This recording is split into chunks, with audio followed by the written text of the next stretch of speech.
Dedication, Introduction, and Chapter 1 of The Sunny Side by A. Milne. Dedication and Introduction. To Owen Seaman, affectionately in memory of 9 happy years at the Punch office.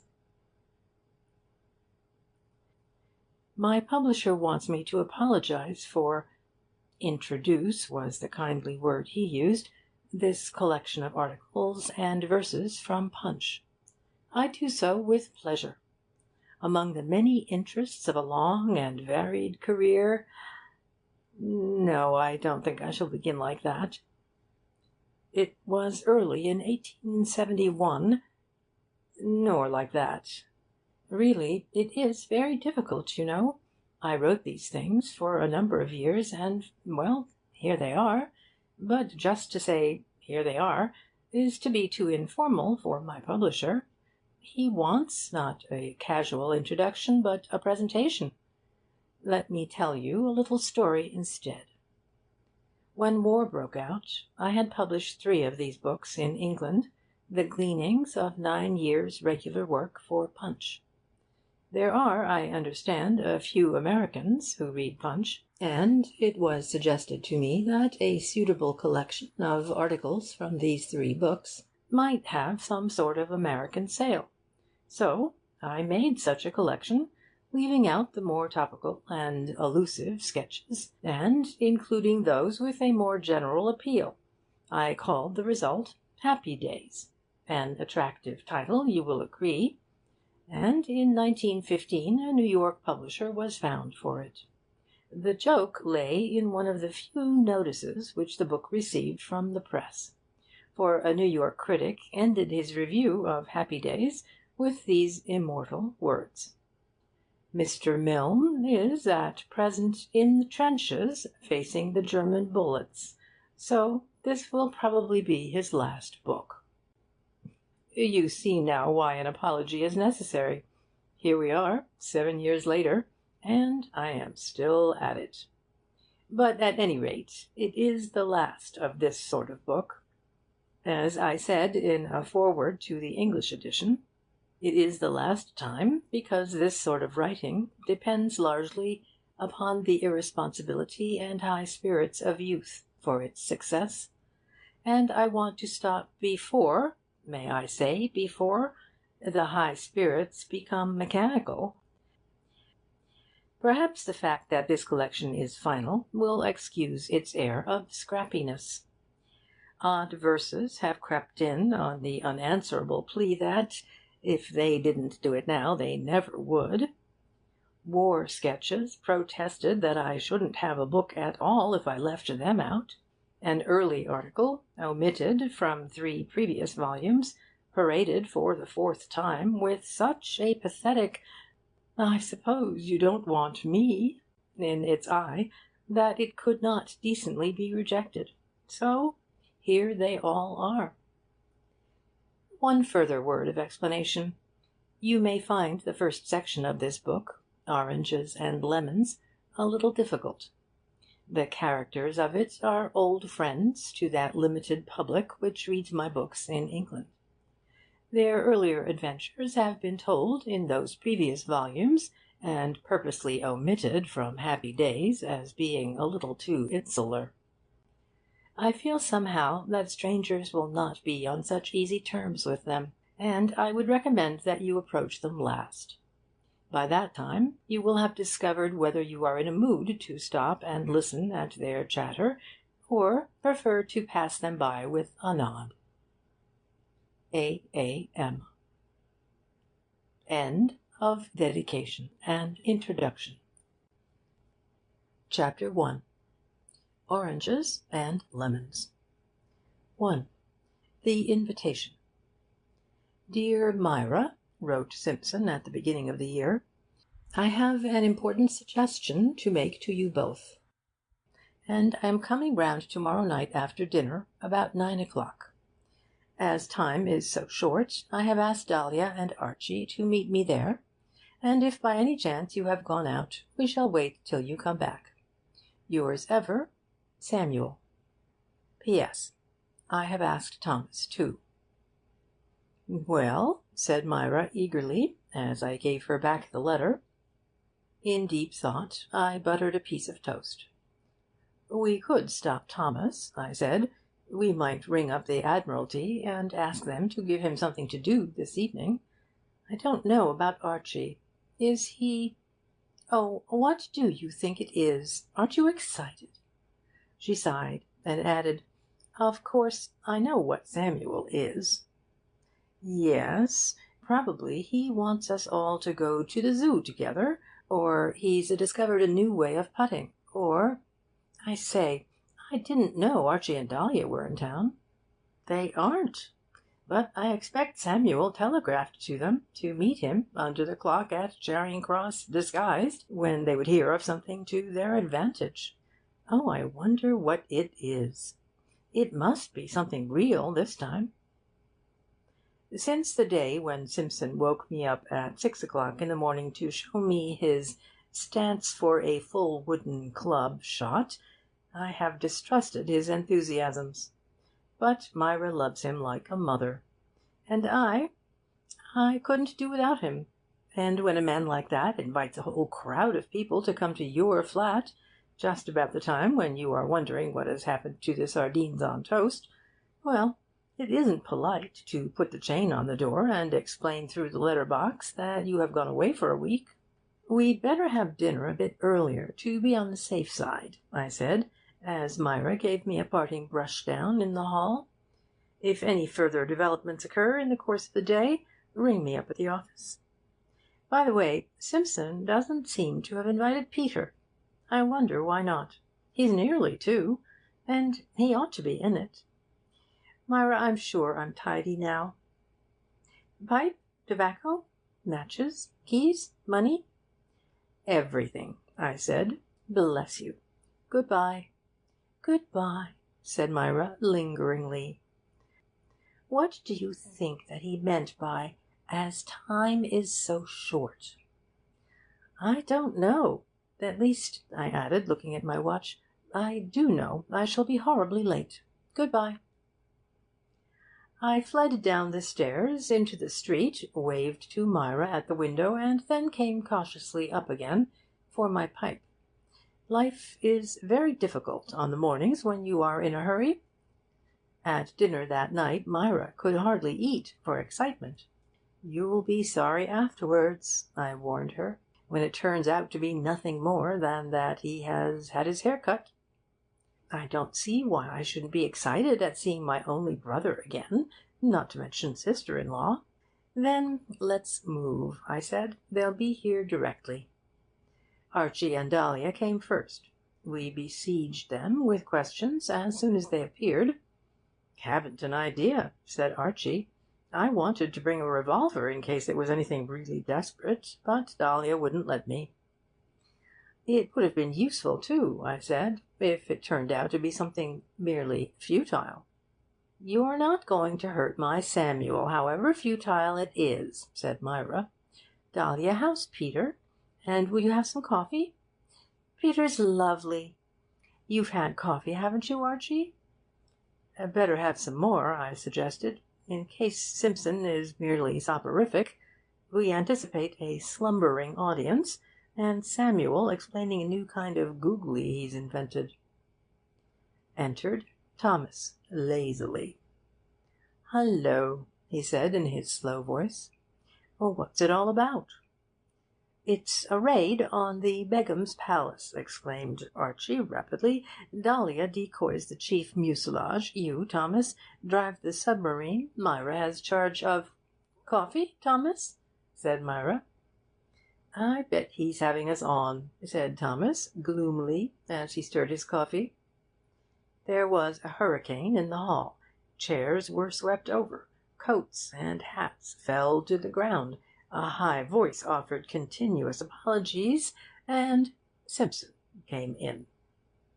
"Hello, Myra," he said eagerly. "Hello, old chap. Hello, Dahlia. Hello, Archie. Hello, Thomas, old boy." He fixed his spectacles firmly on his nose and beamed round the room. "We're all here, thanking you very much for inviting us," I said. Have a cigar, if you've brought any with you. Fortunately, he had brought several with him. Now then, I'll give any of you 3 guesses what it's all about. No, you don't. We're all waiting, and you can begin your apology right away. Simpson took a deep breath and began. I've been lent a villa, he said. There was a moment's silence, and then Archie got up. Good-bye, he said to Myra, holding out his hand. Thanks for a very jolly evening. Come along, Dahlia. But I say, old chap, protested Simpson. I'm sorry, Simpson, but the fact that you're moving from the Temple to the Cricklewood, or wherever it is, and that somebody else is paying the £30 a year, is jolly interesting, but it wasn't good enough to drag us up from the country to tell us about it. You could have written. However, thank you for the cigar. My dear fellow, it isn't Cricklewood, it's the Riviera. Archie sat down again. Samuel, cried Myra, how she must love you. I should never lend Simpson a villa of mine, I said. He'd only lose it. There're some very old friends who live there, and they're going away for a month, and the servants are staying on, and they suggested that if I was going abroad again this year. How did the servants know you'd been abroad last year? Asked Archie. Don't interrupt, dear, said Dahlia. I see what he means. How very jolly for you, Samuel. For all of us, Dahlia. You aren't suggesting we shall all crowd in, growled Thomas. Of course, my dear old chap. I told them, and they're delighted. We can share housekeeping expenses, and it will be as cheap as anything. But to go into a stranger's house, said Dahlia anxiously. It's my house, Dahlia, for the time. I invite you. He threw out his hands in a large gesture of welcome, and knocked his coffee cup onto the carpet, begged Myra's pardon several times, and then sat down again and wiped his spectacles vigorously. Archie looked doubtfully at Thomas. Duty, Thomas, duty, he said, thumping his chest. You can't desert the Navy at this moment of crisis. Might, said Thomas, puffing at his pipe. Archie looked at me. I looked hopefully at Myra. Ooh, said Myra, entranced. Archie looked at Dahlia. Dahlia frowned. It isn't till February, said Simpson eagerly. It's very kind of you, Samuel, said Dahlia, but I don't think... Archie nodded to Simpson. You leave this to me, he said confidentially. We're going. 2. On the way. Toulon, announced Archie, as the train came to a stop and gave out its plaintive, dying whistle. Naval port of our dear allies, the French. This would interest Thomas. If he weren't asleep, I said. He'll be here directly, said Simpson, from the little table for 2 on the other side of the gangway. I'm afraid he had a bad night. Here, garçon, donne-moi du café et, But the waiter had slipped past him again, the 5th time. Have some of ours, said Myra kindly, holding out the pot. Thanks very much, Myra, but I may as well wait for Thomas. And garçon du café pour... I don't think that he'll be... Der café garçon s'il vous... It's going to be a lovely day. Thomas came in quietly and sat down opposite Simpson and ordered breakfast.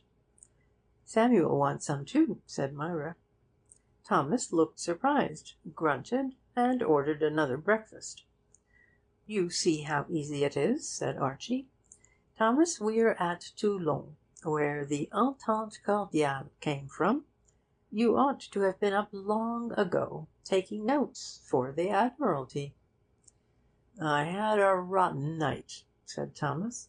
Simpson fell out of bed in the middle of it. "Oh, poor Samuel!" "You don't mean to say you gave him the top berth?" I asked, in surprise. "You must have known he'd fall out." "But, Thomas dear, surely Samuel's just falling out of bed noise wouldn't wake you up," said Myra. "I always thought you slept so well." "He tried to get into my bed." "I was a little dazed," exclaimed Simpson hastily, "and I hadn't got my spectacles." "Still, you ought to have been able to see Thomas there." "Of course I did see him as soon as I got in, and then I remembered I was up above, so I climbed up." "It must be rather difficult climbing up at night," thought Dahlia. "Not if you get a good take-off, Dahlia," said Simpson earnestly. "Simpson got a good one off my face," exclaimed Thomas.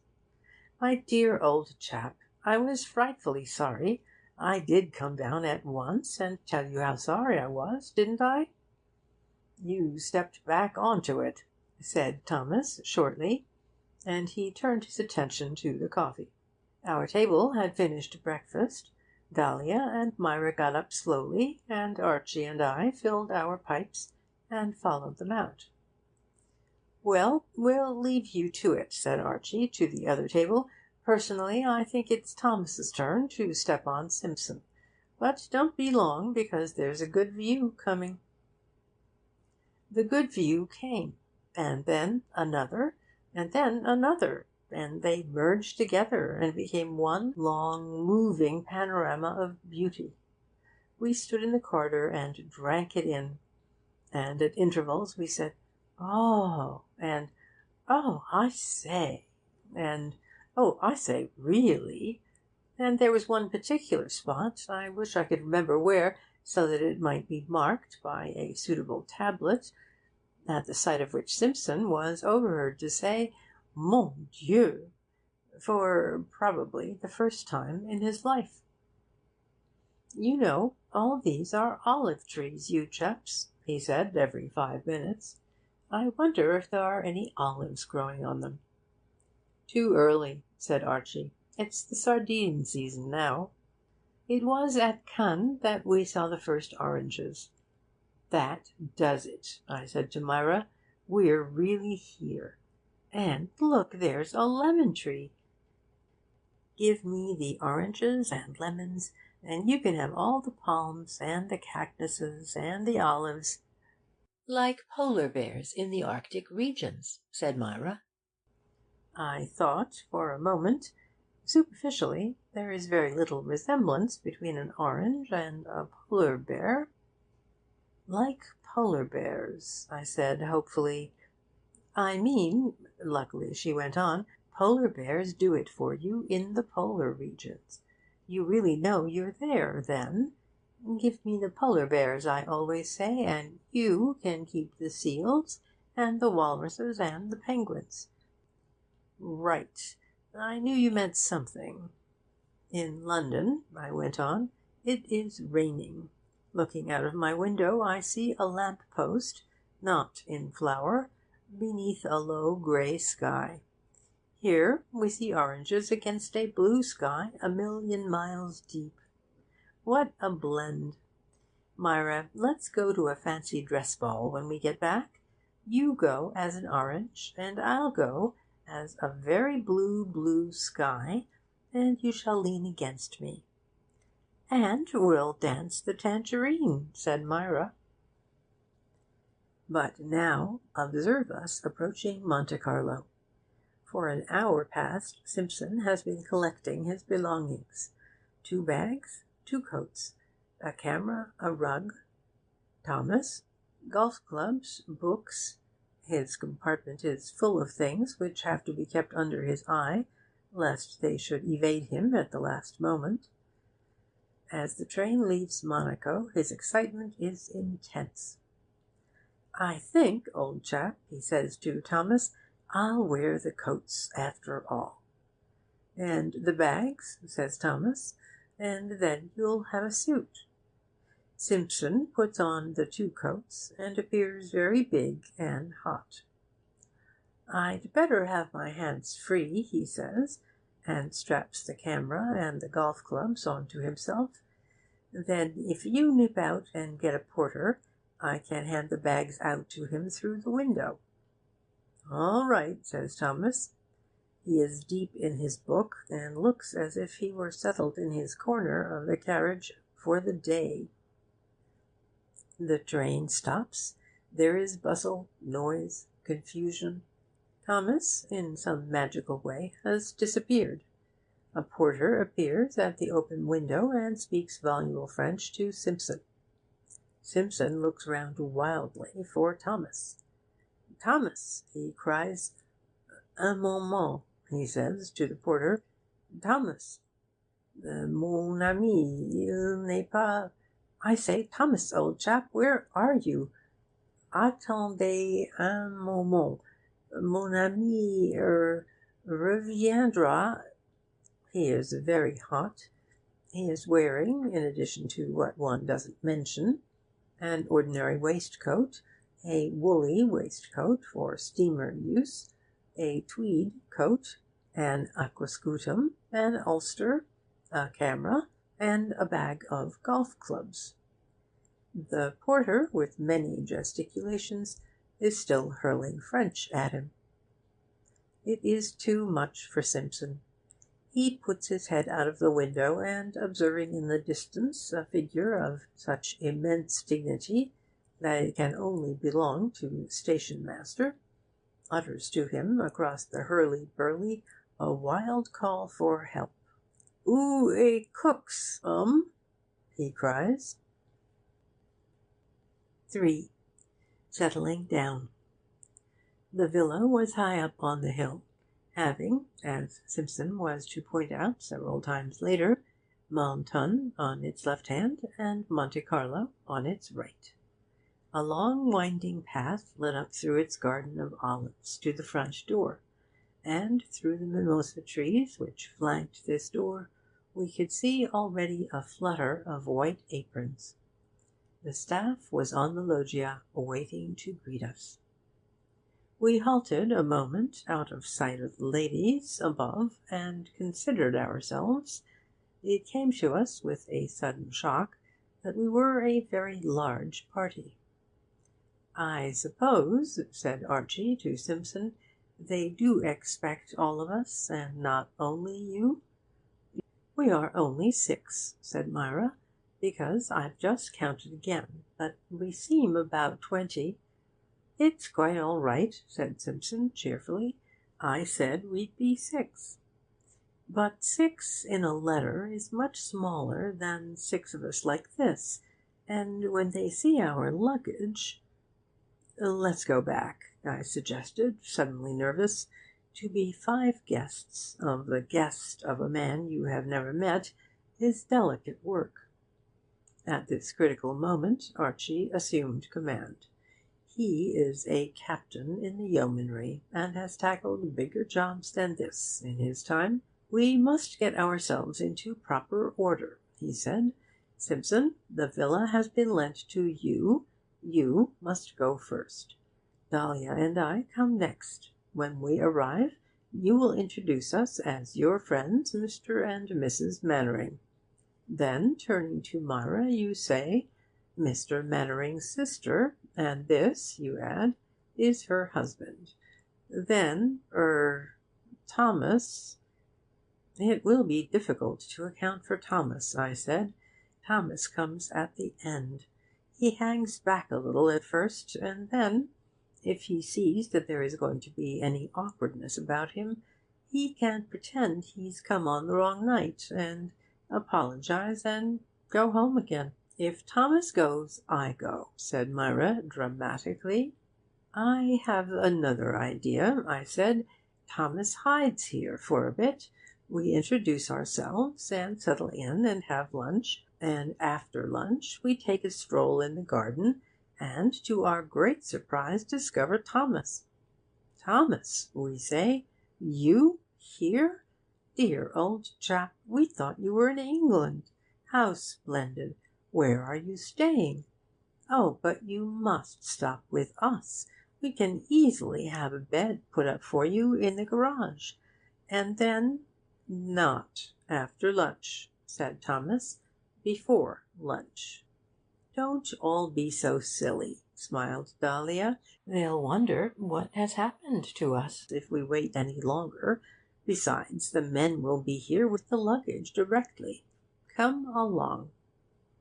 'Samuel,' said Archie, 'forward.' In our new formation we marched up, Simpson excited and rehearsing to himself the words of introduction, we others outwardly calm. At a range of 10 yards he opened fire. 'How do you do?' he beamed. 'Here we all are. Isn't it a lovely—' The cook housekeeper came forward with outstretched hand and welcomed him volubly in French. The other 3 ladies added their French to hers. There was only one English body on the loggia. It belonged to a bulldog. The bulldog barked loudly at Simpson in English. There was no cook's to save Simpson this time, but he rose to the occasion nobly. The scent of the mimosa inspired him. 'Merci,' he said, 'merci. Oui, n'est-ce pas? Delightful. These are—ce sont mes amis. Dahlia, come along. Monsieur et Madame Mannering. Myra, la sœur de Monsieur. Where are you, old chap? Le mari de la sœur de Monsieur. Thomas. He was carried away by memories of his schoolboy French. Le frère du jardinier et—' He wheeled around and saw me, introduced me again, introduced Myra as my wife, Archie as her brother, and Dahlia as Archie's wife, and then, with a sudden inspiration, presented Thomas grandly as le beau-père du petit-fils de mes amis, Monsieur et Madame Mannering. Thomas seemed more assured of his place as Peter's godfather than as the brother of the gardener. There were 4 ladies. We shook hands with all of them. It took us a long time, and I doubt if we got it all in, even so, for twice I found myself shaking hands with Simpson. But these may have been additional ones thrown in. It was over at last, and we followed the staff indoors. Then we had another surprise. It was broken to us by Dahlia, who, at Simpson's urgent request, took up the position of lady of the house, and forthwith received the flowing confidences of the housekeeper. 'Two of us have to sleep outside,' she said. 'Where?' we all asked blankly. We were on to the loggia again, and she pointed to a little house, almost hidden by olive trees, in a corner of the garden below us. 'Oh, well, that's all right,' said Archie. 'It's on the estate. Thomas, you and Simpson won't mind that a bit, will you?' 'We can't turn Samuel out of his own house,' said Myra indignantly. 'We aren't turning him. He wants to go. But, of course, if you and your young man would like to live there instead—' Myra looked at me eagerly. 'It would be rather fun,' she said. 'We'd have another little honeymoon all to ourselves.' 'It wouldn't really be a honeymoon,' I objected. 'We should always be knocking up against trippers in the garden, Archies and Samuels and Thomases and what not. They'd be all over the place.' Dahlia explained the domestic arrangements. The honeymooners had their little breakfast in their own little house, and then joined the others for the day at about 10. 'Or 11,' said Thomas. 'It would be rather lovely,' said Myra thoughtfully. Yes, I agreed, but have you considered that? Come over this way a moment, where Thomas and Simpson can't hear, while I tell you some of the disadvantages. I led her into a quiet corner, and suggested a few things to her which I hoped would not occur to the other two. Item: that if it was raining hard at night, it would be beastly. Item: that if you suddenly found you'd left your pipe behind, it would be rotten. Item: that if, as was probable, there wasn't a proper bathroom in the little house, it would be sickening. Item: that if she had to walk on muddy paths in her evening shoes, it would be. At this point, Myra suddenly caught the thread of the argument. We went back to the others. "We think," said Myra, "it would be perfectly heavenly, but—" She hesitated. "But at the same time," I said, "we think it's up to Simpson and Thomas to be English gentlemen. Samuel, it's your honour." There was a moment's silence. "Come along," said Thomas to Simpson. "Let's go and look at it." After lunch, clean and well fed and happy, we lay in deck chairs on the loggia and looked lazily down at the Mediterranean. "Thank you, Samuel, for bringing us," said Dahlia gently. "Your friends must be very fond of you, to have lent you this lovely place." "Not fonder than we are," said Myra, smiling at him. 4. Before lunch. I found Myra in the hammock at the end of the loggia. "Hallo," I said. "Hallo." She looked up from her book and waved her hand. "Mentone on the left, Monte Carlo on the right," she said, and returned to her book again. Simpson had mentioned the situation so many times that it had become a catch-phrase with us. "Fancy reading on a lovely morning like this," I complained. "But that's why.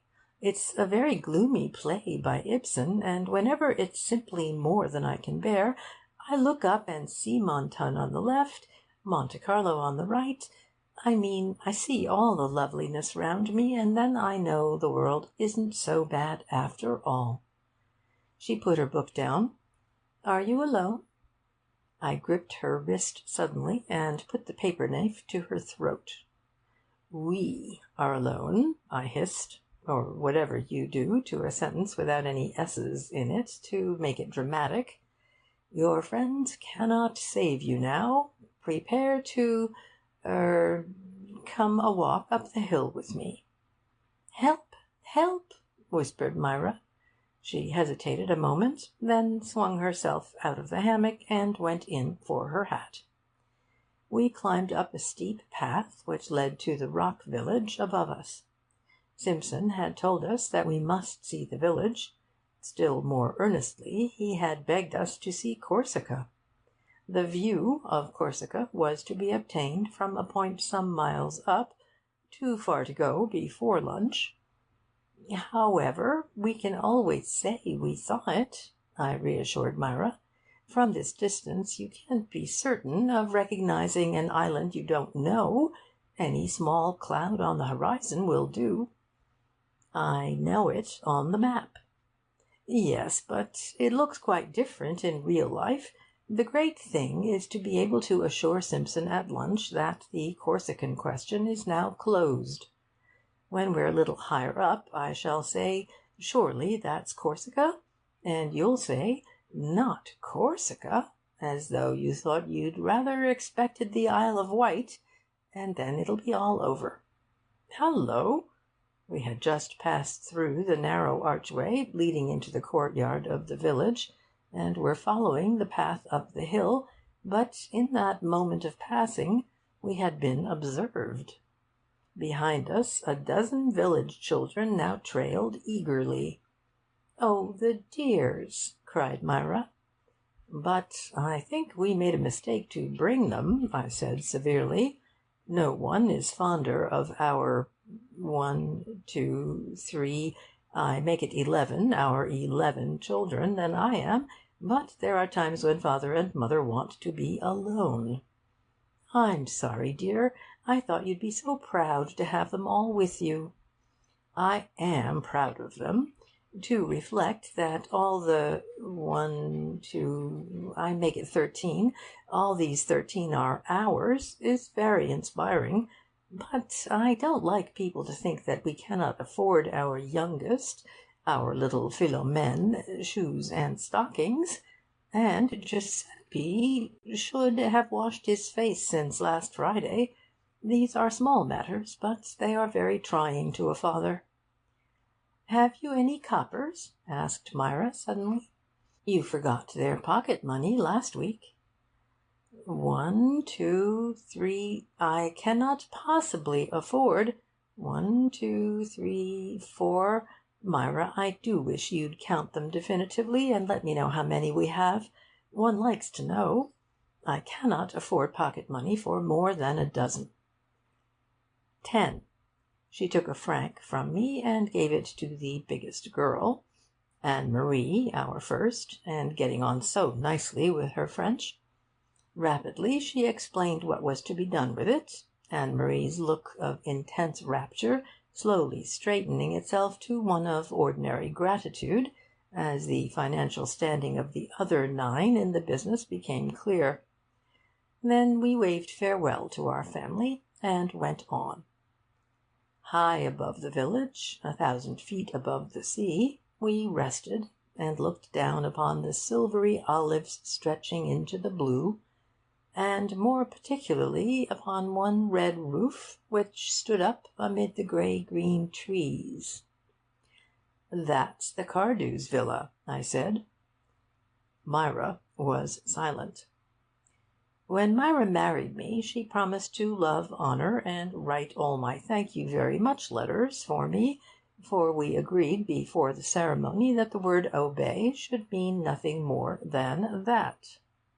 There are 2 sorts of TYVM letters. The thank you very much for asking us, we shall be delighted to come, and the thank you very much for having us, we enjoyed it immensely. With these off my mind, I could really concentrate on my work, or my short mashie shots, or whatever was of importance. But there was now a new kind of letter to write, and one rather outside the terms of our original understanding. A friend of mine had told his friends, the Cardews, that we were going out to the Riviera, and would let them know when we arrived. And we had arrived a week ago. "It isn't at all an easy letter to write," said Myra. "It's practically asking a stranger for hospitality. Let us say, indicating our readiness to accept it. It sounds better." Myra smiled slowly to herself. "Dear Mrs. Cardew," she said, "we are ready for lunch when you are. Yours sincerely." Well, that's the idea. And then, what about the others? If the Cardews are going to be nice, we don't want to leave Dahlia and all of them out. I thought it over carefully for a little. "What you want to do," I said at last, "is to write a really long letter to Mrs. Cardew, acquainting her with all the facts, keeping nothing back from her. I should begin by dwelling on the personnel of our little company.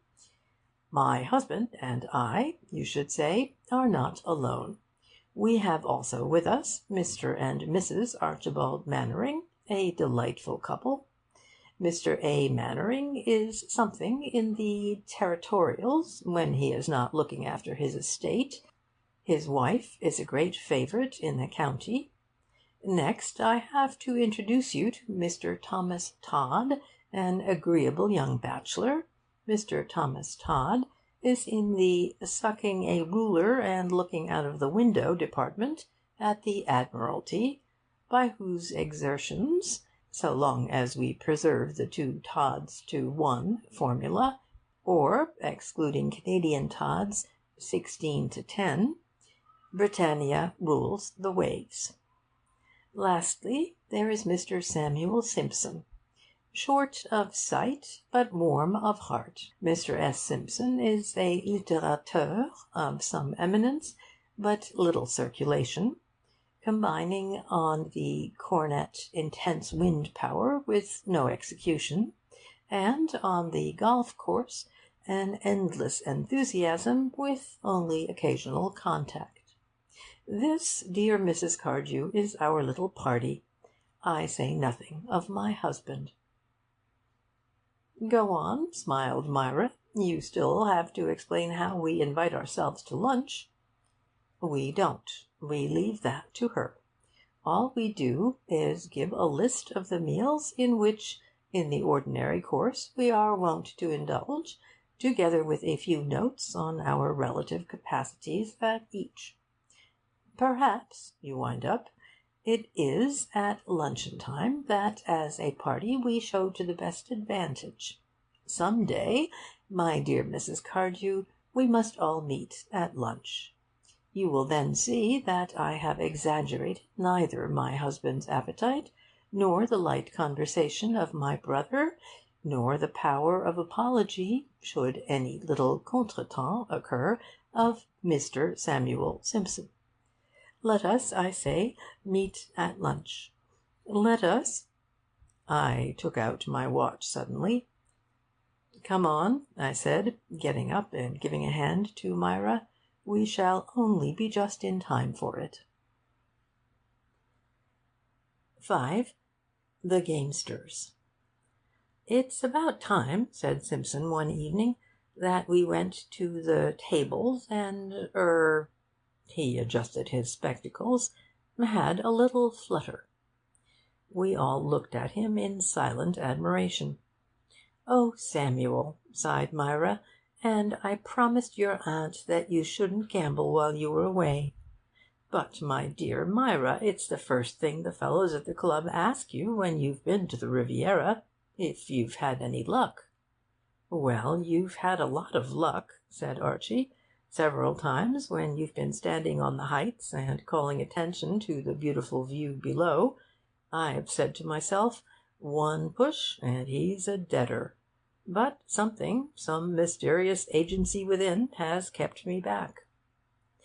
All the fellows at the club— Simpson is popularly supposed to belong to a Fleet Street toilet and hairdressing club, where for 3 guineas a year he gets shaved every day and has his hair cut whenever Myra insists.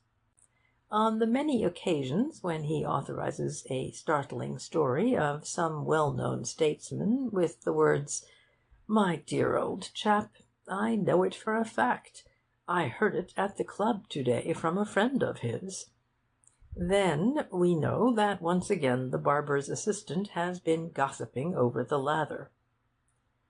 Do think, Samuel, I interrupted, how much more splendid if you could be the only man who had seen Monte Carlo without going inside the rooms.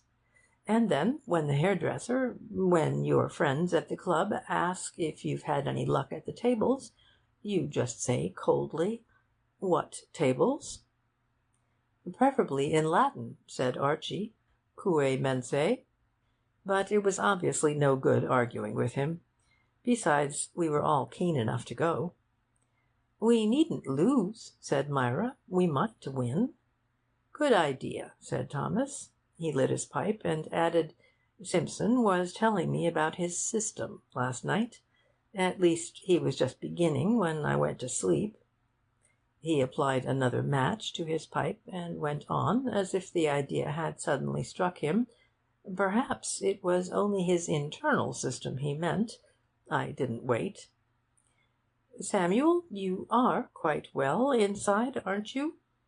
Quite, Myra. But I have invented a sort of system for roulette, which we might— There's only one system which is any good, pronounced Archie. It's the system by which, when you've lost all your own money, you turn to the man next to you and say, "Lend me a louis, dear old chap, till Christmas. I've forgotten my purse."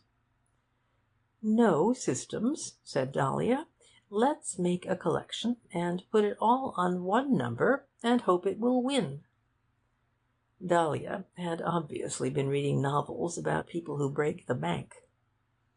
"It's as good a way of losing as any other," said Archie.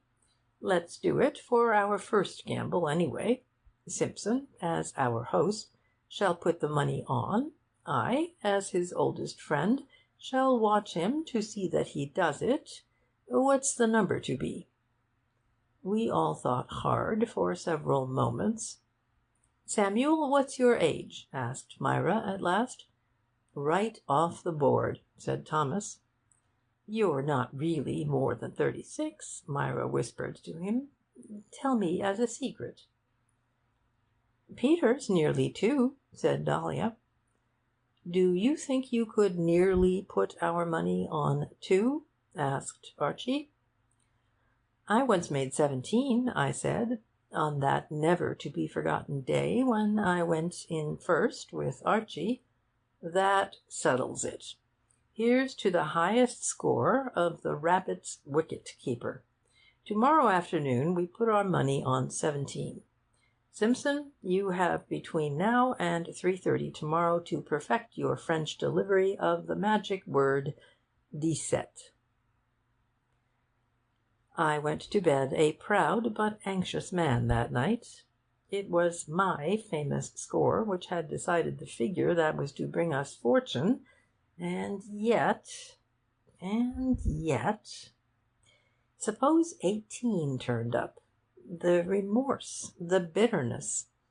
If only, I should tell myself, if only we had run 3 instead of 2 for that cut to the square leg. Suppose it were 16. Why, oh why, I should groan, did I make the scorer put that bye down as a hit? Suppose it were 34. But there my responsibility ended. If it were going to be 34, they should have used one of Archie's scores and made a good job of it. At 3:30 next day we were in the fatal building. I should like to pause here and describe my costume to you, which was a quiet grey in the best of taste. But Myra says that if I do this I must describe hers too, a feat beyond me.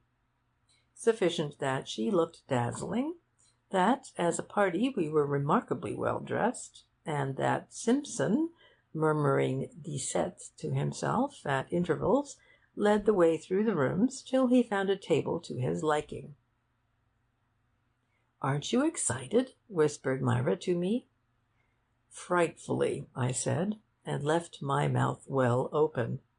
I don't quite know what picture of this event Myra and I had conjured up in our minds, but I fancy it was one something like this. At the entrance into the rooms of such a large and obviously distinguished party, there would be a slight sensation among the crowd, and way would be made for us at the most important table.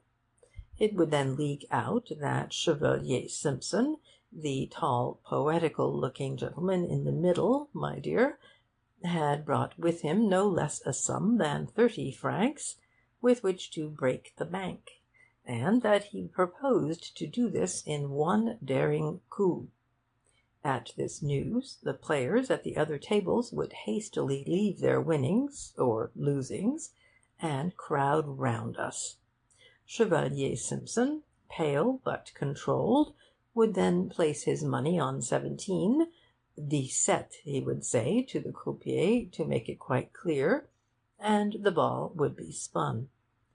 As it slowed down, the tension in the crowd would increase. "Mon Dieu!" a woman would cry in a shrill voice. There would be guttural exclamations from Germans. At the edge of the crowd strong men would swoon. At last, a sudden shriek, and the croupier's voice, trembling for the first time for 30 years, 17. Then gold and notes would be pushed at the Chevalier. He would stuff his pockets with them. He would fill his hat with them. We others, we would stuff our pockets too. the bank would send out for more money. There would be loud cheers from all the company, with the exception of one man who had put 5 francs on 16 and had shot himself. And we should be carried, that is to say, we 4 men, shoulder high to the door, while by the deserted table Myra and Dahlia clung to each other, weeping tears of happiness. Something like that. What happened was different. As far as I could follow, it was this. Over the heads of an enormous, badly dressed, and utterly indifferent crowd, Simpson handed his 30 francs to the croupier. 17, he said. The croupier, with his rake, pushed the money on to 17. Another croupier, with his rake, pulled it off again and stuck to it. The day's fun was over. "What did win?" asked Myra some minutes later, when the fact that we should never see our money again had been brought home to her. "0," said Archie. I sighed heavily. "My usual score," I said. "Not my highest." Peter's previous letter, dictated to his nurse secretary, had, according to Archie, been full of good things. Cross-examination of the proud father, however, had failed to reveal anything more stirring than "I love Mummy," and so on. We were sitting in the loggia after what I don't call breakfast, all of us except Simpson, who was busy with a mysterious package. We had not many days left, and I was beginning to feel that, personally, I should not be sorry to see things like porridge again. Each to his taste. "The time has passed absurdly quickly," said Myra. "We don't seem to have done anything except enjoy ourselves. I mean anything specially Riviera-ish. But it's been heavenly." "We've done lots of Riviera-ish things," I protested. "If you'll be quiet a moment, I will tell you some." These were some of the things. 1. We had been to the Riviera. Nothing could take away from that. We had the labels on our luggage. 2. We had lost heavily, 30 francs, at the tables. This alone justified the journey. 3. Myra had sat next to a prince at lunch. Of course, she might have done this in London, but so far there has been no great rush of princes to our little flat. Dukes, mayors, companions of St. Michael and St. George, certainly, but somehow not princes. 4. Simpson had done the short third hole at Montargel in 3. His first had cleverly dislodged the ball from the piled-up tee. His second, a sudden nick, had set it rolling down the hill to the green, and the third, an accidental putt, had sunk it. 5. Myra and I had seen Corsica. Question. 6. And finally, and best of all, we had sat in the sun under a blue sky above a blue sea and watched the oranges and lemons grow. So, though we had been to but a few of the famous beauty spots around, we had had a delightfully lazy time. And as proof that we had not really been at Brighton, there were, as I have said, the luggage labels. But we were to be able to show further proof. At this moment, Simpson came out of the house, his face beaming with excitement, his hands carefully concealing something behind his back. "Guess what I've got," he said eagerly. "The sack," said Thomas. "Your new bests," said Archie. "Something that will interest us all," helped Simpson. "I withdraw my suggestion," said Archie. "Something we ought to have brought with us all along." "More money," said Myra. The tension was extreme. It was obvious that our consuming anxiety would have to be relieved very speedily. To avoid a riot, Thomas went behind Simpson's back and took his surprise away from him. "A camera," he said. "Good idea." Simpson was all over himself with bonhomie. "I suddenly thought of it the other night," he said, smiling round at all of us in his happiness, "and I was just going to wake Thomas up to tell him, when I thought I'd keep it a secret. So I wrote to a friend of mine and asked him to send me one, and some films and things, just as a surprise for you." "Samuel, you are a dear," said Myra, looking at him lovingly. "You see, I thought, Myra, that you'd like to have some records of the place, because they're so jolly to look back on, and I'm not quite sure how you work it, but I expect some of you know, and Come on," said Myra, "I'll show you." She retired with Simpson to a secluded part of the loggia and helped him put the films in.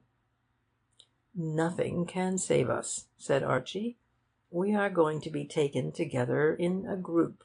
Simpson will send it to one of the picture papers, and we shall appear as 'another merry little party of well-known sun-seekers, names from left to right, blank, blank, blank, Mr. Archibald Mannering, blank, blank.'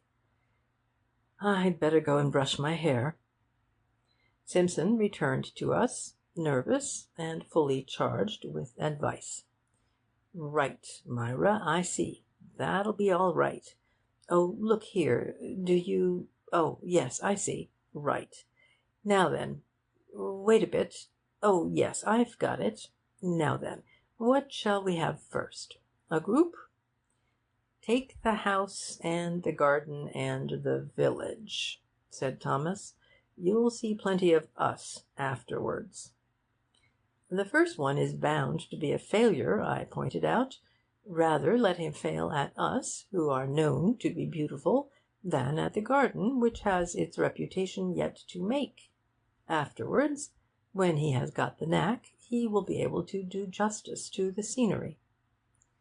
Archie joined us again, followed by the bulldog. We grouped ourselves picturesquely.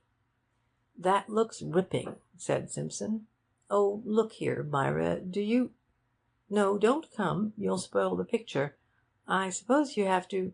Oh, it's all right. I think I've got it." "I shan't try to look handsome this time," said Archie. "It's not worth it. I shall just put an ordinary blurred expression on. Now, are you ready? Don't move. Quite still. Please.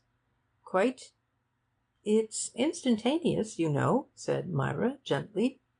This so unnerved Simpson that he let the thing off without any further warning, before we had time to get our expressions natural. "That was all right, Myra, wasn't it?" he said proudly. I'm afraid you had your hand over the lens, Samuel dear." "Our new photographic series, Palms of the Great, number 1, Mr. S. Simpson's," murmured Archie. "It wouldn't have been a very good one anyhow," I said encouragingly. "It wasn't typical. Dahlia should have had an orange in her hand, and Myra might have been resting her cheek against a cactus. Try it again, Simpson, and get a little more colour into it." He tried again, and got a lot more colour into it. "Strictly speaking," said Myra sadly, "you ought to have got it onto a new film." Simpson looked in horror at the back of his camera, found that he had forgotten to turn the handle, apologised profusely, and wound up very gingerly till the number 2 approached. "Now then," he said, looking up, and found himself alone.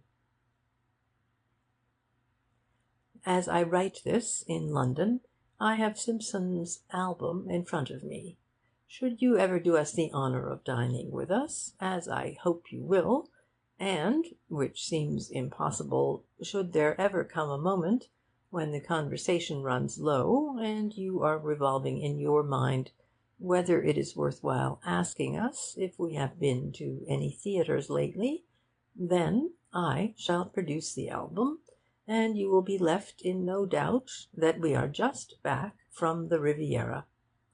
You will see oranges and lemons and olives and cactuses and palms, blue sky, if you have enough imagination, and still bluer sea, picturesque villas, curious effects of rocks, distant backgrounds of mountain, and, on the last page, the clever, kindly face of Simpson.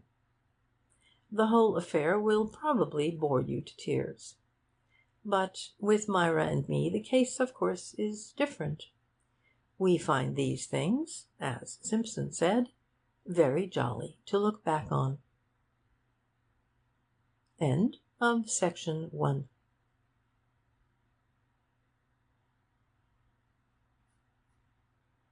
Life in London, modelled on the 100 Best Authors. 1. John Penquarto looked round his diminutive bed-sitting-room with a feeling of excitement not unmixed with awe. So this was London. The new life had begun. With a beating heart he unpacked his bag and set out his simple belongings. First, his books, his treasured books. Where should he put them? It was comforting to think that, wherever they stood, they would be within reach of his hand as he lay in bed. He placed them on the window-sill and read their titles again reverently. Half Hours with Our Water Beetles, The Fretworker's Companion, and Strenuous Days in Simla. He owed everything to them, and what an air they gave to the room! But not such an air as was given by his other treasure, the photograph of Mary. Mary! He had only met her once, and that was 20 years ago, at his native Paul Wallop. He had gone to the big house with a message for Mr. Trevanna, her ladyship's butler. Mother's respects, and she has found the other shirt front, and will send it up as soon as it is dry. He had often taken a similar message, for Mrs. Penquarto did the washing for the upper servants at the Hall. But somehow he had known that to-day was going to be different. There, just inside the gates, was Mary. He was only 6, but even then he knew that never would he see again anything so beautiful. She was 5, but there was something in her manner of holding herself, and the imperious tilt of her head, which made her seem almost 5½ "I'm Mary," she said. He wanted to say that he was John, but could not. He stood there, tongue-tied. "I love you," she went on. His heart beat tumultuously. He felt suffocated. He longed to say, "So do I," but was afraid that it was not good English. Even then he knew that he must be a writer when he grew up. She leant forward and kissed him. He realized suddenly that he was in love. The need for self-expression was strong upon him. Shyly he brought out his last acid drop and shared it with her. He had never seen her since, but even now, 20 years after, he could not eat an acid drop without emotion, and a whole bag of them brought the scene back so visibly as to be almost a pain. Yes, he was to be a writer. There could be no doubt of that. Everybody had noticed it. The vicar had said, "Johnny will never do any good at Paul Wallop, I fear." And the farmer, for whom John scared rooks, had said, "The sea lad seems daft like." And one after another of Mrs. Penquarto's friends had given similar testimony. And now here he was, at 26, in the little bed-sitting-room in Bloomsbury, ready to write the great novel which should take London by storm. Paul Wallop seemed 100 years away. Feverishly he seized pen and paper and began to wonder what to write. 2. It was near the Albert Memorial that the great inspiration came to him some weeks later. Those had been weeks of mingled hope and despair, of hope as he had fondled again his treasured books and read their titles, or gazed at the photograph of Mary, of despair as he had taken off his belt and counted out his rapidly decreasing stock of money, or reflected that he was as far from completing his novel as ever. Sometimes, in the search for an idea, he had frequented the restaurants where the great Samuel Johnson himself had eaten, and sometimes he had frequented other restaurants where even the great Samuel Johnson himself had been unable to eat. Often he had gone into the British Museum and leant against a mummy case, or taken a bus to Chelsea and pressed his forehead against the brass plate which marked Carlyle's house, but no inspiration had come. And then suddenly, quite close to the Albert Memorial, he knew. He would write a novel about a boy called William, who had lived in Cornwall, and who came to London and wrote a novel of which the Westminster Gazette said, "This novel undoubtedly places the author in the front rank of living novelists." William's novel would be a realistic account of, yes, that was it, of a boy called Henry, who had lived in Cornwall, and who came to London and wrote a novel of which the Morning Post said, "By this novel the author has indubitably established his claim to be reckoned among the few living novelists who count." But stay, what should this novel of Henry's be about? It would be necessary to describe it. For an hour he wrestled with the problem, and then he had another inspiration. Henry's novel would be about a boy called Thomas, who had lived in Cornwall, and who came to London and wrote a novel about a boy called Stephen, who had lived in Cornwall, and who came to London and wrote a novel about a boy called Michael, who had lived in Cornwall, and come to London and wrote a novel about a boy called Peter, who had lived in Cornwall, and so on. And every one of the novels would establish the author's right to be reckoned, etc., and place him undoubtedly in the very front rank. It was a stupendous idea. For a moment John was almost paralysed at contemplation of it. There seemed to be no end to this novel as he had planned it. Was it too much for his powers? There was only one way to find out. He hurried back to his bed sitting-room, seized a pen, and began to write. 3. It was 2 years later. For the last fortnight John Penquarto had stopped counting the money in his belt. There was none left. For a fortnight now he had been living on the belt itself. But a great hope had always sustained him. One day he would hear from the publisher to whom he had sent his novel a year ago. And now, at last, the letter had come, and he was seated in the office of the great Mr. Pump himself. His heart beat rapidly. He felt suffocated. "Well, Mr. Penquarto," said the smiling publisher, "I may say at once that we like your novel. We should have written before, but we have only just finished reading it. It is a little long, about 2,800,000 words, I reckon it, but I have a suggestion to make which will meet that difficulty. I suggest that we publish it in half a dozen volumes, stopping for the first volume at the press notices of, say, Peter's novel. We find that the public likes these continuous books. About terms, we will send an agreement along to-morrow. Naturally, as this is a first book, we can only pay a nominal sum on account of royalties, say £10,000. How will that suit you?" With a heart still beating, John left the office 5 minutes later and bought a new belt. Then he went to a restaurant where Goldsmith had never been, and ordered a joint and 2 vegetables. Success had come. 4. I should like to dwell upon the weeks which followed. I should like to tell of John's emotion when he saw his first proofs, and of the printer's emotion when he saw what a mess John had made of them. I should like to describe how my hero's heart beat during the anxious days of waiting, to picture to you his pride at the arrival of his 6 free copies, and his landlady's surprise when he presented her with one.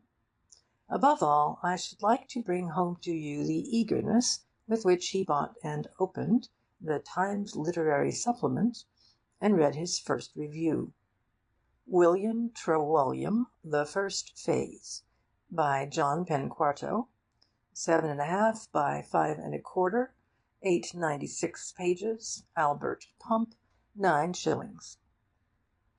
I have no time to go into these matters, nor have I time in which to give at length his later press cuttings, in which there was displayed a unanimity of opinion that John Penquarto was now in the front rank of living novelists, one of the limited number whose work really counted. I must hurry on. It was a week after the publication of William Trewulliam, the novel which had taken all London by storm. In all the drawing-rooms of Mayfair, in all the clubs of Pall Mall, people were asking each other, "Who is John Penquarto?" Nobody knew, save one. Lady Mary knew.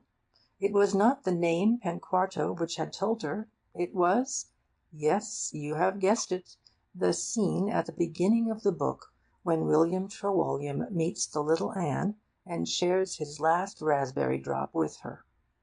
Even under this disguise she recognized that early meeting. She pierced beneath the imagination of the novelist to the recollection of the man. John Penquarto! Of course, now she remembered the name. It had always been a mystery to her friends why Lady Mary had never married. No girl in society had been more eagerly courted. It was whispered that already she had refused more than one archbishop, 3 newspaper proprietors, and a couple of dukes. Something, she scarcely knew what, told her that this was not love. She must wait.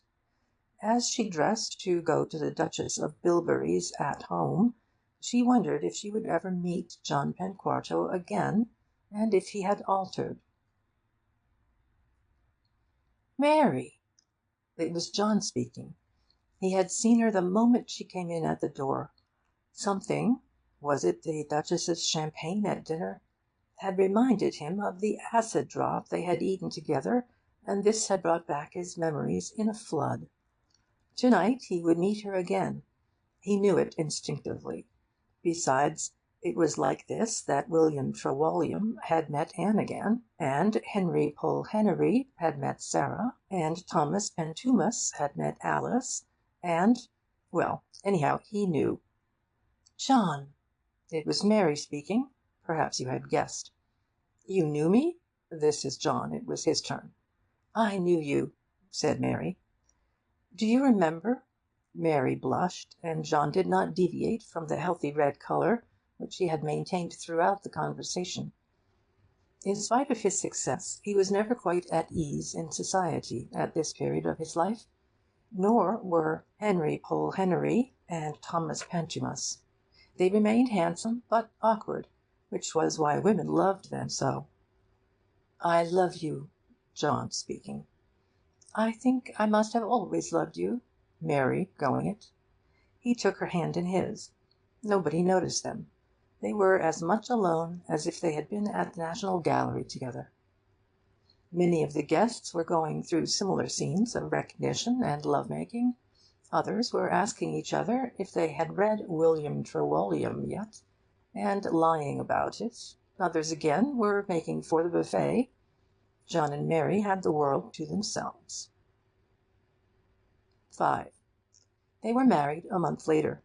John, who did not look at his best in a frock-coat, had pleaded for a quiet wedding, and only the Duchess of Bilberry and Mr. Pump were present at the simple ceremony which took place at the Bloomsbury Registry Office.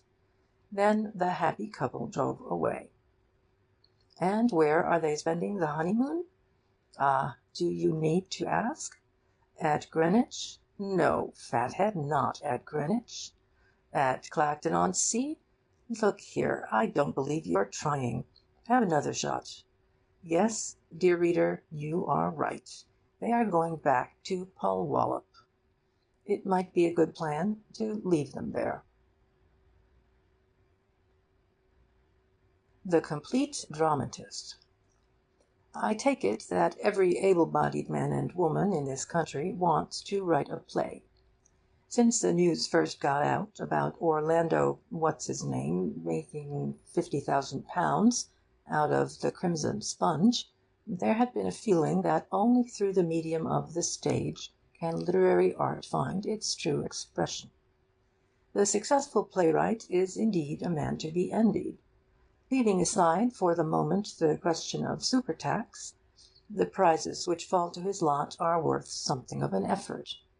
He sees his name, correctly spelt, on buses which go to such different spots as Hammersmith and West Norwood, and his name, spelt incorrectly, beneath the photograph of somebody else in the Illustrated Butler left. Miss D. to Lady L.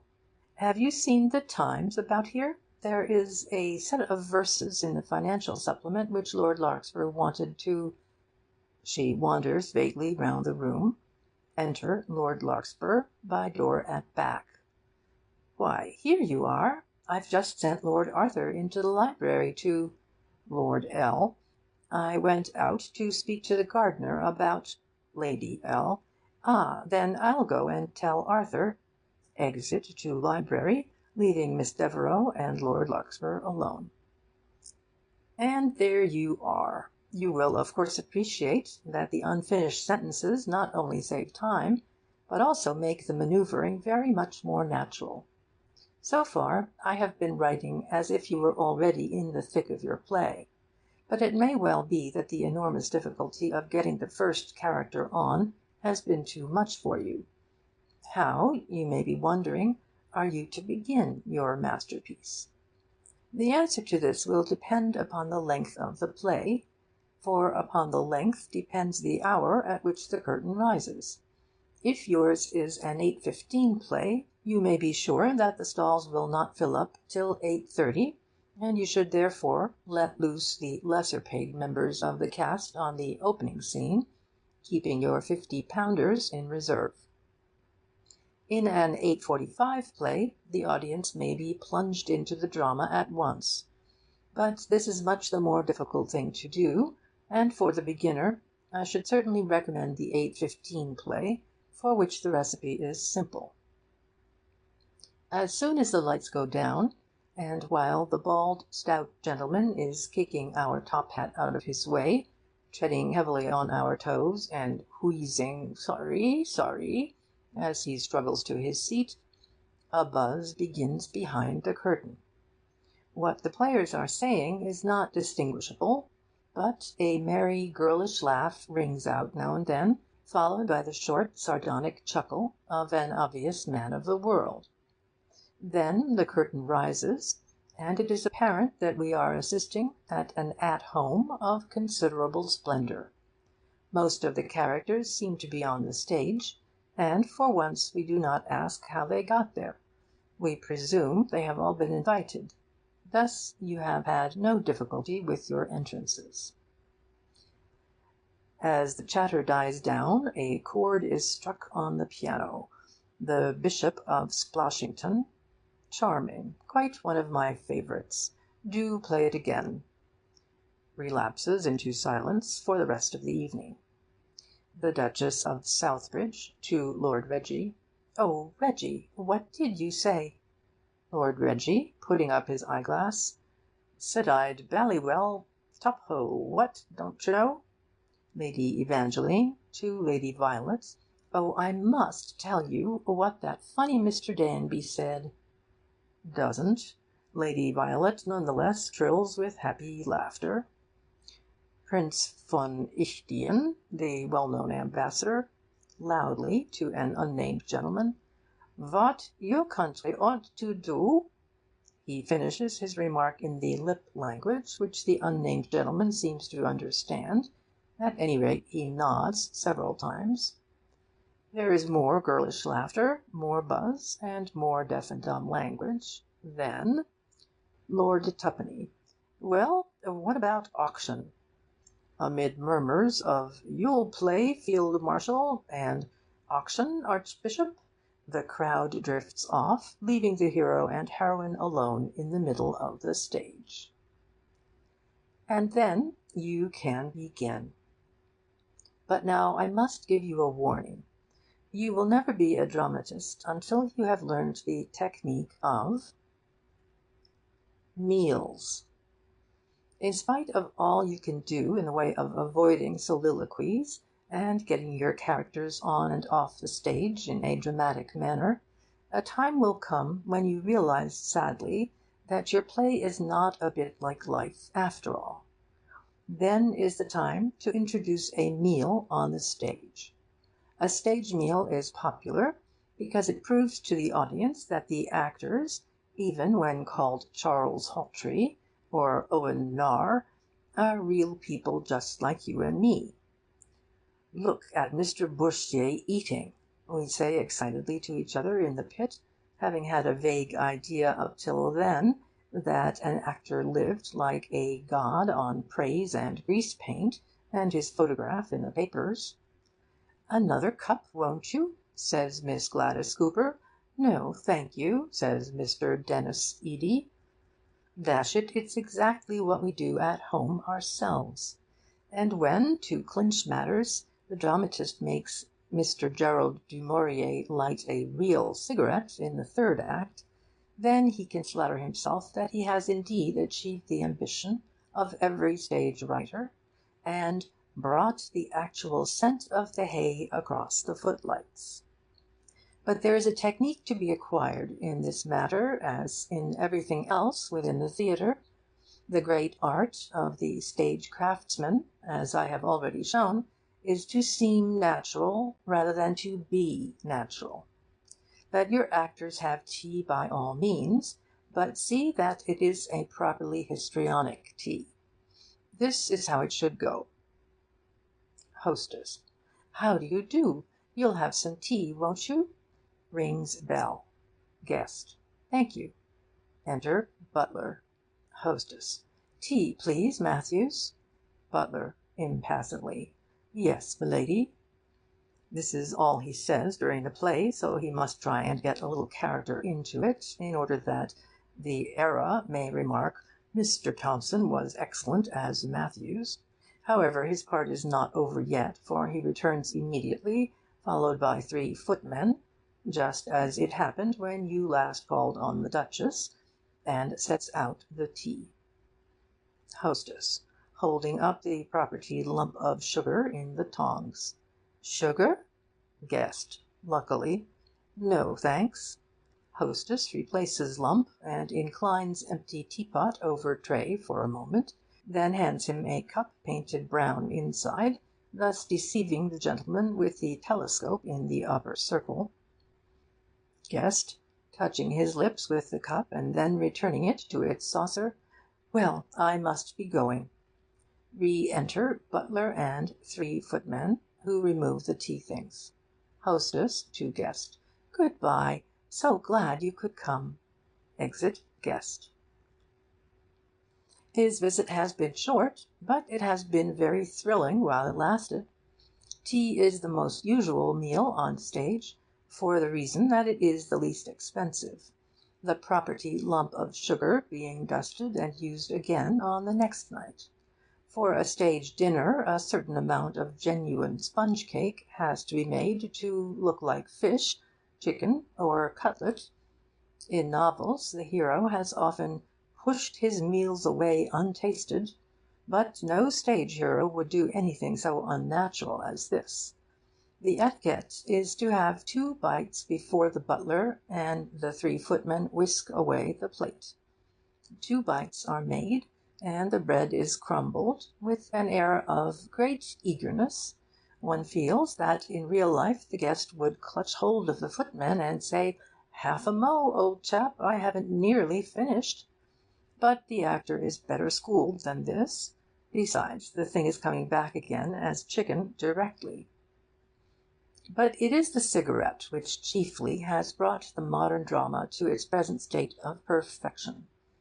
Without the stage cigarette, many an epigram would pass unnoticed, many an actor's hands would be much more noticeable, and the man who works the fireproof safety curtain would lose even the smallest amount of excitement which at present attaches to his job.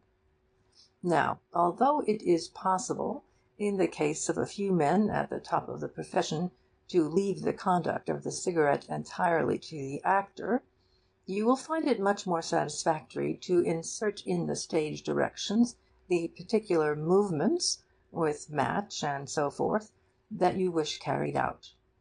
Let us assume that Lord Arthur asks Lord John what a cynic is, the question of what a cynic is having arisen quite naturally in the course of the plot. Let us assume further that you wish Lord John to reply, a cynic is a man who knows the price of everything and the value of nothing. It has been said before, but you may feel that it is quite time it was said again. Besides, for all the audience knows, Lord John may simply be quoting. Now this answer, even if it comes quite fresh to the stalls, will lose much of its effect if it is said without the assistance of a cigarette. Try it for yourself. Lord John. A cynic is a man who, etc. Rotten. Now try again. Lord John. A cynic is a man who, etc. lights cigarettes. No, even that is not good. Once more. Lord John, lighting cigarettes. A cynic is a man who, etc. Better, but leaves too much to the actor. Well, I see I must tell you. Lord John, taking out gold cigarette case from his left-hand upper waistcoat pocket. A cynic, my dear Arthur. He opens case deliberately, puts cigarette in mouth, and extracts gold matchbox from right-hand trouser. Is a man who, strikes match, knows the price of, lights cigarette, everything, and, standing with match in one hand and cigarette in the other, the value of, blows out match, of, inhales deeply from cigarette and blows out a cloud of smoke, nothing. It makes a different thing of it altogether. Of course, on the actual night, the match may refuse to strike, and Lord John may have to go on saying, a man who, a man who, a man who, until the ignition occurs, but even so, it will still seem delightfully natural to the audience, as if he were making up the epigram as he went along, while as for blowing the match out, he can hardly fail to do that in one. The cigarette, of course, will be smoked at other moments than epigrammatic ones, but on these other occasions you will not need to deal so fully with it in the stage directions. Duke, lighting cigarette. I trust, Perkins, that is enough. You do not want to say, Duke, dropping ash on trousers, it seems to me, my love, or Duke, removing stray piece of tobacco from tongue, what Ireland needs is, still less, Duke, throwing away end of cigarette, show him in. For this must remain one of the mysteries of the stage. What happens to the stage cigarette when it has been puffed 4 times? The stage tea, of which a second cup is always refused, the stage cutlet, which is removed with the connivance of the guest after 2 mouthfuls, the stage cigarette, which nobody ever seems to want to smoke to the end. Thinking of these as they make their appearances in the houses of the titled, one would say that the hospitality of the peerage was not a thing to make any great rush for. But that would be to forget the butler and the 3 footmen. Even a duke cannot have everything, and what his chef may lack in skill, his butler more than makes up for in impassivity. A poetry recital. It has always been the privilege of art to be patronized by wealth and rank. Indeed, if we literary and artistic strugglers were not asked out to afternoon tea sometimes by our millionaire acquaintances, it is doubtful if we should be able to continue the struggle. Recently a new and less expensive method of entertaining genius has become fashionable in the best circles, and the aspiring poet is now invited to the house of the great, not for the purpose of partaking of bodily refreshment himself, but in order that he may afford spiritual refreshment to others. In short, he is given an opportunity of reciting his own works in front of the fair, the rich, and the highly born, and making what he can out of it in the way of advertisement. Let us imagine that we have been lucky enough to secure an invitation to one of Lady Poldoodle's poetry at-homes at her charming little house in Berkeley Square. The guests are waiting, their eyes fixed in eager anticipation on the black-covered throne at the farther end of the room, whereon each poet will sit to declaim his masterpiece, when suddenly Lord Poldoodle is observed to be making his way cautiously towards a side door. Fortunately, he is stopped in time and dragged back to his seat next to the throne, from which he rises a moment later to open the proceeding. "Ladies and gentlemen," he says, "we are met here this afternoon in order to listen to some of our younger poets, who will recite from their own works. So far, I have been unavoidably prevented from attending these occasions, but I understand that the procedure is as follows. Each poet will recite a short sample of his poetry, after which, no doubt, you will go home and order from your bookseller a complete set of his works." Lady Poldoodle goes quickly over to him and whispers vigorously. "I find I am wrong," says our host. "Full sets of the author's works can be obtained on the way out. There is, however, no compulsion in the matter, and if you take my advice, well, let us get on. Our first poet—" Here he puts on his glasses and reads from a paper on the table in front of him—"is Mr. Sidney Worple, of whom you have doubtless all heard. At any rate, you will hear him now."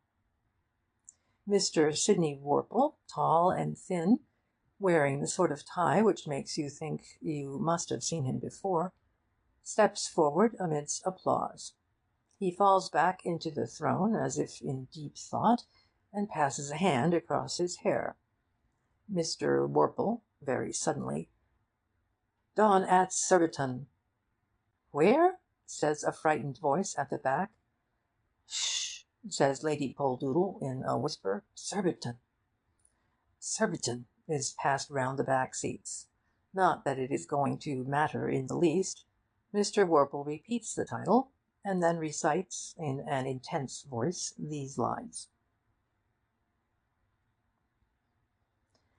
"Out of the nethermost bonds of night, out of the gloom where the bat's wings brush me, free from the crepitous doubts which crush me, forth I fare to the cool sunlight, forth to a world where the wind sweeps clean, where the smooth-limbed ash to the blue stands bare, and the gossamer spreads her opaled ware, and Jones is catching the 8:15.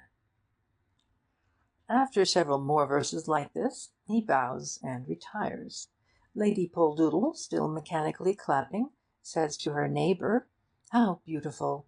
Dawn at Surbiton. Such a beautiful idea, I think." "Wasn't it sublime?" answers the neighbour.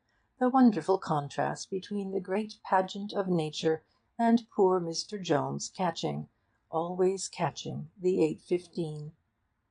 But Lord Poldoodle is rising again. "Our next poet," he says, "is Miss Miranda Herrick, whose work is so distinguished for its distinction. Miss Herrick, dressed in pale green and wearing pince nez, flutters in girlishly. She gives a nervous little giggle, pushes out her foot, withdraws it, and begins. When I take my bath in the morning. The audience wakes up with a start. When you take your what? Says Lord Poldoodle. Miss Herrick begins again, starting this time with the title. Life. When I take my bath in the morning, when I strip for the cool delight, and the housemaid brings me towels and things, do I reck of the coming night? A materially minded man whispers to his neighbour that he always wonders what's for breakfast. Shh, she says, for there is another verse to come.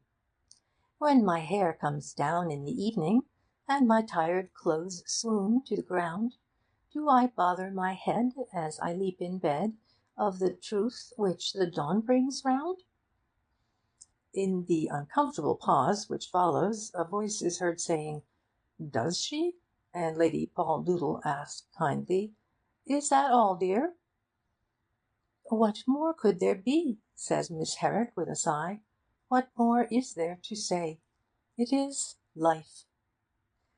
Life, how true, says the hostess. But won't you give us something else? That one ended so very suddenly.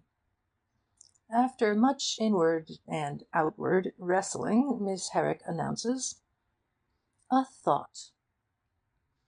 The music falls across the vale, from nightingale to nightingale. The owl within the ivied tree makes love to me, makes love to me. But all the tadpoles in the pond are dumb, however fond. I begin to think that there is something in a tadpole after all, murmurs Lord Poldoodle to himself as the author wriggles her way out. After all, says one guest to another, why shouldn't a tadpole make love as much as anybody else?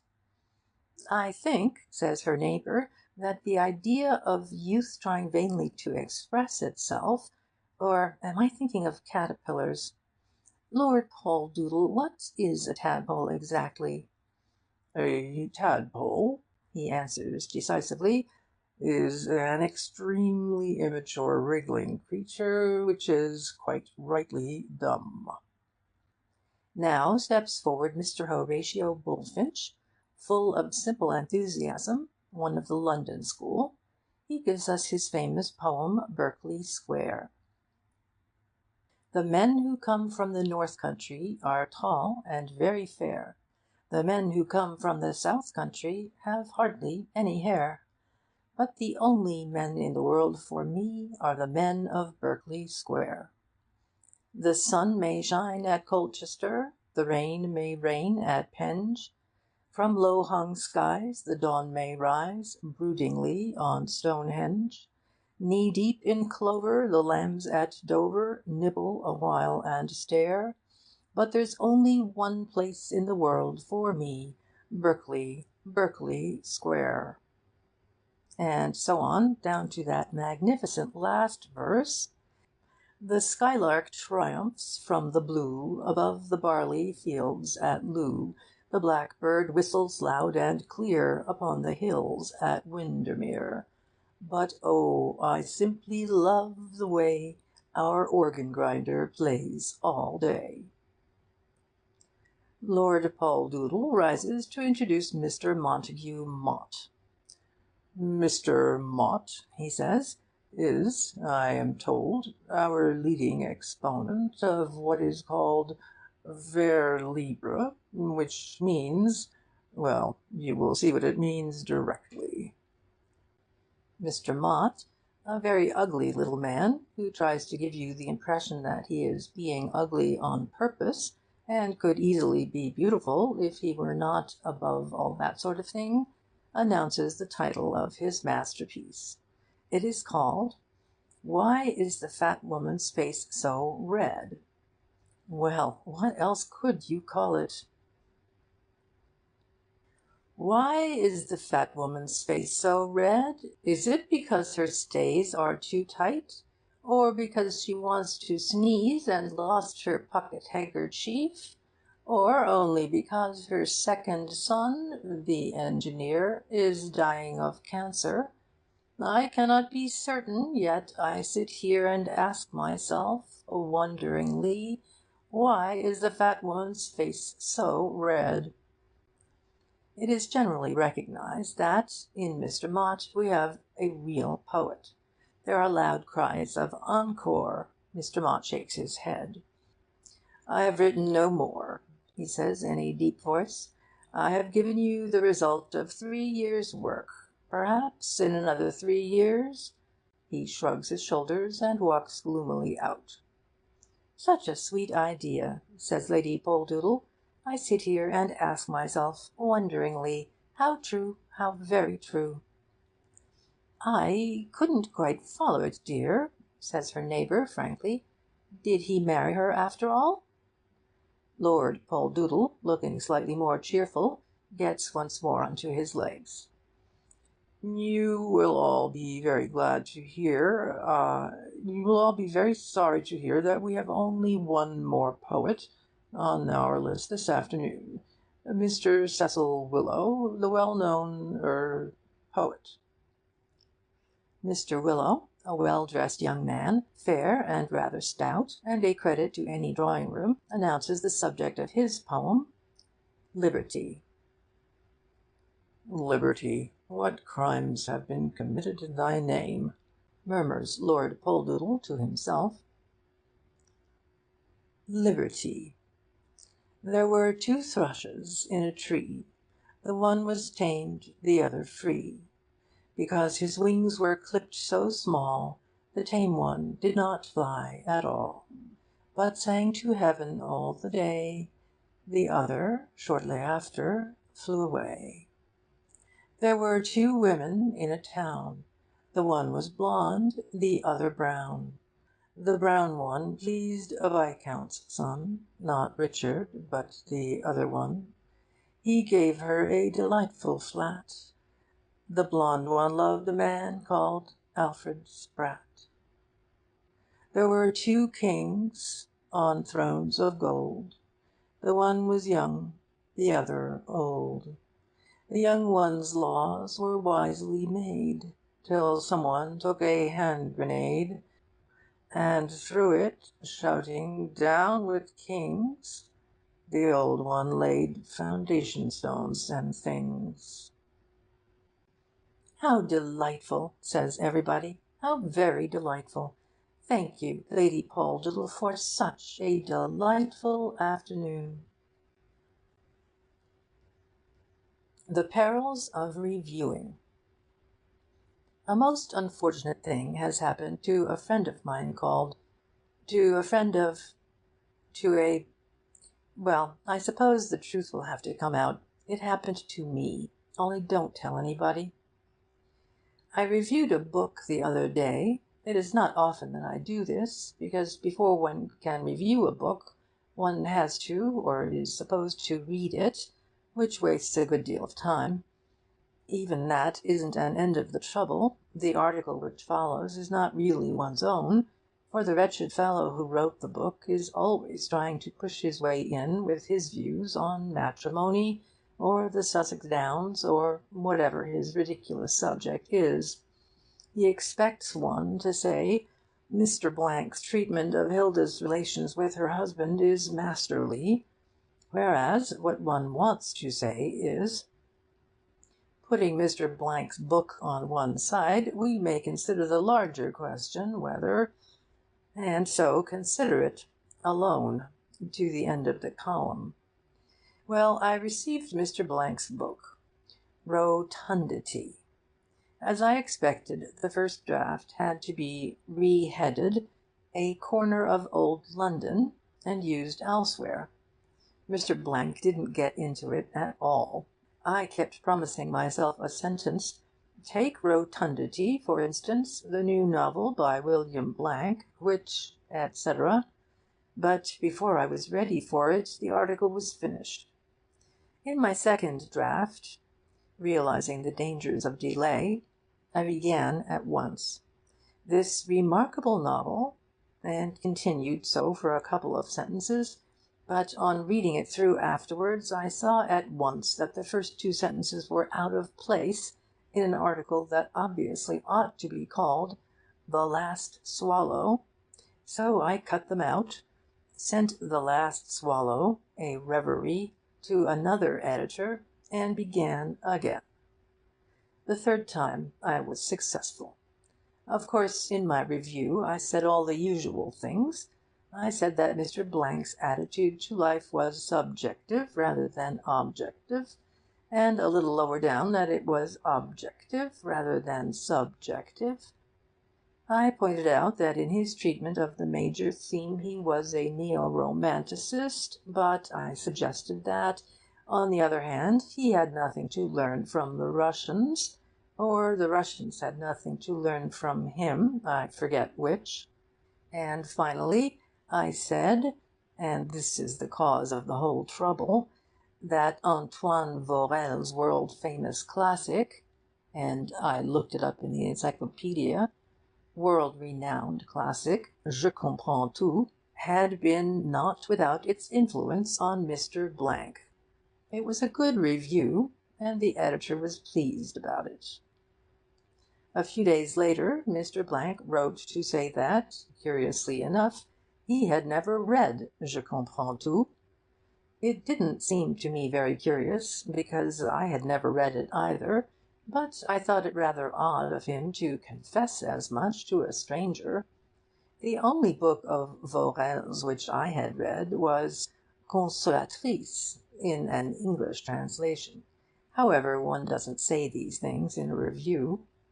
Now, I have a French friend, Henri, one of those annoying Frenchmen who talk English much better than I do, and Henri, for some extraordinary reason, had seen my review.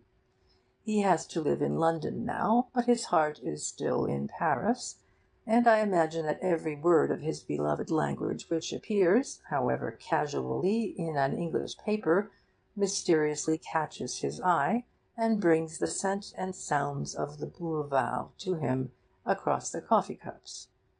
So, the next time I met him, he shook me warmly by the hand and told me how glad he was that I was an admirer of Antoine Vaurel's novels. "Who isn't?" I said with a shrug, and, to get the conversation on to safer ground, I added hastily that in some ways I almost liked Consolatrice best. He shook my hand again. So did he. A great book. But, of course, he said, one must read it in the original French. It is the book of all others which loses by translation. Of course, I agreed. Really, I don't see what else I could have done. Do you remember that wonderful phrase? And he rattled it off. Magnificent, is it not? Magnificent, I said, remembering an appointment instead. Well, I must be getting on. Good-bye. And, as I walked off, I patted my forehead with my handkerchief and wondered why the day had grown so warm suddenly. However, the next day was even warmer. Henri came to see me with a book under his arm. We all have one special book of our own which we recommend to our acquaintances, regarding the love of it as perhaps the best passport to our friendship. This was Henri's. He was about to test me. I had read and admired his favourite Vaurel in the original French. Would I love his darling La Forgue? My reputation as a man, as a writer, as a critic, depended on it. He handed me the book in French. "It is all there," he said reverently as he gave it to me. "All your English masters, they are come from him. Perhaps most of all your... But you shall tell me when you have read it. You shall tell me whom most you seem to see there. Your Meredith, your Shaw, your... But you shall tell me." "I will tell you," I said faintly, and I've got to tell him. Don't think that I shall have any difficulty in reading the book. Glancing through it just now, I came across this. Kate, avez-vous soupé avant le spectacle? Non, je n'avais guère le cœur à manger. Well, that's easy enough, but I doubt if it is one of the most characteristic passages. It doesn't give you a clue to La Forgue's manner any more than "Must I sit here, mother? Yes, without a doubt you must," tells you all that you want to know about Meredith. There's more in it than that. And I've got to tell him. But fancy holding forth on an author's style after reading him laboriously with a dictionary! However, I must do my best, and in my more hopeful moments I see the conversation going like this. "Well?" "Oh, wonderful!" with emotion. "Really wonderful." "You see them all there?" "Yes, yes, it's really wonderful. Meredith, I mean, well, it's simply," after a pause, "wonderful." "You see Meredith there most?" "Yes, sometimes. And then," with truth, "sometimes I don't. It's difficult to say. Sometimes well, it's," with a gesture somewhat Gallic, "how can I put it?" "Not Thackeray at all?" he says, watching me eagerly. I decided to risk it. "Oh, but of course. I mean Thackeray. Well, when I said Meredith, I was thinking of the others. But Thackeray, Thackeray is I've forgotten the author's name for the moment and go on hastily. Thackeray, obviously." He shakes me by the hand. I am his friend. But this conversation only takes place in my more hopeful moments. In my less hopeful ones, I see myself going into the country for quite a long time. End of section 2.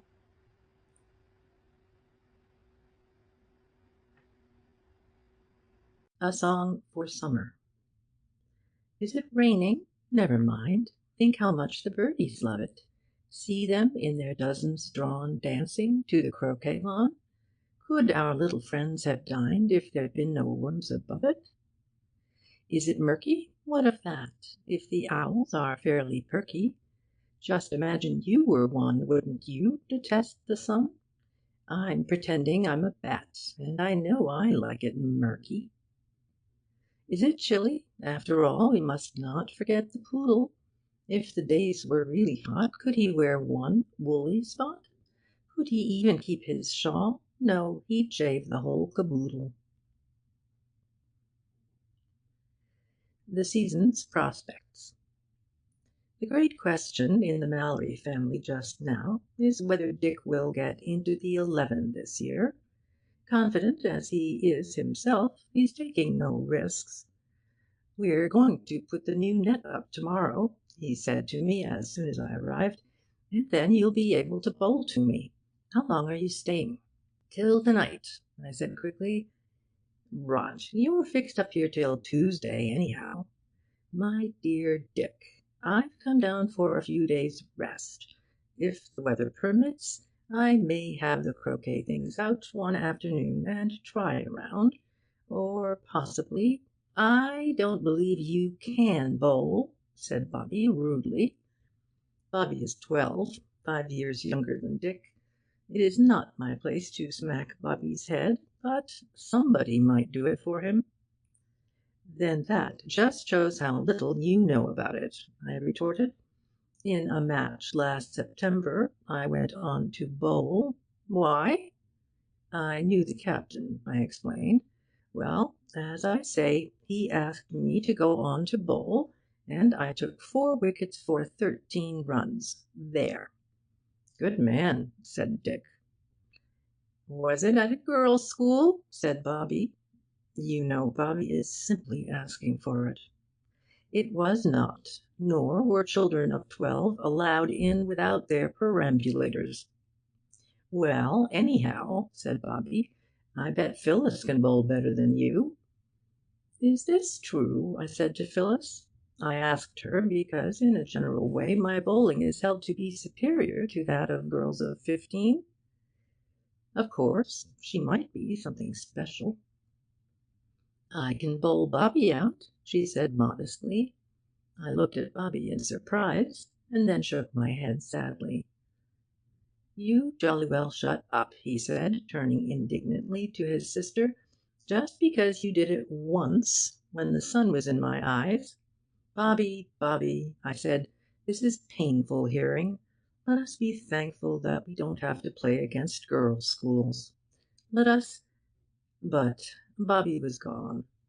Goaded to anger, he had put his hands in his pockets and made the general observation, "Rice pudding," an observation inoffensive enough to a stranger, but evidently of such deep private significance to Phyllis that it was necessary for him to head a pursuit into the shrubbery without further delay. "The children are gone," I said to Dick. "Now we can discuss the prospects for the season in peace." I took up the sportsman again.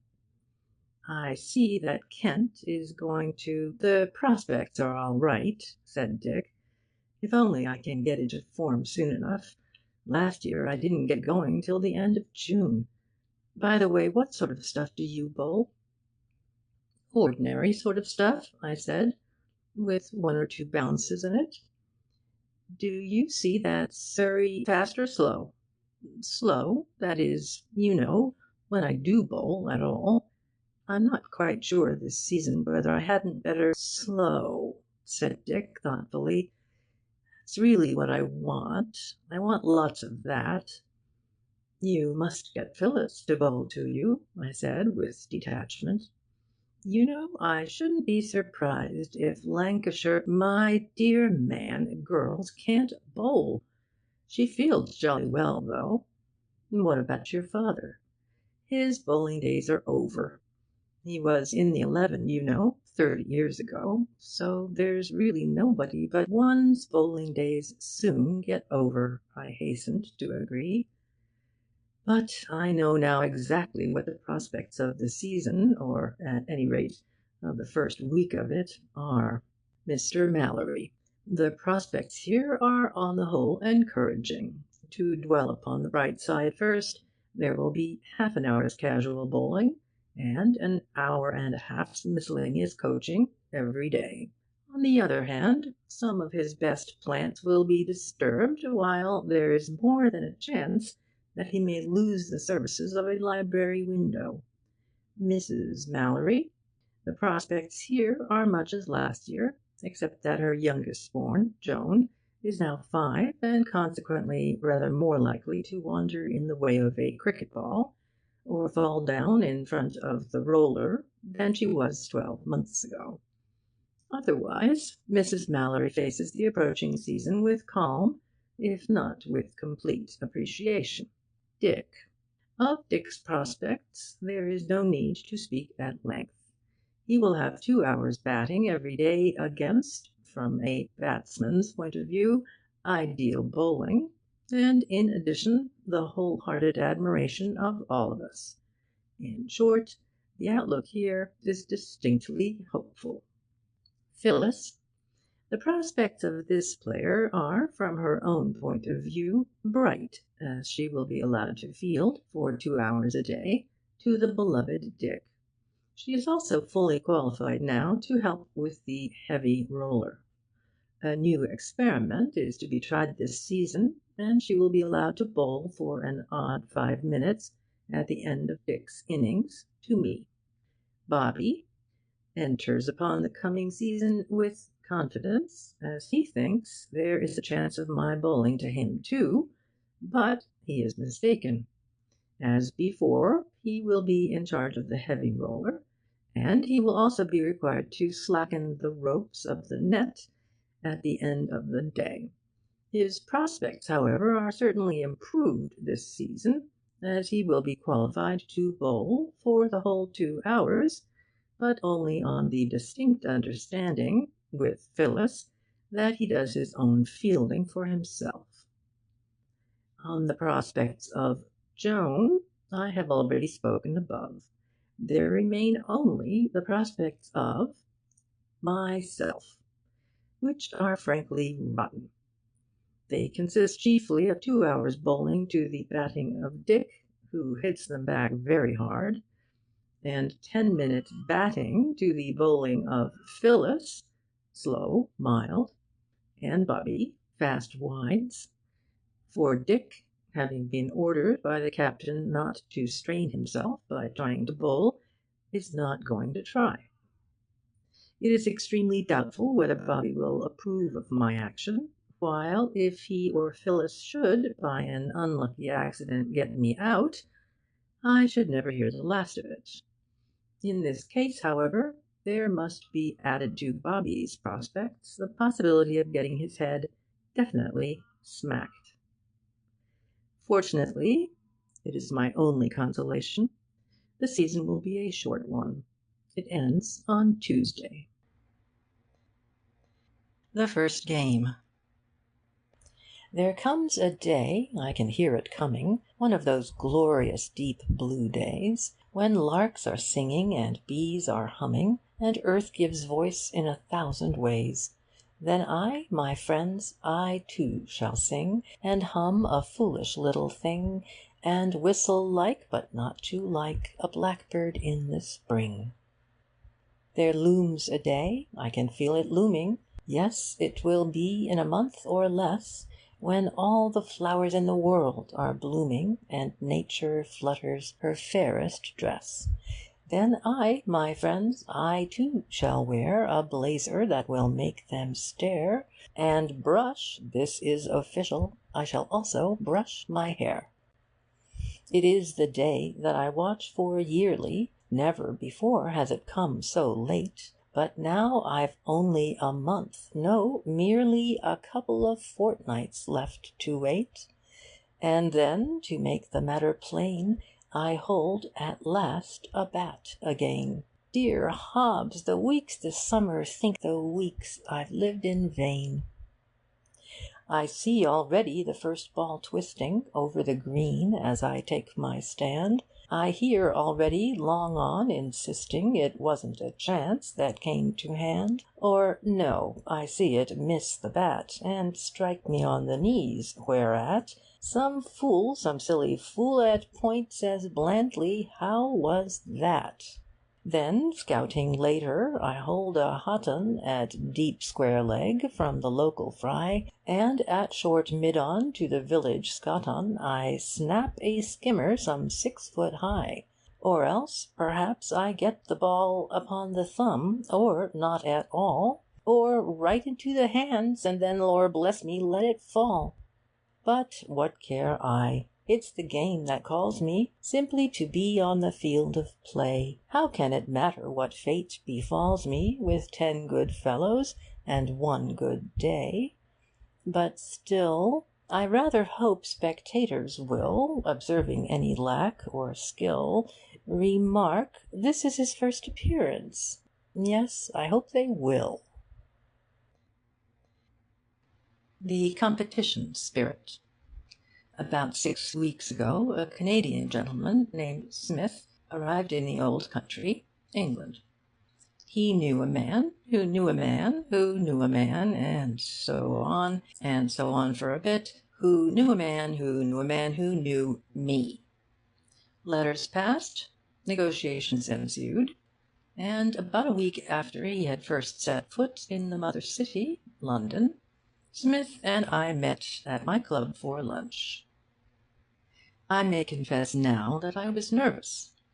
I think I expected a man in a brown shirt and leggings who would ask me to put it right there and tell me that I was some Englishman. However, he turned out to be exactly like anybody else in London. Whether he found me exactly like anybody else in Canada, I don't know. Anyway, we had a very pleasant lunch, and arranged to play golf together on the next day. Whatever else is true of Canada, there can be no doubt that it turns out delightful golfers. Smith proved to be just the best golfer I had ever met, being, when at the top of his form, almost exactly as good as I was. Hole after hole we halved in a mechanical 8. If, by means of a raking drive and 4 perfect brassies at the 6th, he managed to get one up for a moment, then, at the short 7th, a screaming iron and 3 consummate approaches would make me square again. Occasionally he would, by superhuman play, do a hole in bogey, but only to crack it the next and leave me at the edge of the green to play 1 off 11.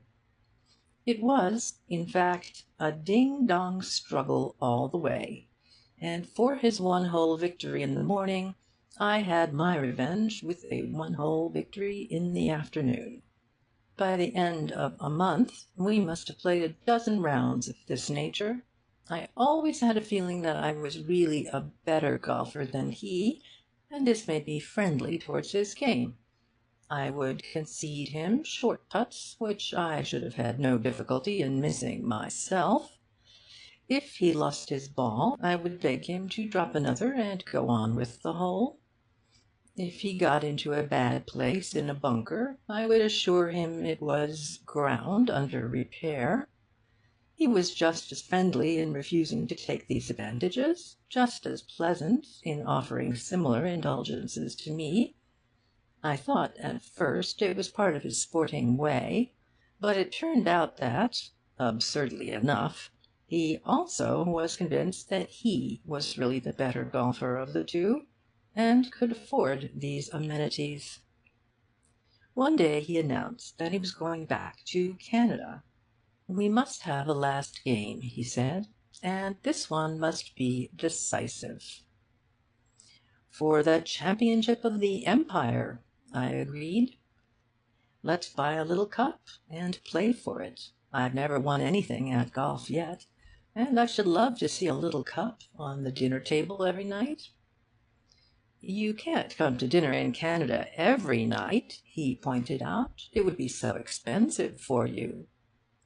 Well, the cup was bought, engraved the Empire Challenge Cup, and bah! And I tossed a potted grouse sandwich to his dog. However, that didn't get us any nearer. "Will you promise," said Celia, "that we shall have lunch in there one day?" "I promise," I said readily. That gave me about 60 years to do something in. I'm like, who was it who saw something of another man's and wouldn't be happy till he got it? The baby in the soap advertisement? No, some king in history. I believe you are thinking of Ahab, but you aren't a bit like him, really. Besides, we're not coveting Stopes. All we want to know is, does Barlow ever let it in the summer?" "That's it," said Celia eagerly. "And if so," I went on, "will he lend us the money to pay the rent with?" Yes," said Celia, "that's it." So for a month we had lived in our castle of Stopes. I see Celia there in her pink sunbonnet, gathering the flowers lovingly, bringing an armful of them into the hall, disturbing me sometimes in the library with, "Aren't they beauties? No, I only just looked in. Good luck to you." And she sees me ordering a man about importantly, or waving my hand to her as I ride through the old barn on my road to the golf course. But this morning she had an idea. "Suppose," she said timidly, "you wrote about Stopes, and Mr. Barlow happened to see it, and knew how much we wanted it, and—" "Well?" "Then," said Celia firmly, "if he were a gentleman, he would give it to us." "Very well. Now we shall see if Mr. Barlow is a gentleman." The Sands of Pleasure. Ladies first, so we will start with Jenny. Jenny is only 9, but she has been to the seaside before and knows all about it. She wears the fashionable costume de plage, which consists of a white linen hat, a jersey, and an overcrowded pair of bathing drawers, into which not only Jenny, but the rest of her wardrobe has had to fit itself. Slim brown legs emerge to bear the burden, and one feels that if she fell over she would have to stay there until somebody picked her up. She is holding Richard Henry by the hand. Richard Henry is 4, and this is the first time he has been to the sea. Jenny is showing it to him. Privately, he thinks that it has been overrated. There was a good deal of talk about it in his suburb, particularly from Jenny, and naturally one expected something rather more like what they had been saying it was like. However, perhaps it would be as well to keep in with Jenny and not to let her see that he is disappointed. So every time she asks, "Isn't the sea lovely?" he echoes, "Lovely." And now and then he adds, just to humour her, "Is that the sea?" And then she has a chance to say again, "Yes, that's the sea, darling. Isn't it lovely?" It is obvious that she is proud of it. Apparently she put it there. Anyway, it's hers now. Jenny has brought father and mother, as well as Richard Henry. There they are, over there. When she came before, she had to leave them behind, much to their disappointment. Father was saying, "Form 4's left," before going off to France again, and mother was buying wool to make him some more socks. It was a great relief to them to know that they were being taken this time, and that they would have Jenny to tell them all about it. Father is lying in a deck chair, smoking his pipe. There has been an interesting discussion this afternoon as to whether he is a coward or not. Father thought he wasn't, but mother wasn't quite so sure. Jenny said that of course he couldn't really be, because the king gave him a medal for not being one, but mother explained that it was only a medal he had over, and father happened to be passing by the window. "I don't see what this has to do with it," said father. "I simply prefer bathing in the morning." "Ooh, you said this morning you preferred bathing in the afternoon," says Jenny, like a flash. "I know, but since then I've had time to think it over, and I see that I was hasty. The morning is the best time." "I'm afraid he is a coward," said mother sadly, wondering why she had married him. "The whole point is, why did Jenny bring me here?" "To enjoy yourself," said Jenny promptly. "Well, I am," said father, closing his eyes. But we do not feel so sure that mother is enjoying herself. She has just read in the paper about a mine that floated ashore and exploded. Nobody was near at the time, but supposing one of the children had been playing with it." "Which one?" said father lazily. "Jenny." "Then we should have lost Jenny."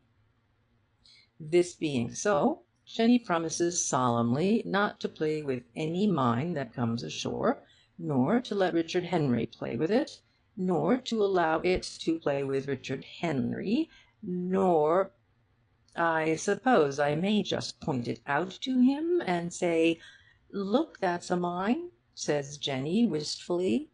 "If she can't do this, it doesn't seem to be much use coming to the seaside at all." "I don't think there would be any harm in that," says father, "but don't engage it in conversation." "Thank you very much," says Jenny, and she and Richard Henry go off together. Mother watches them anxiously. Father closes his eyes. "Now," says Jenny eagerly, "I'm going to show you a darling little crab. Won't that be lovely?" Richard Henry, having been deceived, as he feels, about the sea, is not too hopeful about that crab. However, he asks politely, "What's a crab?" "You'll see directly, darling," says Jenny, and he has to be content with that. "Crab," he murmurs to himself. Suddenly an idea occurs to him. He lets go of Jenny's hand and trots up to an old gentleman with white whiskers. "Going to see a crab," he announces. "Going to see a crab, are you, my little man?" says the old gentleman kindly. "Going to see a crab," says Richard Henry, determined to keep up his end of the conversation. "Well, I never! So you're going to see a crab," says the old gentleman, doing his best with it. Richard Henry nods 2 or 3 times. "Going to see a crab," he says firmly. Luckily, Jenny comes up and rescues him. Otherwise they would still be at it. "Come along, darling, and see the crab," she says, picking up his hand, and Richard Henry looks triumphantly at the old gentleman. There you are. Perhaps he will believe a fellow another time. Jenny has evidently made an arrangement with a particular crab for this afternoon. It is to be hoped that the appointment will be kept, for she has hurried Richard Henry past all sorts of wonderful things which he wanted to stop with for a little. But the thought of this lovely crab, which Jenny thinks so much of, forbids protest. Quite right not to keep it waiting. What will it be like? Will it be bigger than the sea? We have reached the rendezvous. We see now that we need not have been in such a hurry. "There," says Jenny excitedly. "Isn't he a darling little crab? He's asleep." That's why we need not have hurried. Richard Henry says nothing. He can't think of the words. What he wants to say is that Jenny has let him down again. They passed a lot of these funny little things on their way here, but Jenny wouldn't stop because she was going to show him a crab, a great, big, enormous, darling little crab, which might have been anything. And now it's only just this. No wonder the old gentleman didn't believe him. Swindled. That's the word he wants. However, he can't think of it for the moment, so he tries something else. "Darling little crab," he says. They leave the dead crab there and hurry back. "What shall I show you now?" says Jenny. Golden Memories. When memory, with its scorn of ages, its predilection for the past, turns back about 1 billion pages and lands us by the Cam at last, is it the thought of Granta, once our daughter, the Fresher's match, the second in our maze, that makes our mouth, our very soul, to water? Ah no, it is the salmon mayonnaise. The work we did was rarely reckoned worthy a tutor's kindly word, for when I said we got a second, I really meant we got a third. The games we played were often tinged with bitter. Amidst the damns no faintest hint of praise greeted us when we missed the authentic sitter, but thou wert always kind, O salmon mayonnaise. Even our nights with Granta, even the style that, week by blessed week, mixed Calverley and J.K. Stephen with much that was, I hold, unique. Even our parodies of the Rubaiyat were disappointing, yes, in certain ways. What genius loves, I mean, the people shy at, yet no one ever shied at salmon mayonnaise. Alas, no restaurant in London can make us feel that thrill again, though what they do or what leave undone I often ask, and ask in vain. Is it the sauce which puts the brand of Cam on each maddening dish, the egg, the yellow glaze, the cucumber, the special breed of salmon? I only know we loved that mayonnaise. Did beauty, some may ask severely, visit him in no other guise? It cannot be that salmon merely should bring the mist before his eyes. What of the river there where Byron's pool lay, the warm blue morning shimmering in the haze? Not this, I say, yet something else creme brulee. Ye gods, to think of that and salmon mayonnaise! The problem of life. The noise of the retreating sea came pleasantly to us from a distance. Celia was lying on her—I never know how to put this nicely—well, she was lying face downwards on a rock, and gazing into a little pool which the tide had forgotten about and left behind. I sat beside her and annoyed a limpet. 3 minutes ago I had taken it suddenly by surprise, and with a Herculean effort moved it an eighteenth of a millimetre westwards. My silence, since then, was lulling it into a false security, and in another 2 minutes I hoped to get a move on it again. "Do you know," said Celia, with a puzzled look on her face, "sometimes I think I'm quite an ordinary person after all." "You aren't a little bit," I said lazily. "You're just like nobody else in the world." "Well, of course you had to say that." "No, I hadn't. Lots of husbands would merely have yawned." I felt one coming, and stopped it just in time. Waiting for limpets to go to sleep is drowsy work. "But why are you so morbid about yourself suddenly?" "I don't know," she said. "Only every now and then I find myself thinking the most obvious thoughts."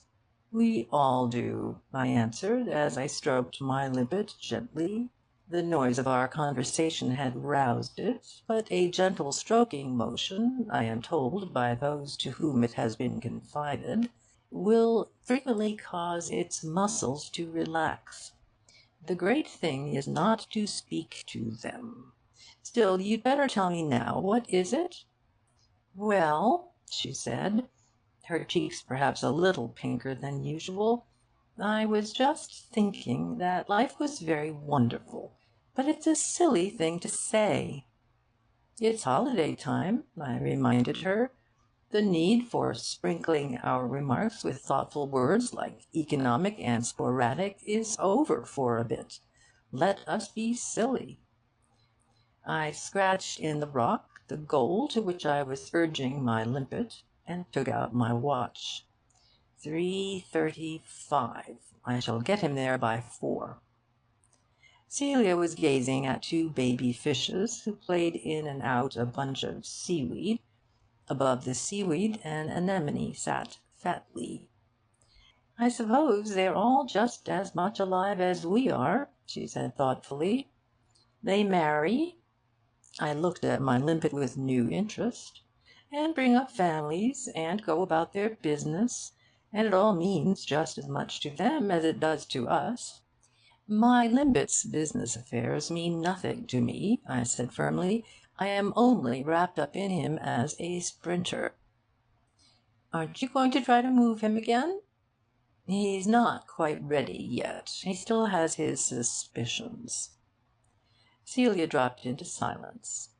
Her next question showed that she had left the pool for a moment. "Are there any people in Mars?" she asked. "People down here say there aren't. A man told me the other day that he knew this for a fact.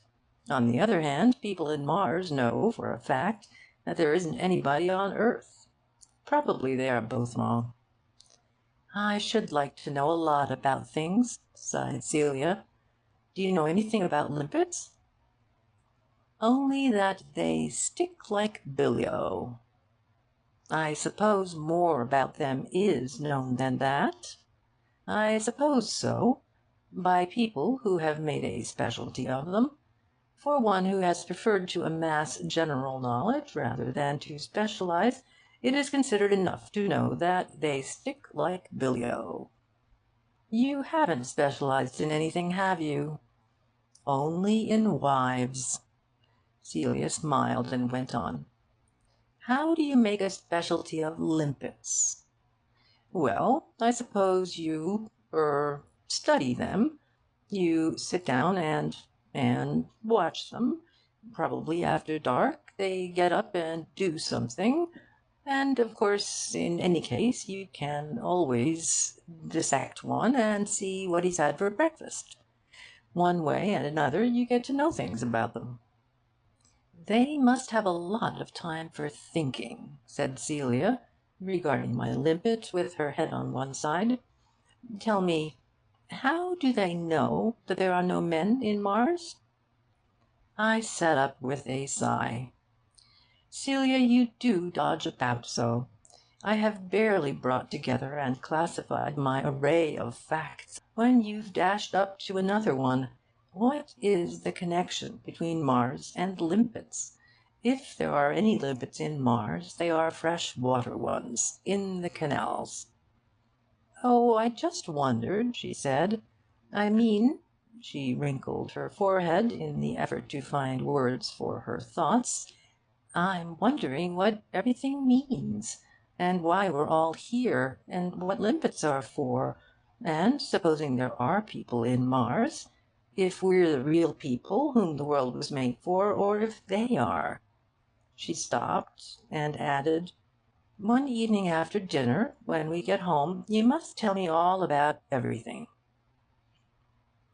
Celia has a beautiful idea that I can explain everything to her. I suppose I must have explained a stymie or a no-ball very cleverly once. Well, I said, I can tell you what limpets are for now. They're like sheep and cows and horses and pheasants and any other animal. They're just for us. At least so the wise people say. But we don't eat limpets. No, but they can amuse us. This one, and with a sudden leap I was behind him as he dozed, and I had dashed him forward another 18th of a millimetre. This one has amused me. Perhaps, said Celia thoughtfully, and I don't think it was quite a nice thing for a young woman to say, perhaps we're only meant to amuse the people in Mars. Then, I said lazily, let's hope that they are amused. 10 days later, the Great War began. Celia said no more on the subject, but she used to look at me curiously sometimes, and I fear that the problem of life left her more puzzled than ever. At the risk of betraying myself to her as quite an ordinary person after all, I confess that there are times when it leaves me puzzled, too. End of section 3.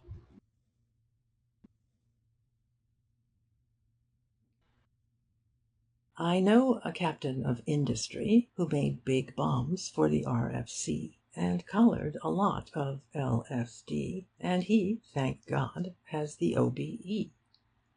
I know a lady of pedigree who asked some soldiers out to tea, and said, Dear me, and Yes, I see, and she, thank God, has the OBE. I know a fellow of 23 who got a job with a fat MP, not caring much for the infantry, and he, thank God, has the OBE. I had a friend, and he just held the line for you and me, and kept the Germans from the sea, and died without the OBE. Thank God he died without the OBE. Armageddon. The conversation had turned, as it always does in the smoking rooms of golf clubs, to the state of poor old England, and Porkins had summed the matter up. He had marched round in '97 that morning, followed by a small child with an umbrella and an arsenal of weapons, and he felt in form with himself. What England wants, he said, leaning back and puffing at his cigar, what England wants is a war. Another whisky and soda, waiter. We're getting flabby. All this pampering of the poor is playing the very deuce with the country. A bit of a scrap with a foreign power would do us all the good in the world.' He disposed of his whisky at a draught. 'We're flabby,' he repeated. 'The lower classes seem to have no sense of discipline nowadays. We want a war to brace us up.' It is well understood in Olympus that Porkins must not be disappointed. What will happen to him in the next world I do not know, but it will be something extremely humorous. In this world, however, he is to have all that he wants. Accordingly, the gods got to work. In the little village of Ozpovat, which is in the southeastern corner of Ruritania, there lived a maiden called Maria Strultz, who was engaged to marry Captain Topsk. 'I fancy,' said one of the gods, 'that it might be rather funny if Maria jilted the captain. I have an idea that it would please Porkins.' 'Whatever has Maria,' began a very young god, but he was immediately suppressed. 'Really,' said the other, 'I should have thought it was sufficiently obvious. You know what these mortals are.' He looked round to them all. 'Is it agreed, then?' It was agreed. So Maria Strultz jilted the captain. Now this, as you may imagine, annoyed Captain Tomsk. He commanded a frontier fort on the boundary between Ruritania and Essenland, and his chief amusement in a dull life was to play cards with the Essenland captain, who commanded the fort on the other side of the river. When Maria's letter came, he felt that the only thing to do was to drown himself. On second thoughts, he decided to drown his sorrows first. He did this so successfully that at the end of the evening he was convinced that it was not Maria who had jilted him, but the Essenland captain who had jilted Maria, whereupon he rowed across the river and poured his revolver into the Essenland flag, which was lying over the fort. Maria was thus revenged. He went home to bed, and woke the next morning with a bad headache. 'Now we're off,' said the gods in Olympus. In Diedeldorf, the captain of Estland, the leader writers proceeded to remove their coats.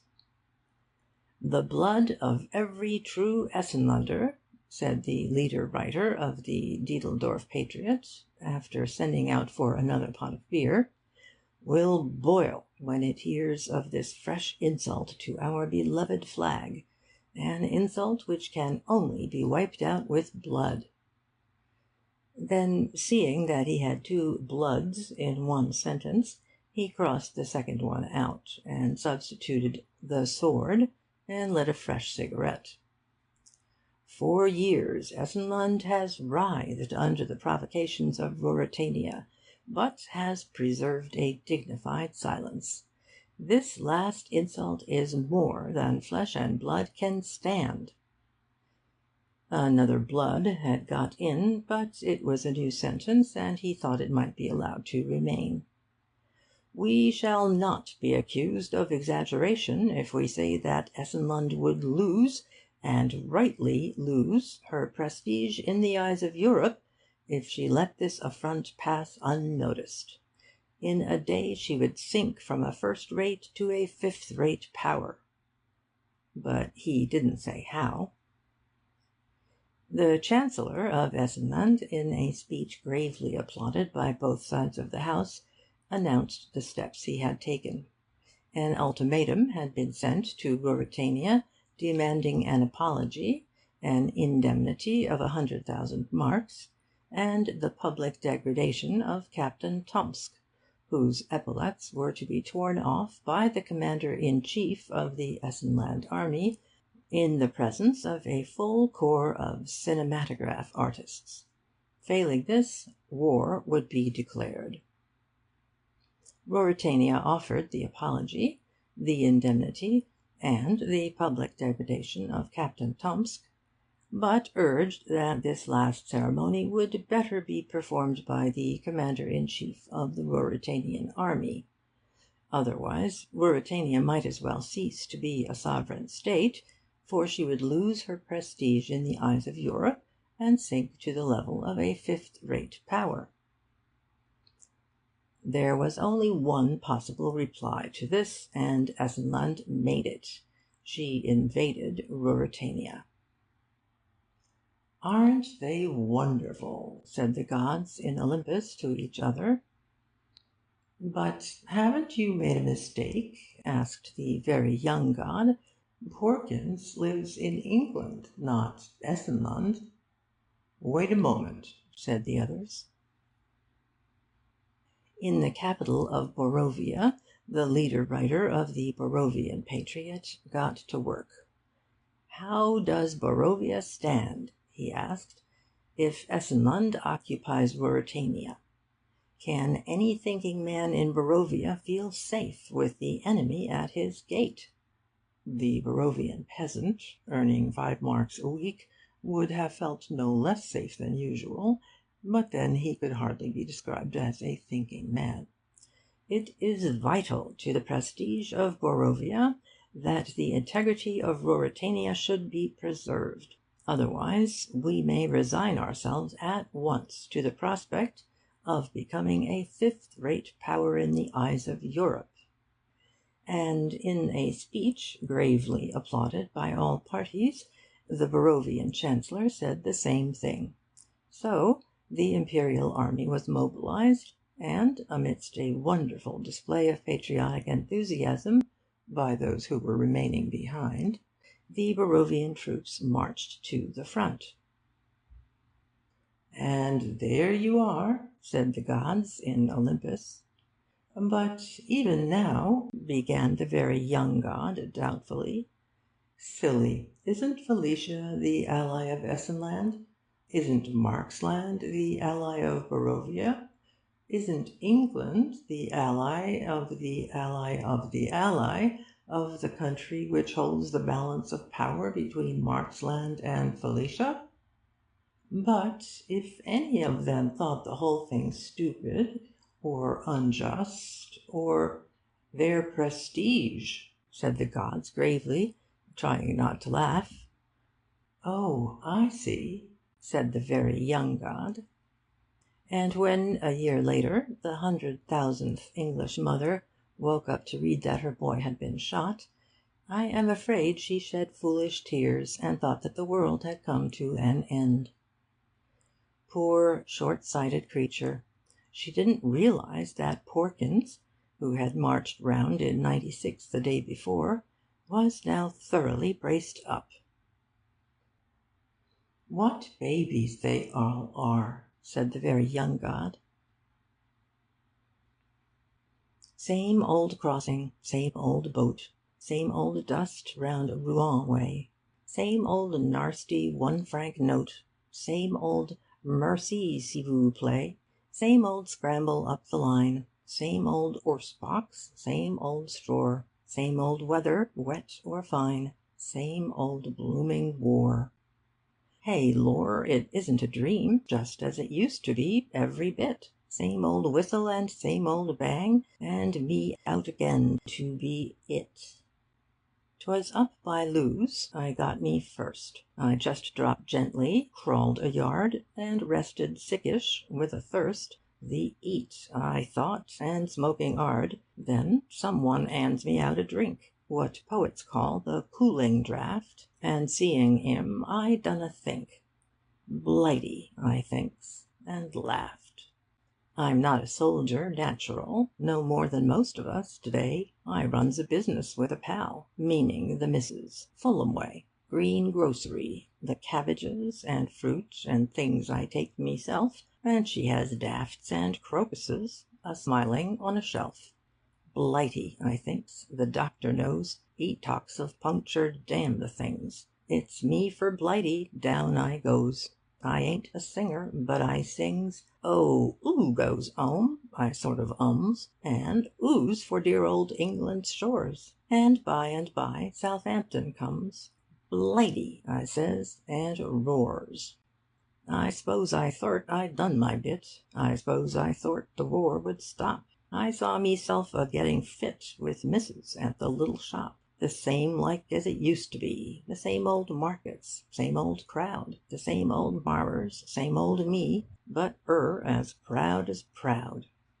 The regiment is where it was. I'm in the same old ninth platoon. New faces most, and keen because they thinks the thing is ending soon. I ain't complaining, mind, but still, when later on some newish bloke stops one and laughs, "A Blighty, Bill," I'll wonder where's the joke.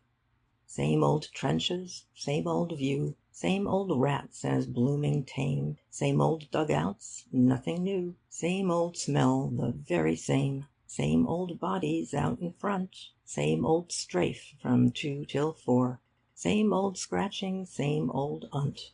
Same old bloody war. Oh, lor, it isn't a dream. It's just as it used to be, every bit. Same old whistle and same old bang, and me to stay 'ere till I'm it. Toby. It will save trouble if I say at once that I know nothing about horses. This will be quite apparent to you, of course, before I have finished. But I don't want you to suppose that it is not also quite apparent to me. I have no illusions on the subject. Neither, I imagine, has Toby. To me, there are only 2 kinds of horse: chestnuts, roans, bay rums. I know nothing of all these. I can only describe a horse simply as a nice horse or a nasty horse. Toby is a nice horse. Toby, of course, knows much more about men than I do about horses, and no doubt he describes me professionally to his colleagues as a flea-bitten fellow standing about 18 hoofs. But when he is not being technical, I like to think that he sums me up to himself as a nice man. At any rate, I am not allowed to wear spurs, and that must weigh with a horse a good deal. I have no real right to Toby.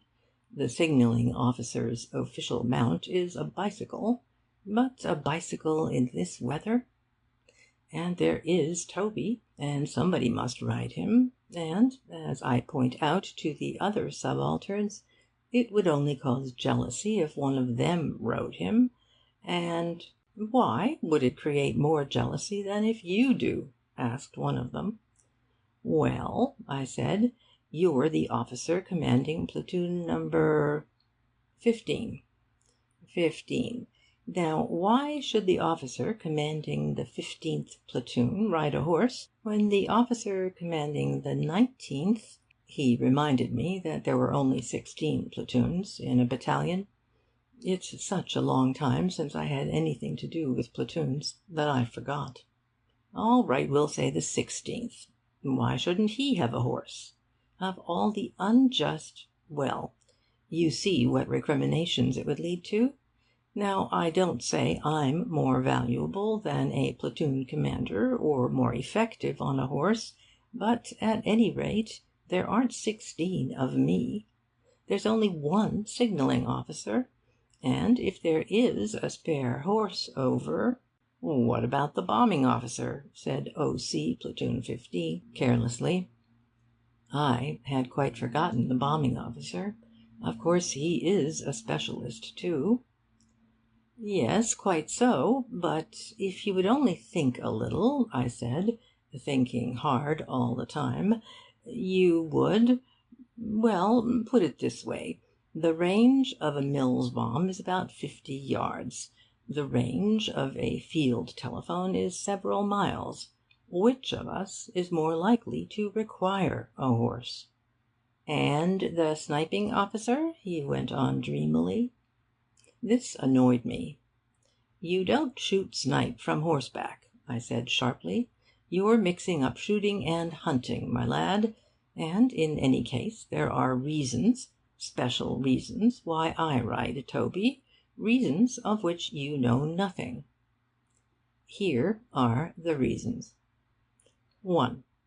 I think I have more claim to a horse called Toby than has a contributor to Our Feathered Friends, or whatever paper the sniping officer writes for. 2. When I joined the army, Celia was inconsolable.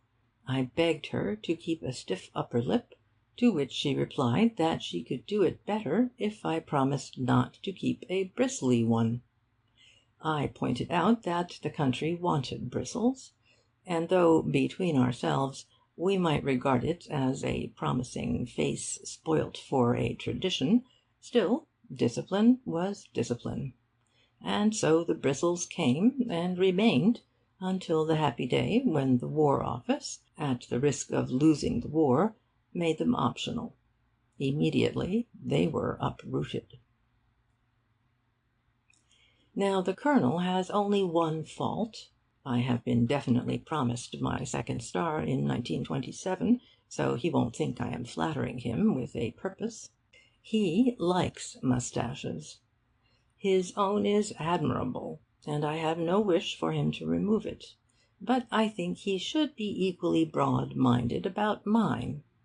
"You aren't really more beautiful without it," he said. "A moustache suits you." "My wife doesn't think so," I said firmly. I had the War Office on my side, so I could afford to be firm. The Colonel looked at me, and then he looked out of the window and made the following remarkable statement. "Toby," he said gently to himself, "doesn't like clean-shaven officers." This hadn't occurred to me. I let it sink in. "Of course," I said at last, "one must consider one's horse. I quite see that." "With a bicycle," he said, "it's different." And so there you have the second reason. If the bombing officer rode Toby, I should shave again tomorrow, and then where would the battalion be? Ruined. So Toby and I go off together. Up till now he has been good to me. He has bitten one company commander, removed another, and led the Colonel a 3-mile chase across country after him. So if any misunderstanding occurs between us, there will be good precedent for it. So far, my only real trouble has been once, when billeting. Billeting is delightful fun.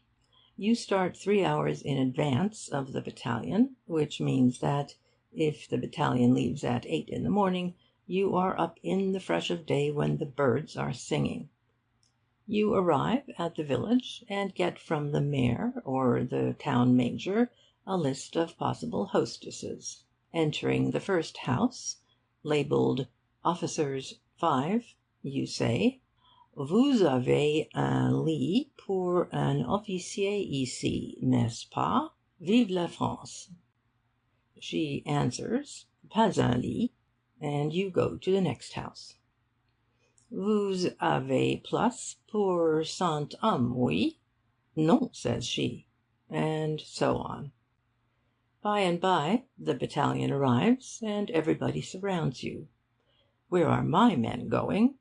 Where is my billet? Where's C Company's mess? Have you found anything for the pioneers? And so one knows what it is to be popular. Well, the other day the Major thought he'd come with me, just to give me an idea how it ought to be done. I say nothing of the result, but for reasons connected with Toby, I hope he won't come again. For in the middle of a narrow street crowded with lorries, he jumped off his horse, I think that's the expression, flung me the reins, and said, "Just wait here while I see the mayor a moment." The Major's horse I can describe quite shortly. A nasty big black horse. Toby I have already described as a nice horse, but he had been knee-deep in mud, inspecting huts, for nearly half an hour, and was sick of billeting. I need not describe 200 lorries on a dark evening to you, and so, Seeing that you know the constituents, I must let you imagine how they all mixed. This is a beastly war, but it has its times, and when our own particular bit of the battle is over, and what is left of the battalion is marching back to rest, I doubt if, even in England, which seems very far off, you will find two people more contented with the morning than Toby and I as we jog along together. Common. Seated in your comfortable club, my very dear sir, or in your delightful drawing-room, madam, you may smile pityingly at the idea of a mascot saving anybody's life. What will be, you say to yourself, or in Italian to your friends, and to suppose that a charm round the neck of a soldier will divert a German shell is ridiculous. But out there, through the crumps, things look otherwise. Common has sat on the mantelpiece at home, an ugly little ginger dog with a bit of red tape for his tongue and two black beads for his eyes. He viewed his limited world with an air of innocent impertinence, very attractive to visitors. Common he looked, and common he was called, with a Christian name of Howard for registration. For 6 months he sat there, and no doubt he thought that he had seen all that there was to see of the world, when the summons came which was to give him so different an outlook on life. For that summons meant the breaking up of his home. Master was going wandering from trench to trench, mistress from one person's house to another person's house. She no doubt would take Common with her, or perhaps she couldn't be bothered with an ugly little ginger dog, and he would be stored in some repository, boarded out in some Olympic kennel. Or do you think possibly that Master might... He looked very wistful that last morning, so wistful that mistress couldn't bear it, and she slipped him in hastily between the revolver and the boracic powder, "just to look after you," she said. So Common came with me to France. His first view of the country was at Rouen, when he sat at the entrance to my tent and whooshed the early morning flies away. His next at a village behind the lines, where he met stout fellows of D Company, and took the centre of the table at mess in the apple orchard, and, moreover, was introduced to a French maiden or two, with whom, at the instigation of the seconds in the business, her mother and myself, a prolonged but monotonous conversation in the French tongue ensued. Common, under suitable pressure, barked idiomatically, and the maiden, carefully prompted, replying with the native for bow wow. A pretty greenwood scene beneath the apple trees, and in any decent civilization the great adventure would have ended there. But Common knew that it was not only for this that he had been brought out, and that there was more arduous work to come. Once more he retired to the valise, for we were making now for a heap of bricks near the river. You may guess the river. It was about this time that I made a little rhyme for him. There was a young puppy called Howard, who at fighting was rather a coward. He never quite ran when the battle began, but he started at once to bow wow hard. A good poet is supposed to be superior to the exigencies of rhyme, but I am afraid that, in any case, Common's reputation had to be sacrificed to them. To be lyrical over anybody called Howard Common, without hinting that he... well, try for yourself. Anyhow, it was a lie, as so much good poetry is.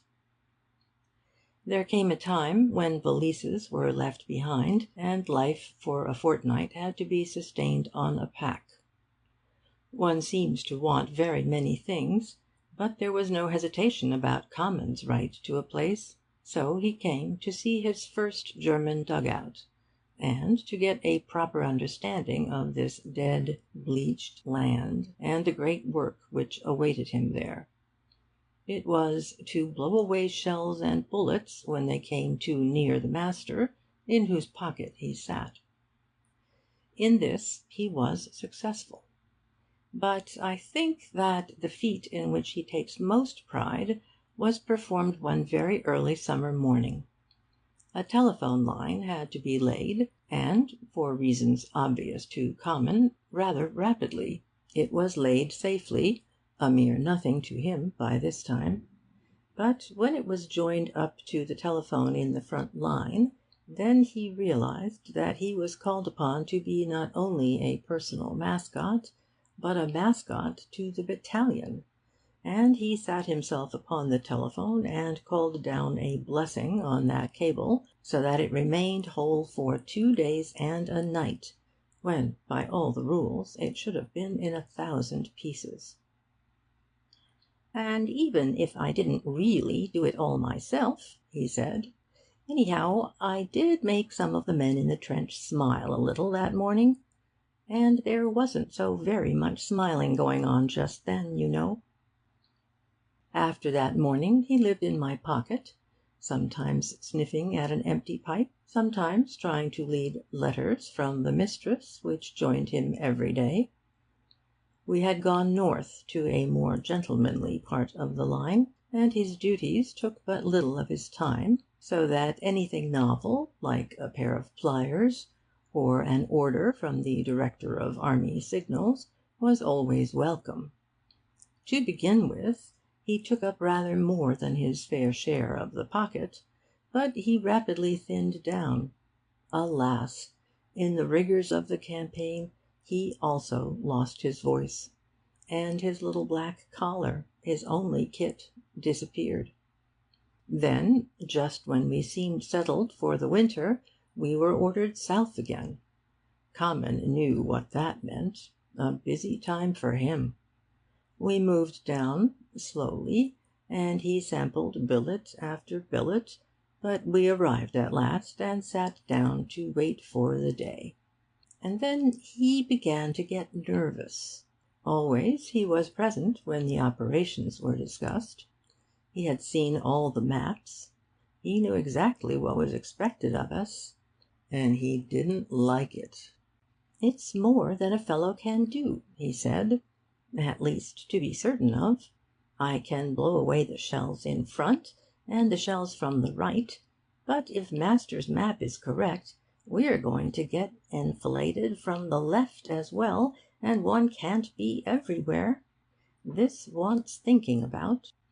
So he dived, head downwards, into the deepest recesses of my pocket, and abandoned himself to thought. A little later he came up with a smile. Next morning I stayed in bed, and the doctor came. Common looked over his shoulder as he read the thermometer. 104, said Common. Golly, I hope I haven't overdone it. He came with me to the clearing station. "I only just blowed a germ at him," he said wistfully. "One I found in his pocket. I only just blowed it at him." We went down to the base hospital together. We went back to England. And in the hospital in England, Common suddenly saw his mistress again. "I've brought him back, missus," he said. "Here he is. Have I done well?" He sits now in a little basket lined with flannel, a hero returned from the war. Round his neck he wears the regimental colours, and on his chest will be sewn whatever medal is given to those who have served faithfully on the Western Front. Seated in your comfortable club, my very dear sir, or in your delightful drawing-room, madam, you smile pityingly. Or perhaps you don't. End of section 4.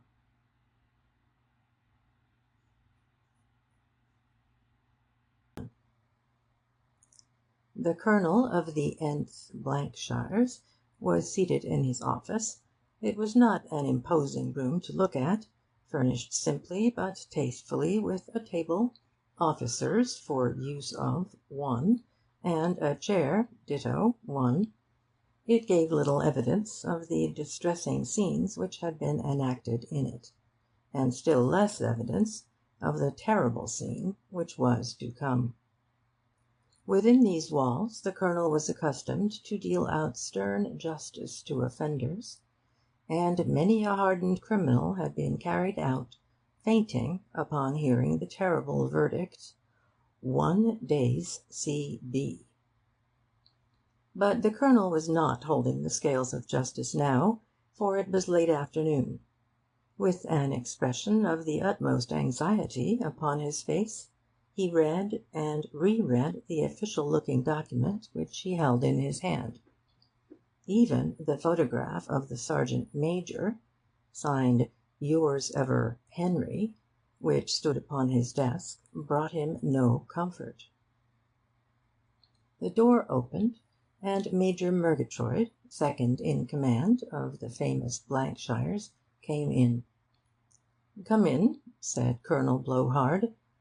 The Major saluted impressively, and the Colonel rose and returned his salute with the politeness typical of the British Army. "You wished to see me, Colonel?" "I did, Major." They saluted each other again. "A secret document of enormous importance," went on the Colonel, "has just reached me from the War Office. It concerns the regiment, the dear old regiment." Both men saluted, and the Colonel went on hoarsely. "Were the news in this document to become public property before its time, nothing could avert the defeat of England in the present world-wide cataclysm." "Is it as important as that, Colonel?" said the Major, even more hoarsely, if anything. "It is, Major." The Major's voice sank to a whisper. "What would not Hindenburg give to see it?" he muttered. "Aye," said the Colonel, "I say that to myself day and night. What Well, I say it to myself day and night. For this reason, Major, I have decided to entrust the news to no one but yourself. Our officers are good lads, and a credit to the dear old regiment." They saluted as before. "But in a matter of this sort one cannot be too discreet." "You are right, Colonel." The Colonel looked round the room apprehensively, and brought his chair a little closer to the Major. "The secret contained in this document— Are we alone?" "Except for each other, Colonel." "The secret," went on the Colonel, "is this: that, on and after the 23rd of the month, men in Category X3 are to be included in Category X2." "My God!" gasped the Major. "If Hindenburg knew—" "He must not know, Major," said the Colonel simply. "I can trust you not to disclose this until the time is ripe. You can trust me, Colonel." They grasped hands and saluted. At this moment the door opened, and an orderly came in. "You're wanted by the Sergeant Major, sir," he told the Colonel. "Ah, excuse me a moment," said the latter to his second in command. Knowing how much it annoys a Sergeant Major to be kept waiting, he saluted and hurried out. "Just a moment, orderly," said the Major. The orderly came back. "Yes, sir," he said. "Did you give that message to Miss Blowhard?" "Yes, sir. She says she cannot play golf with you to-morrow, because she is playing with Second Lieutenant Lord Smith." He saluted and withdrew. Left alone, the Major gave vent to his rage. "Lord Smith!" he stormed. "Curse him! What can she see in that puppy? Thrice have I used my influence to send him away on a musketry course, and thrice has he returned. Could I but turn him out of the regiment for good, I might win the love of the fair Miss Blowhard, the Colonel's daughter." In a sudden passion he picked up the Manual of Military Law and flung it to the ground. All at once an idea struck him, and a crafty look came into his eyes. "By Jove!" he cried, "the secret document! The very thing!" To put the document into an envelope was the work of a moment. Taking up a pen, he printed on the outside in large capitals these words: "For Hindenburg, Germany." With a diabolical smile he sealed the envelope up, rang the bell, and ordered Second Lieutenant Lord Smith to be brought before him. "You wanted me, sir?" said Lord Smith on his arrival. Of all the distinguished officers in the th Battalion, Lord Smith was perhaps the most brilliant. Although he had held his commission for 3 years, he had only been arrested twice by the Provost Marshal, the first time for wearing a soft cap when, as an officer and gentleman, he should have worn a hard one, and the second time, 3 months later, for wearing a hard cap when, as an officer and gentleman, he should have worn a soft one. Nobody can deny that these were serious blots on his career, but it was felt in the trenches that his skill with the rifle partially atoned for them. "Ah, Smith, my boy," said the Major genially, "I just wanted to know the address of your tailor. Wonderfully well-cut tunic this of yours."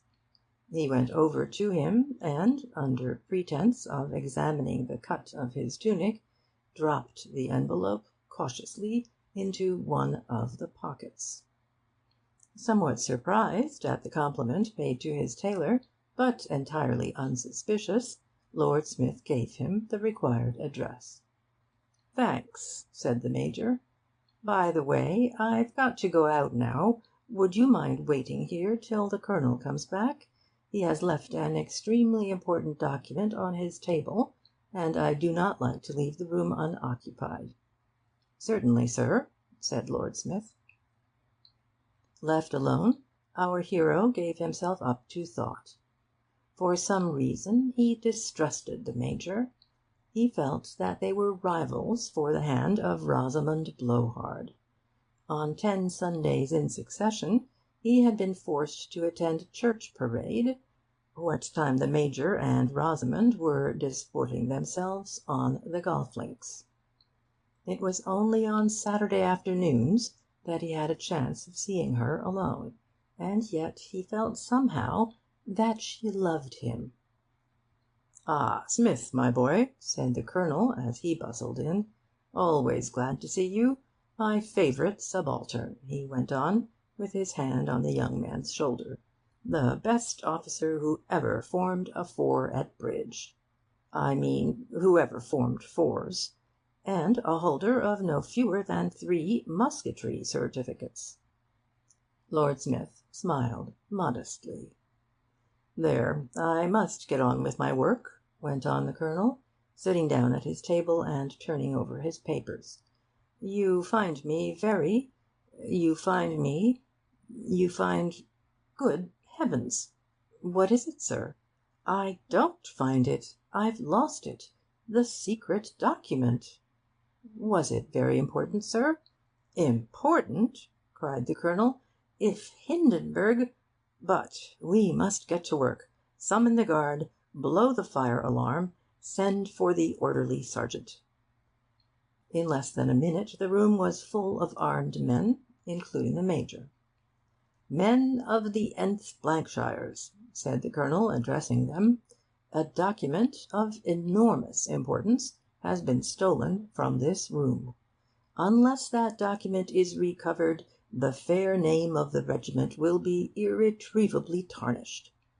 "Never!" cried a corporal of the signalling section, and there was a deep murmur of applause. "May I suggest, sir," said the Major, "that the pockets of all should be searched? I myself am quite ready to set the example."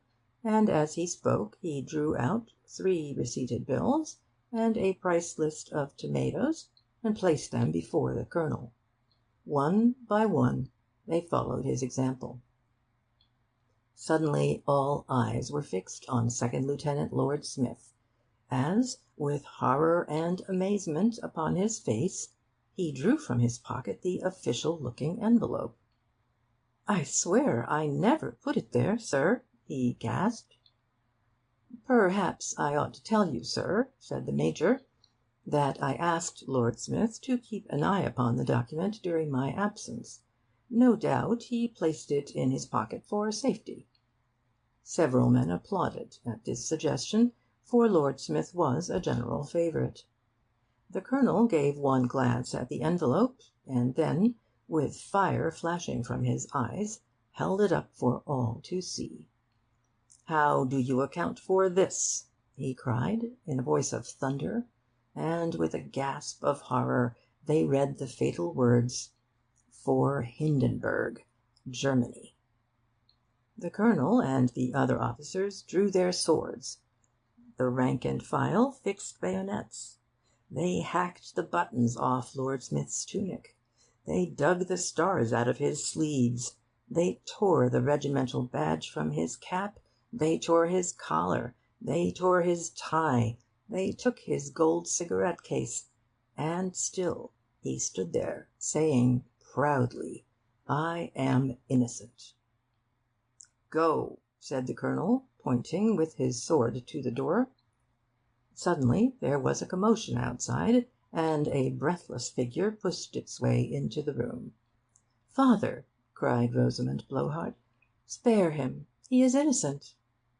"Rosamond," said George, for so we must now call him, "I am innocent. Some day the truth will be known." Then he took a tender farewell of her, and, casting a glance of mingled suspicion and hatred at the Major, he strode from the room. 2. The patient in the X bed at the Wythe Base Hospital stirred restlessly. "Water," he murmured, "water." A soft-footed nurse rose and poured some over him. "Rosamond," he breathed, and with a smile of content dropped peacefully asleep again. Who was he, this mysterious patient in No. X bed? Obviously a gentleman, from the colour of his pyjamas. His identity disc proclaimed him to be Private Smithlord of the Ceuth Blankshires. There was something strange about him. Only that morning he had received the V.C. from Sir Douglas Haig, the R.S.V.P. from General Pétain, the Order of the Golden Elephant from our Japanese allies, the Order of the Split Haddock from the President of Nicaragua, and the Order of the Neutral Nut from Brazil. Yet he cared for none of these things. He only murmured, "Rosamond." Who was Private Smithlord? Though so little was known of him, the story of his prowess was on every lip. An officer from his regiment, who had gone out alone to an observation post, had been surrounded and cut off by the enemy. Threatened on all sides by guns and bombs of every calibre, he had prepared to sell his life dearly. To attempt a rescue would have been madness. Even the most reckless town major would have blenched at the idea. And the regiment, in the comparative safety of their trench, could only look on helplessly. All but Private Smithlord. Hastily borrowing the Colonel's horse, he urged the gallant animal up the trench and away over the top, and then began a race such as had never been seen at Epsom or Melton Mowbray. "Gad," said a sporting subaltern, who in peace days had frequently entered for a Derby sweepstake at the National Liberal Club, The beggar can ride, what? An answering cheer rang out from all ranks. Over wire entanglements and across shell holes dashed Private Smithlord, firing rapidly with his revolver all the while. Nearer to the ill-fated officer he drew, and then suddenly he was in the midst of the enemy. Lashing out right and left, he fought his way to the man he had come to rescue, pulled him up behind him, and, amidst a hurricane of bullets, charged back to the British lines. Nor did he pause till he arrived at the Colonel's dugout. "I have brought him back, sir," he said, and fainted. When he awoke, it was to find himself in the Xth bed of the Wyeth Base Hospital. And who is it in the next bed? It is the officer whom he rescued. Do we recognize him? Alas, no. Although unwounded by the enemy, the exposure of that terrible day had brought on a severe attack of mumps. We cannot recognize him. But the nurse assures us that it is our old friend, Major Murgatroyd. "A visitor to see you," said the nurse, coming in and waking Private Smithlord up. "Can't you say I'm out?" said Smithlord, expecting another foreign decoration, and wondering what language he would have to speak this time. "It's an English colonel," said the nurse. Smithlord saluted, and begged the nurse to show him up at once. In another minute Colonel Blowhard had entered.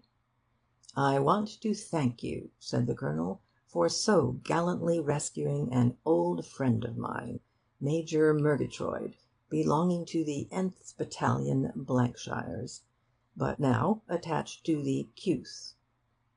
Smithlord could hardly repress a start. In the excitement of the moment he had not recognised the features of the man he had saved. It was his old rival.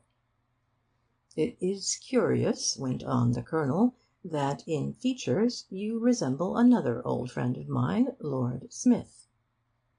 "My name is Smithlord, sir." "Ah! Any relation?" "None," said Smithlord, crossing his thumbs under the bedclothes. "Do you mind ringing the bell?" he went on, feeling that at all costs he must turn the conversation. "I think it is time for my medicine." In answer to the Colonel's ring a nurse appeared. "Nurse Brown has just gone out," she said. "Can I do anything for you?" "Good heavens! Rosamond!" cried the Colonel.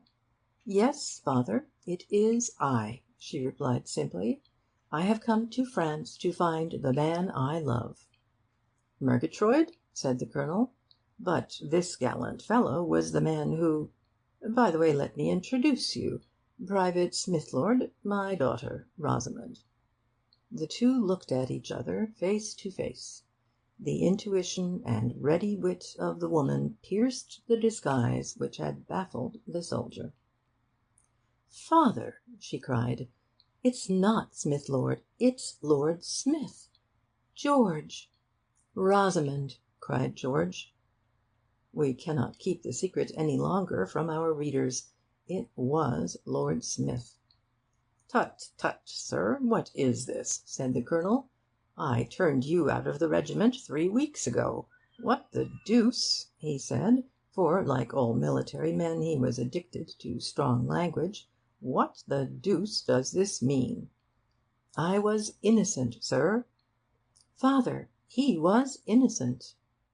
"He was innocent," said a hollow voice from the next bed. In amazement they all looked at the officer lying there. "Rosamond," he cried, "am I so greatly changed?" The Colonel handed him his pocket mirror. "Yes," sighed the Major, "I understand. But I am Major Murgatroyd." "Major Murgatroyd!" they all cried. "This gallant fellow here, whom I now know to be Lord Smith, saved my life. I cannot let him suffer any longer. It was I who hid the secret document in his pocket. I did it for love of you, Rosamond.' He held out his hand. 'Say you forgive me, my dear Lord Smith.' Lord Smith shook his hand warmly. But little more remains to tell. A month later, our hero was back in England. Fortunately, the quartermaster had kept his buttons, and in a very short time he was back in the dear old uniform, and the wedding of Second Lieutenant Lord Smith to Rosamond Blowhard was one of the events of the season. And what of Major Murgatroyd? He has learnt his lesson, and as a commandant of a rest camp on the French coast, he is the soul of geniality to all who meet him. The Ballad of Private Chadd. I sing of George Augustus Chadd, who'd always from a baby had a deep affection for his dad, in other words, his father. Contrariwise, the father's one and only treasure was his son. Yes, even when he'd gone and done things which annoyed him rather. For instance, if at Christmas, say, or on his parents' natal day, the thoughtless lad forgot to pay the customary greeting, his father's visage only took that dignified, reproachful look which dying beetles give the cook above the clouds of Keating. As years went on, such looks were rare. The younger Chadd was always there to greet his father and to share his father's birthday party. The pink "For auld acquaintance sake," engraved in sugar on the cake, was his. The speech he used to make was reverent but hearty. The younger Chadd was 20ish when war broke out, but did not wish to get an A.Sc. commish or be a ragtime sailor. Just Private Chadd he was, and went to join his dad's old regiment, while Dad, the dear old dug-out, sent for red tabs from the tailor. To those inured to war's alarms, I need not dwell upon the charms of raw recruits when sloping arms, nor tell why Chadd was hoping that if his sloping powers increased, they'd give him 2 days' leave, at least, to join his father's birthday feast, and so resumed his sloping. One morning on the training ground, when fixing bayonets, he found the fatal day already round, and even as he fixed, he decided then and there to state, to Sergeant Brown at any rate, his longing to congratulate his sire on being 60.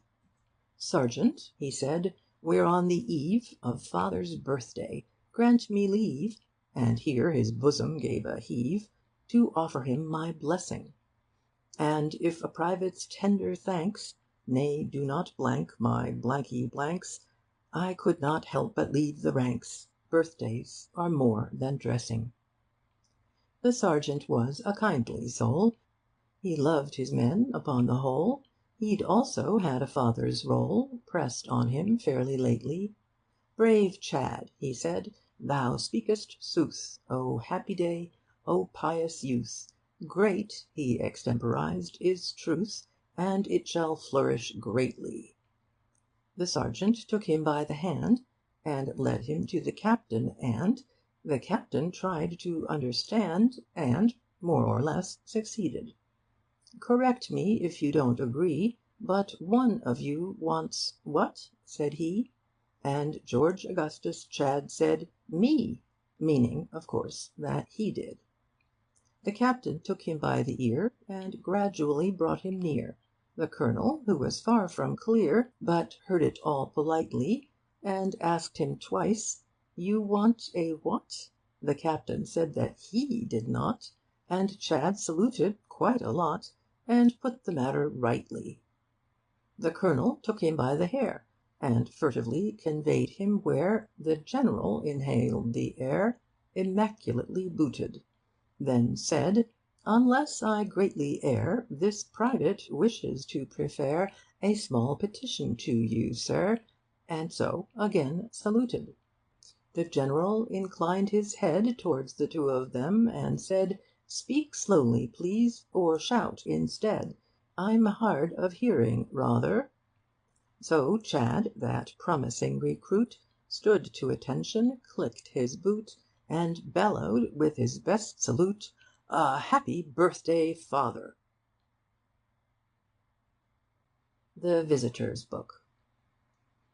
"As man of the world," said Blake, stretching himself to his full height of 5'3", and speaking with the wisdom of 19 years, "I say that it can't be done.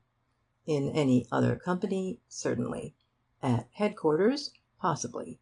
But not in D Company. D Company has a reputation." "All I say," said Rogers, "is that if you can't run any mess in the trenches on 4 francs a day, you're a rotten mess president." Blake turned dramatically to his company commander. "Did you hear that, Billy?" he asked. "Yes," said Billy. "I was just going to say it myself." "Then, in that case, I have the honour to resign the mess presidency." "Nothing doing, old boy. You're detailed." "You can't be detailed to be a president. Presidents are elected by popular acclamation. They resign to avoid being shot. Well, anyhow, they resign. I shall send my resignation in to the Army Council to-night. It will appear in the Gazette in due course. Second Lieutenant Blake resigns his mess presidency owing to the enormous price of sardines per 1,000 and the amount of lime juice consumed by casual visitors.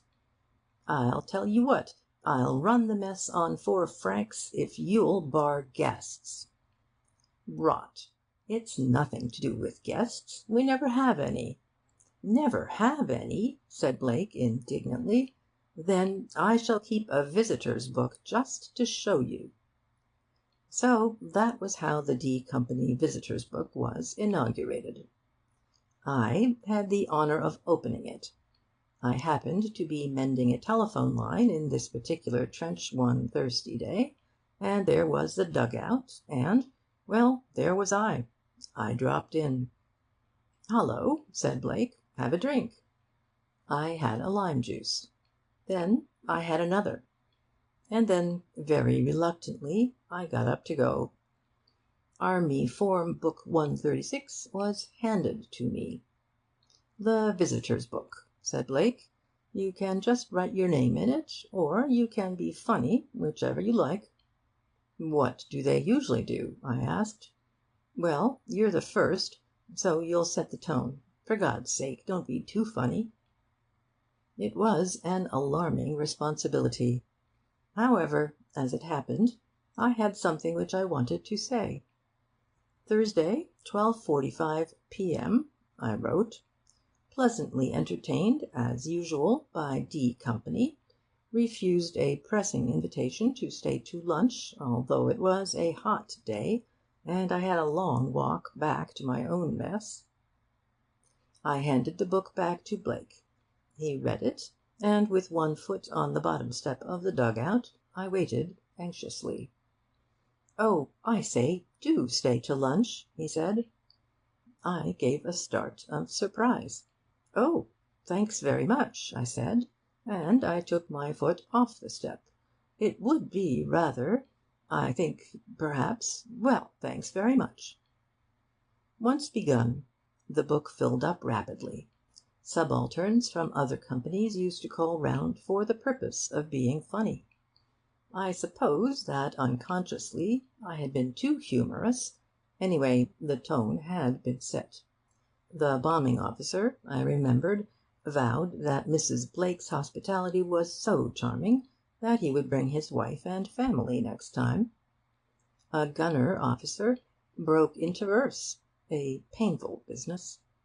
One way and another, it was not long before the last page was reached. "We must get the General for the last page," said Blake. "Don't be an ass," said Rogers. "Whatever's the matter? Don't you think he'll do it?" "You wouldn't have the cheek to ask him."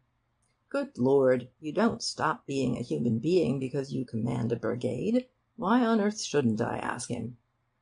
I happened to turn up just then. The telephone line from headquarters to D Company always seemed to want attention, whatever part of the line we were in. "Hallo," said Blake. "Have a drink?" "Well, I am rather thirsty," I said, and I took out a pencil. "Pass the visitors' book, and let's get it over." "No, you don't," said Blake, snatching it away from me. "That's for the General." "This way, sir," said a voice above, and down came Billy, followed by the Brigadier. We jumped up. "You'll have a drink, sir?" said Billy. "Oh, thanks very much." "What will you have, sir?" asked Blake, looking round wildly. "Lime juice or lime juice?" "I'll have lime juice, thank you," said the General, after consideration. Blake produced the book nervously. "I wonder if you'd mind," he began. The General looked inquiringly, then started feeling for his glasses. He was just feeling in his fifth pocket when Billy came to the rescue. "It's only some nonsense of Blake's, sir," he said. "He keeps a visitors' book."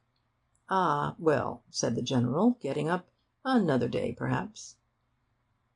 When we were alone again, Blake turned on Billy. "You are a silly ass," he said. "If you hadn't interfered, he'd have done it. Well, I shall fill it in myself now." He took a pencil and wrote: Monday.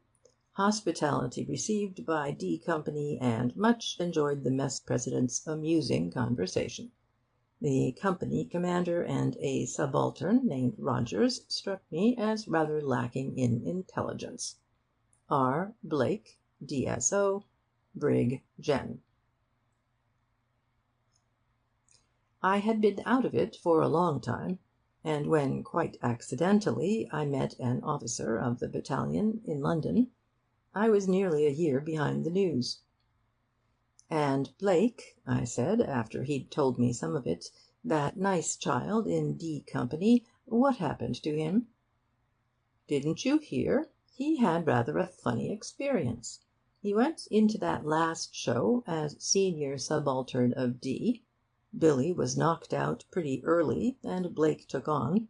After that we had a lot of casualties, and finally we were cut off from headquarters altogether, and had to carry on our own. Billy was the senior company commander, and took charge of the battalion.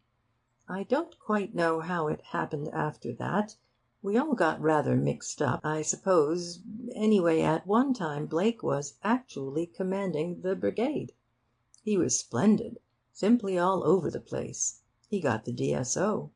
He's rather bucked with himself. Young Blake as a brigadier. Funny, isn't it?"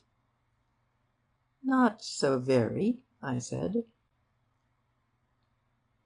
From a Full Heart.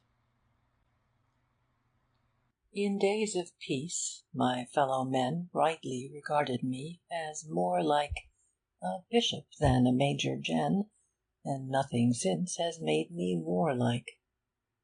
But when this age-long struggle ends, and I have seen the Allies dish up the goose of Hindenburg, oh, friends, I shall outbish the mildest bishop.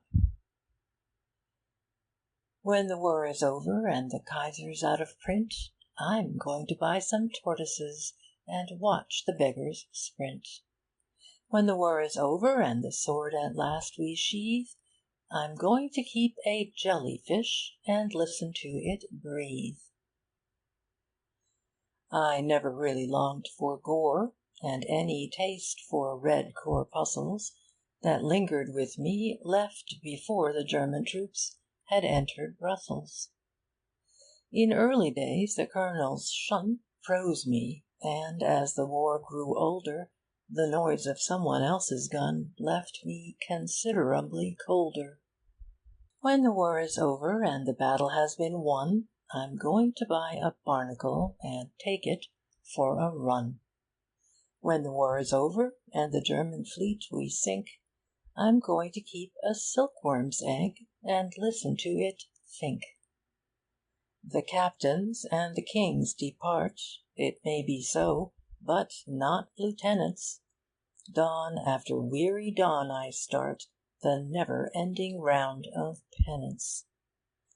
One rock amid the welter stands, on which my gaze is fixed intently. An afterlife in quiet lands, lived very lazily and gently. When the war is over and we've done the Belgians proud, I'm going to keep a chrysalis and read to it aloud.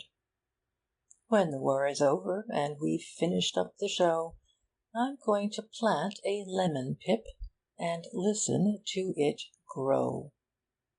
Oh, I'm tired of the noise and the turmoil of battle, and I'm even upset by the lowing of cattle, and the clang of bluebells is death to my liver, and the roar of the dandelion gives me a shiver, and a glacier in movement is much too exciting, and I'm nervous, when standing on one, of alighting. Give me peace, that is all. That is all that I seek. Say, starting on Saturday week? 1 star. Occasionally I receive letters from friends whom I have not seen lately, addressed to Lieutenant M, and apologizing prettily inside, in case I am by now a colonel. In drawing-rooms I am sometimes called Captain and up at the fort the other day a sentry of the Royal Defence Corps, wearing the Crécy medal, mistook me for a major, and presented crossbows to me. This is all wrong. As Mr. Gavin well points out, it is important that we should not have a false perspective of the war. Let me then make it perfectly plain. I am a second lieutenant. When I first became a second lieutenant, I was rather proud. I was a second lieutenant on probation. On my right sleeve I wore a single star. So, star. On probation, of course. On my left sleeve I wore another star. So, star. Also on probation. They were good stars, none better in the service, and as we didn't like the sound of on probation, Celia put a few stitches in them to make them more permanent. This proved effective. 6 months later I had a very pleasant note from the King, telling me that the days of probation were now over, and making it clear that he and I were friends. I was now a real second lieutenant. On my right sleeve I had a single star. Thus, star, not on probation. On my left sleeve I also had a single star. This star also was now a fixed one. From that time forward my thoughts dwelt naturally on promotion. There were exalted persons in the regiment called lieutenants. They had 2 stars on each sleeve. I decided to become a lieutenant. Promotion in our regiment was difficult. After giving the matter every consideration, I came to the conclusion that the only way to win my second star was to save the colonel's life.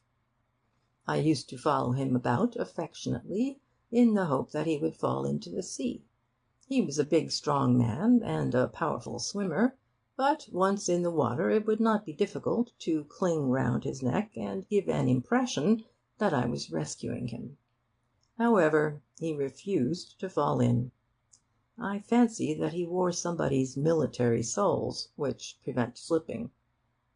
Years rolled on. I used to look at my stars sometimes, 1 on each sleeve. They seemed very lonely. At times they came close together, but at other times, as for instance when I was semaphoring, they were very far apart. To prevent these occasional separations, Celia took them off my sleeves and put them on my shoulders, 1 on each shoulder. There they stayed. And more years rolled on. One day Celia came to me in great excitement. "Have you seen this in the paper about promotion?" she said eagerly. "No. What is it?" I asked. "Are they making more generals?" "I don't know about generals. It's second lieutenants being lieutenants."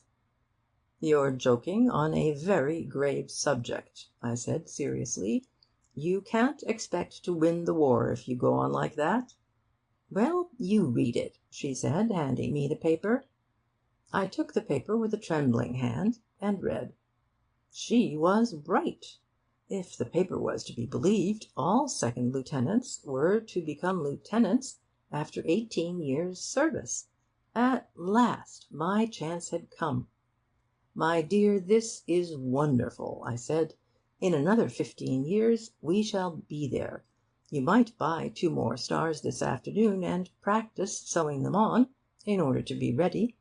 You mustn't be taken by surprise when the actual moment comes." "But you're a lieutenant now," she said. "If that's true, it says that after 18 months—" I snatched up the paper again. Good heavens! It was 18 months, not years. "Then I am a lieutenant," I said. We had a bottle of champagne for dinner that night, and Celia got the paper and read it aloud to my tunic. And, just for practice, she took the 2 stars off my other tunic and sewed them on this one, and we had a very happy evening. "I suppose it will be a few days before it's announced officially," I said. "Bother, I suppose it will," said Celia, and very reluctantly she took 1 star off each shoulder. And the years rolled on, and I am still a second lieutenant. I do not complain. Indeed, I am even rather proud of it. If I am not gaining on my original 1 star, at least I am keeping pace with it. I might so easily have been a corporal by now. But I should like to have seen a little more notice taken of me in the Gazette. I scan it every day, hoping for some such announcement as this: Second Lieutenant M. to remain a second lieutenant. Or this: Second Lieutenant M. to be seconded and to retain his present rank of second lieutenant. Or even this: Second Lieutenant M. relinquishes the rank of acting second lieutenant on ceasing to command a battalion, and reverts to the rank of second lieutenant. Failing this, I have thought sometimes of making an announcement in the personal column of the Times: Second Lieutenant M. regrets that his duties as a second lieutenant prevent him from replying personally to the many kind inquiries he has received, and begs to take this opportunity of announcing that he still retains a star on each shoulder, both doing well. But perhaps that is unnecessary now. I think that by this time I have made it clear just how many stars I possess: 1 on the right shoulder, and 1 on the left shoulder. That is all. The Joke, a Tragedy. Stage 1. The joke was born one October day in the trench called Mechanics, not so far from Loos. We had just come back into the line after 6 days in reserve, and, the afternoon being quiet, I was writing my daily letter to Celia. I was telling her about our cat, imported into our dug-out in the hope that it would keep the rats down, when suddenly the joke came. I was so surprised by it that I added, in brackets, "This is quite my own. I've only just thought of it." Later on the post-corporal came, and the joke started on its way to England. Stage 2. Stage 2 finds me some months later at home again. "Do you remember that joke about the rats in one of your letters?" said Celia one evening. "Yes. You never told me if you liked it." "I simply loved it." "You aren't going to waste it, are you?" "If you simply loved it, it wasn't wasted." "But I want everybody else—" Couldn't you use it in the review? I was supposed to be writing a review at this time for a certain impresario. I wasn't getting on very fast, because whenever I suggested a scene to him, he either said, "Oh, that's been done," which killed it, or else he said, "Oh, but that's never been done," which killed it even more completely. "Good idea," I said to Celia. "We'll have a trench scene." I suggested it to the impresario when next I saw him. "Oh, that's been done," he said. "Mine will be quite different from anybody else's," I said firmly. He brightened up a little. "All right, try it," he said. I seemed to have discovered the secret of successful review writing. The trench scene was written. It was written round the joke, whose bright beams, like a perfect jewel in a perfect setting. However, I said all that to Celia at the time. She was just going to have said it herself, she told me. So far, so good. But a month later the review collapsed. The impresario and I agreed upon many things, as, for instance, that the war would be a long one, and that Hindenburg was no fool. But there were 2 points upon which we could never quite agree. 1, what was funny, and 2, which of us was writing the review. So, with mutual expressions of goodwill and hopes that one day we might write a tragedy together, we parted. That ended the review. It ended the trench scene. And, for the moment, it ended the joke. Stage 3. Stage 3 finds the war over, and Celia still at it. You haven't got that joke in yet.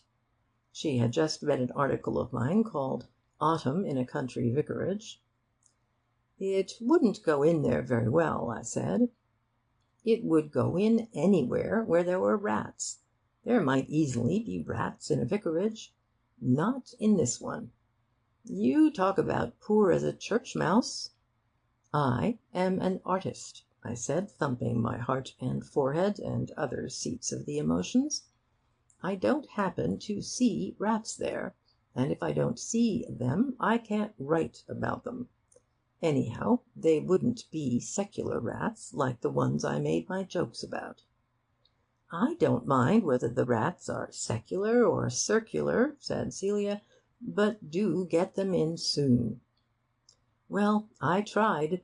I really did try. But for months I couldn't get those rats in. It was a near thing sometimes, and I would think that I had them in, but at the last moment they would whisk off and back into their holes again. I even wrote an article about cooking in the Great War, feeling that that would surely tempt them, but they were not to be drawn. Stage 4. But at last the perfect opportunity came. I received a letter from a botanical paper asking for an article on the flora of trench life. "Hooray!" said Celia. "There you are." I sat down and wrote the article, working up gradually to the subject of rats, and even more gradually intertwining it, so to speak, with the subject of cats. I brought it off in one perfect climax, the great joke. "Lovely," said Celia excitedly.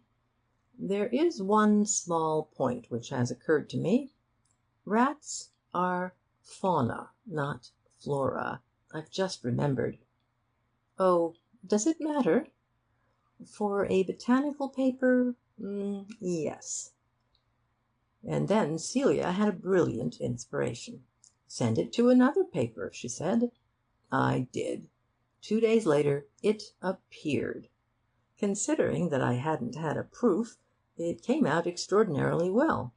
There was only one misprint. It was the critical word of the joke. Stage 5. "That's torn it," I said to Celia. "I suppose it has," she said sadly. "The world will never hear the joke now. It's had it wrong, but still it's had it, and I can't repeat it." Celia began to smile. "It's sickening," she said, "but it's really rather funny, you know."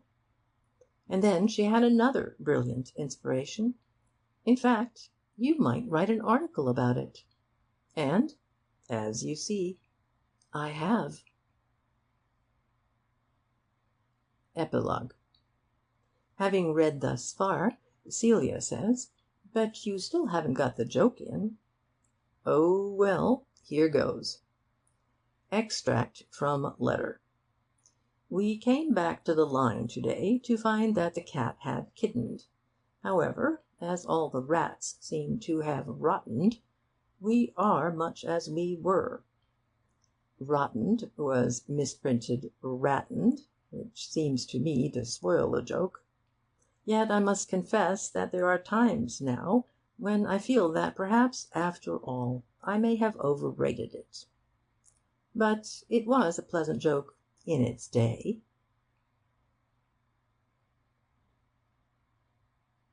The Last Pot. Let others hymn the weariness and pain, or, if they will, the glory and the glamour, of holding fast from Flanders to Lorraine, the thin brown line at which the Germans hammer. My muse, a more domesticated maid, aspires to sing a song of marmalade. Oh, marmalade! I do not mean the sort, sweet marrow pulp for babes and maidens fitter, but that wherein the golden fishes sport on oranges seas with just a dash of bitter.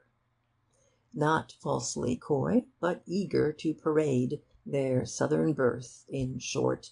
Oh, marmalade! Much have I sacrificed: my happy home, my faith in experts' figures, half my money, the fortnight that I meant to spend in Rome, my weekly effort to be fairly funny. But these are trifles, light as air when weighed against this other breakfast marmalade. Fair was the porridge in the days of peace, and still more fair the cream and sugar taken. Plump were the twin poached eggs, yet not obese, upon their thrones of toast, and crisp the bacon. I face their loss undaunted, unafraid, if only I may keep my marmalade. An evening press without Callisthenes, a table's staff, an immobile spaghetti, a Shaw with whom the common man agrees, a Zambra searching vainly for Negretti. When spades are trumps, a hand without a spade, so is my breakfast lacking marmalade. O Northcliffe, Lord! O Keeler! O Dundee! O Cross and Blackwell Limited! O Seville! O orange groves along the Middle Sea! O Jaffa, for example! O the devil! Let beef and butter rolls and rabbits fade, but give me back my love, my marmalade. The Story That Went West. "Why don't you write a war story?" said Celia one autumn day, when that sort of story was popular.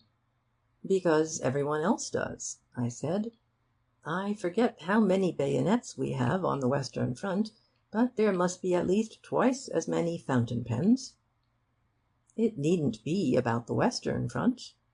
"Unfortunately, that's the only front I know anything about." "I thought writers used their imagination sometimes," said Celia to anybody who might happen to be listening. "Oh, well, if you put it like that, I suppose I must." So I settled down to a story about the Salonika front. The scene of my story was laid in an old clay hut amid the wattles. "What are wattles?" asked Celia, when I told her the good news. "Local colour," I explained. "They grow in Bulgaria." "Are you sure?" "I'm sure that these ones did. I don't know about any others." Of course, more local colour was wanted than a mere wattle or two. It was necessary, therefore, for my Bulgarians always to go about in komitadjis.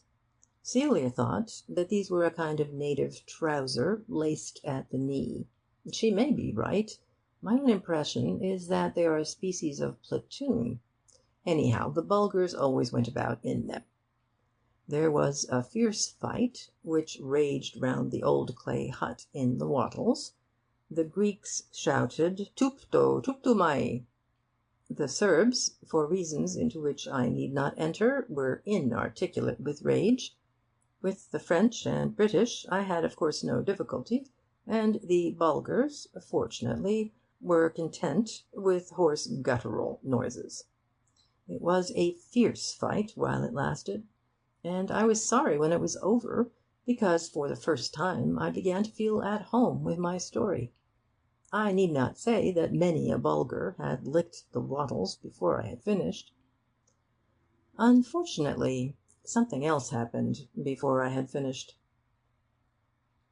"What do you think?" cried Celia, bursting into my room one evening, just when I was wondering whether my readers would expect to know more of the heroine's native costume than that it was simple yet becoming. "Wait a moment," I said. "It's too good to wait," said Celia excitedly. "Bulgaria has surrendered." Celia may be a good patriot, but she lacks the artistic temperament. "Oh, has she?" I said bitterly. "Then she's jolly well spoilt my story." "The one about Wattles?" "Yes." "Tut, Tuttles," said Celia. Well, I wasn't going to waste my Wattles. With great presence of mind, I decided to transfer my story to the Palestine front. Under a hard blue sky of intense brilliance, the old clay hut stood amongst the Wattles. A wadi ran by the side of it, not a small Turkish dog, as Celia thought, but, well, everybody knows what a wadi is. The battle went on much as before, except that the Turks were naturally more outspoken than the Bulgars, calling freely upon Allah at the beginning of the fight, and reconciling themselves to the end of it with Kismet. I also turned some of the horses into camels, and, for the sake of the Indian troops, several pairs of puttees into chupatis. It was a good story while it lasted. However, nobody seems to care about art nowadays. "What do you think?" cried Celia, bursting into my room. I held up a delaying hand. I had suddenly thought of the word adobe. My story seemed to need it somewhere, if possible among the Wattles. But listen! She read out the headline: "Turkey surrenders at discretion." "Discretion!" I said indignantly. "I have never heard of anything so tactless. And it isn't as though I could even move on to Mesopotamia." "Couldn't there be a little local rising in Persia?" suggested Celia. I doubt it," I said thoughtfully. "You can't do much with just Wattles and a little sherbet. I mean, you can't expect the public to be interested in Persia at such a moment as this. No, we shall have to step westward. We must see what we can do with the Italian front." But I had very little hope. A curious foreboding of evil came over me as I placed those Wattles tenderly along the west bank of the Piave.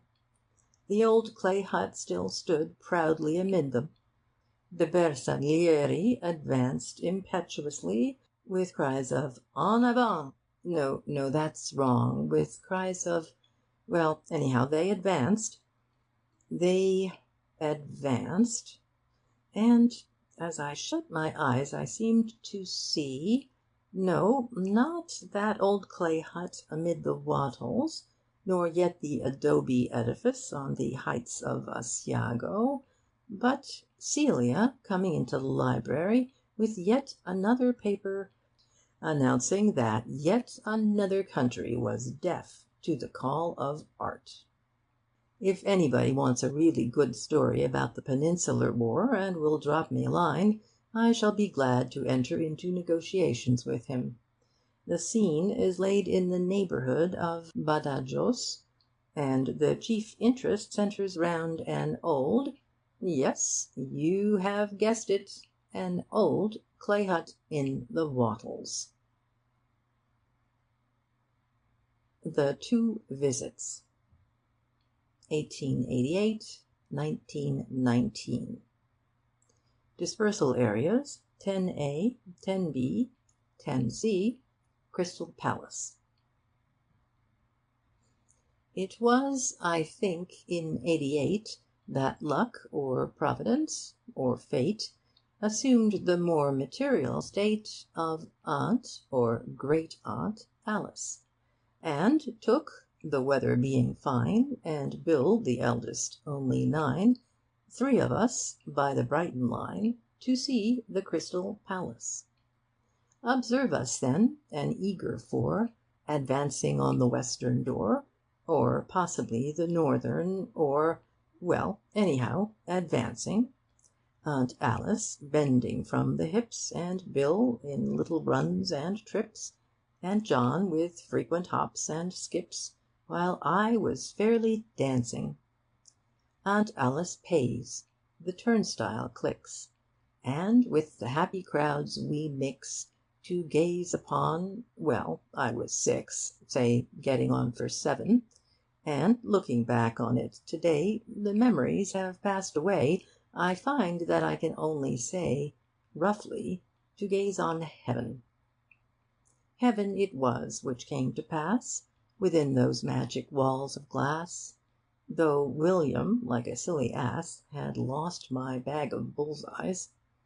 The wonders of that wonder hall, all the things I can't recall, and dominating over all, the statues more than full size. Adam and Niobe were there, Disraeli much the worse for wear, Samson before he cut his hair, Lord Byron, and Apollo. A female group surrounded by a camel, though I don't know why, and all of them were 10 feet high, and all, I think, were hollow. These gods looked down on us and smiled, to see how utterly a child by simple things may be beguiled to happiness and laughter. It warmed their kindly hearts to see the joy of Bill and John and me, from 10 to lunch, from lunch to tea, from tea to 6 or after. That evening, when the day was dead, they tucked a babe of 6 in bed, arranged the pillows for his head, and saw the lights were shaded. Too sleepy for the good-night kiss, his only conscious thought was this: no man shall ever taste the bliss that I this blessed day did. When one is 6 one cannot tell, and John, who at the palace fell a victim to the Blondin Belle, is wedded to another, and I, my intimates allow, have lost the taste for bull's-eyes now, and baldness decorates the brow of Bill, our eldest brother. Well, more than 30 years have passed, but all the same, on Thursday last my heart was beating just as fast within that hall of wonder. My bliss was every bit as great as what it was in '88. Impossible to look sedate, or keep my feelings under. The gods of old still gazed upon the scene where, 30 years agone, the lines of Bill and me and John were cast in pleasant places. And, friends, I murmured, what's the odds, if you are rather battered gods? This is no time for Ichabods and fugaces. Ah, no, I did not mourn the years, fell work upon those poor old dears, nor Pitt nor Venus drew my tears, and set me slowly sobbing. I hailed them with a happy laugh, and slapped old Samson on the calf, and asked a member of the staff for officers' demobbing. That evening, being then dispersed, I swore, as I had sworn it first when 3 of us went on the burst with Aunt or Great Aunt Alice, although one finds, as man or boy, 1,000 pleasures to enjoy, for happiness without alloy, give me the Crystal Palace. End of section 5.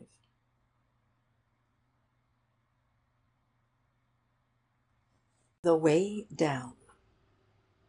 Sidney Smith, or Napoleon, or Marcus Aurelius, somebody about that time, said that after 10 days any letter would answer itself. You see what he meant. Left to itself, your invitation from the Duchess to lunch next Tuesday is no longer a matter to worry about by Wednesday morning. You were either there or not there. It is unnecessary to write now and say that a previous invitation from the Prime Minister, and so on. It was Napoleon's idea, or Dr. Johnson's, or Mark Antony's, one of that circle, that all correspondence can be treated in this manner. I have followed these early masters, or whichever one it was, to the best of my ability. At any given moment in the last few years there have been 10 letters that I absolutely must write, 30 which I ought to write, and 50 which any other person in my position would have written. Probably I have written 2. After all, when your profession is writing, you have some excuse for demanding a change of occupation in your leisure hours. No doubt, if I were a coal heaver by day, my wife would see to the fire after dinner while I wrote letters. As it is, she does the correspondence, while I gaze into the fire and think about things. You will say, no doubt, that this was all very well before the war, but that in the army a little writing would be a pleasant change after the day's duties. Allow me to disillusion you. If, years ago, I had ever conceived a glorious future in which my autograph might be of value to the more promiscuous collectors, that conception has now been shattered. 4 years in the army has absolutely spoilt the market. Even were I revered in the year 2000 A.D., as Shakespeare is revered now, my 500,000 autographs, scattered so lavishly on charge sheets, passes, chits, requisitions, indents, and applications, would keep the price at a dead level of about 10 a penny. No, I have had enough of writing in the army, and I never want to sign my own name again. Yours sincerely, Herbert Asquith. Faithfully yours, J. Jellicoe. These by all means, but not my own. However, I wrote a letter in the 3rd year of the war. It was to the bank. It informed the manager that I had arrived in London from France, and should be troubling them again shortly. London being to all appearances an expensive place, it also called attention to my new address, a small furnished flat, in which Celia and I could just turn round if we did it separately. When it was written, then came the question of posting it. I was all for waiting till the next morning, but Celia explained that there was actually a letter-box on our own floor, 20 yards down the passage. I took the letter along and dropped it into the slit. Then a wonderful thing happened. It went flipperty, flipperty, flipperty, flipperty, flipperty, flipperty, flipperty, flipperty, flipperty, flipperty, flop. I listened intently, hoping for more, but that was all. Deeply disappointed that it was over, but absolutely thrilled with my discovery, I hurried back to Celia.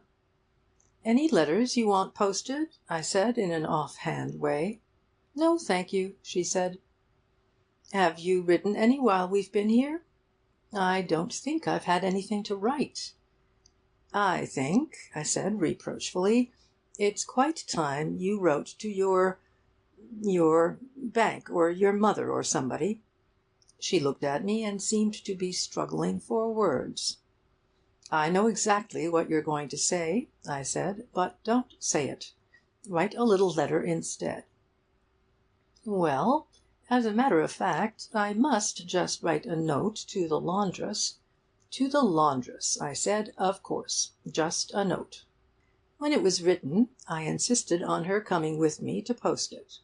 With great generosity I allowed her to place it in the slit. A delightful thing happened. It went flipperty flipperty flipperty flipperty flipperty flipperty flipperty flipperty flipperty flop, right down to the letter box in the hall. 2 flipperties of floor. A simple calculation shows that we are perched on the 5th floor. I am glad now that we live so high. It must be very dull to be on the 4th floor with only 8 flipperties, unbearable to be on the 1st with only 2. "Ooh, how fascinating!" said Celia. "Now, don't you think you ought to write to your mother?" "Oh, I must." She wrote. We posted it. It went flipperty flipperty. However, you know all about that now. Since this great discovery of mine, life has been a more pleasurable business. We feel now that there are romantic possibilities about letters setting forth on their journey from our floor. To start life with so many flipperties might lead to anything. Each time that we send a letter off, we listen in a tremble of excitement for the final flop. And when it comes, I think we both feel vaguely that we are still waiting for something. We are waiting to hear some magic letter go flipperty flipperty flipperty flipperty, and behold, there is no flop. And still it goes on, flipperty flipperty flipperty flipperty, growing fainter in the distance, until it arrives at some wonderland of its own. One day it must happen so, for we cannot listen always for that flop, and hear it always. Nothing in this world is as inevitable as that. One day we shall look at each other with awe in our faces, and say, "But it's still flipperting!" And from that time forward the Hill of Campden will be a place holy and enchanted. Perhaps on Midsummer Eve. At any rate, I am sure that it is the only way in which to post a letter to Father Christmas. Well, what I want to say is this. If I have been a bad correspondent in the past, I am a good one now. And Celia, who was always a good one, is a better one. It takes at least 10 letters a day to satisfy us, and we prefer to catch 10 different posts. With the 10 in your hand together, there is always a temptation to waste them in one wild rush of flipperties, all catching each other up. It would be a great moment, but I do not think we can afford it yet. We must wait until we get more practised at letter writing. And even then I am doubtful, for it might be that, lost in the confusion of that one wild rush, the magic letter would start on its way, flipperty flipperty, to the Neverland, and we should forever have missed it. So, friends, acquaintances, yes, and even strangers, I beg you now to give me another chance. I will answer your letters. How gladly! I still think that Napoleon, or Canute, or the younger Pliny, one of the pre-Raphaelites, took a perfectly correct view of his correspondence. But then he never had a letter box which went flipperty flipperty flipperty flipperty flipperty flipperty flipperty flipperty flop. Heavy work. Every now and then doctors slap me about and ask me if I was always as thin as this. As thin as what? I say, with as much dignity as is possible to a man who has had his shirt taken away from him. As thin as this, says the doctor. hooking his stethoscope onto one of my ribs, and then going round to the other side to see how I am getting on there. I am slightly better on the other side, but he runs his pencil up and down me, and produces that pleasing noise which small boys get by dragging a stick along railings. I explain that I was always delicately slender, but that latterly my ribs have been overdoing it. "You must put on more flesh," he says sternly, running his pencil up and down them again. He must have been a great nuisance as a small boy. "I will," I say fervently, "I will." Satisfied by my promise, he gives me back my shirt. But it is not only the doctor who complains. Celia is even more upset by it. She says tearfully that I remind her of a herring. Unfortunately, she does not like herrings. It is my hope some day to remind her of a turbot and make her happy. She, too, has my promise that I will put on flesh. We had a fortnight's leave a little while ago, which seemed to give me a good opportunity of putting some on. So we retired to a house in the country where there is a weighing machine in the bathroom. We felt that the mere sight of this weighing machine, twice daily, would stimulate the gaps between my ribs. They would realize that they had been brought down there on business. The first morning I weighed myself just before stepping into the water. When I got down to breakfast, I told Celia the result. "You are a herring," she said sadly. "But think what an opportunity it gives me. If I started the right weight, the rest of the fortnight would be practically wasted. By the way, the doctor talks about putting on flesh, but he didn't say how much he wanted. What do you think would be a nice amount?" "About another stone," said Celia. "You were just a nice size before the war." "All right. Perhaps I had better tell the weighing machine. This is a cooperative job. I can't do it all myself." The next morning I was the same as before, and the next, and the next, and the next. "Really," said Celia pathetically, "we might just as well have gone to a house where there wasn't a weighing machine at all. I don't believe it's trying. Are you sure you stand on it long enough?" "Long enough for me. It's a bit cold, you know." "Well, make quite sure tomorrow. I must have you not quite so herringy." I made quite sure the next morning. I had 8 stone and a half on the weight part, and the little thing you move up and down was on the 4 notch, and the bar balanced midway between the top and the bottom. To have had a crowd in to see would have been quite unnecessary. The whole machine was shouting 8 stone 11 as loudly as it could. "I expect it's got used to you," said Celia, when I told her the sad state of affairs. "It likes 8 stone 11 people." "We will give it," I said, "one more chance." Next morning the weights were as I had left them, and I stepped on without much hope, expecting that the bar would come slowly up to its midway position of rest. To my immense delight, however, it never hesitated, but went straight up to the top. At last I had put on flesh. Very delicately I moved the thing you move up and down to its next notch. Still the bar stayed at the top. I had put on at least another ounce of flesh. I continued to put on more ounces. Still the bar remained up. I was 8 stone 13. Good heavens, I was 8 stone 14. I pushed the thing you move up and down back to the 0 position, and exchanged the half-stone weight for a stone one. Excited, but a trifle cold, for it was a fresh morning, and the upper part of the window was wide open, I went up from 9 stone, ounce by ounce. At 9 stone 12, I jumped off for a moment and shut the window. At 11 stone 8, I had to get off again in order to attend to the bath, which was in danger of overflowing. At 15 stone 11, the breakfast gong went. At 19 stone 9, I realized that I had overdone it. However, I decided to know the worst. The worst that the machine could tell me was 20 stone 7. At 20 stone 7 I left it. Celia, who had nearly finished breakfast, looked up eagerly as I came in.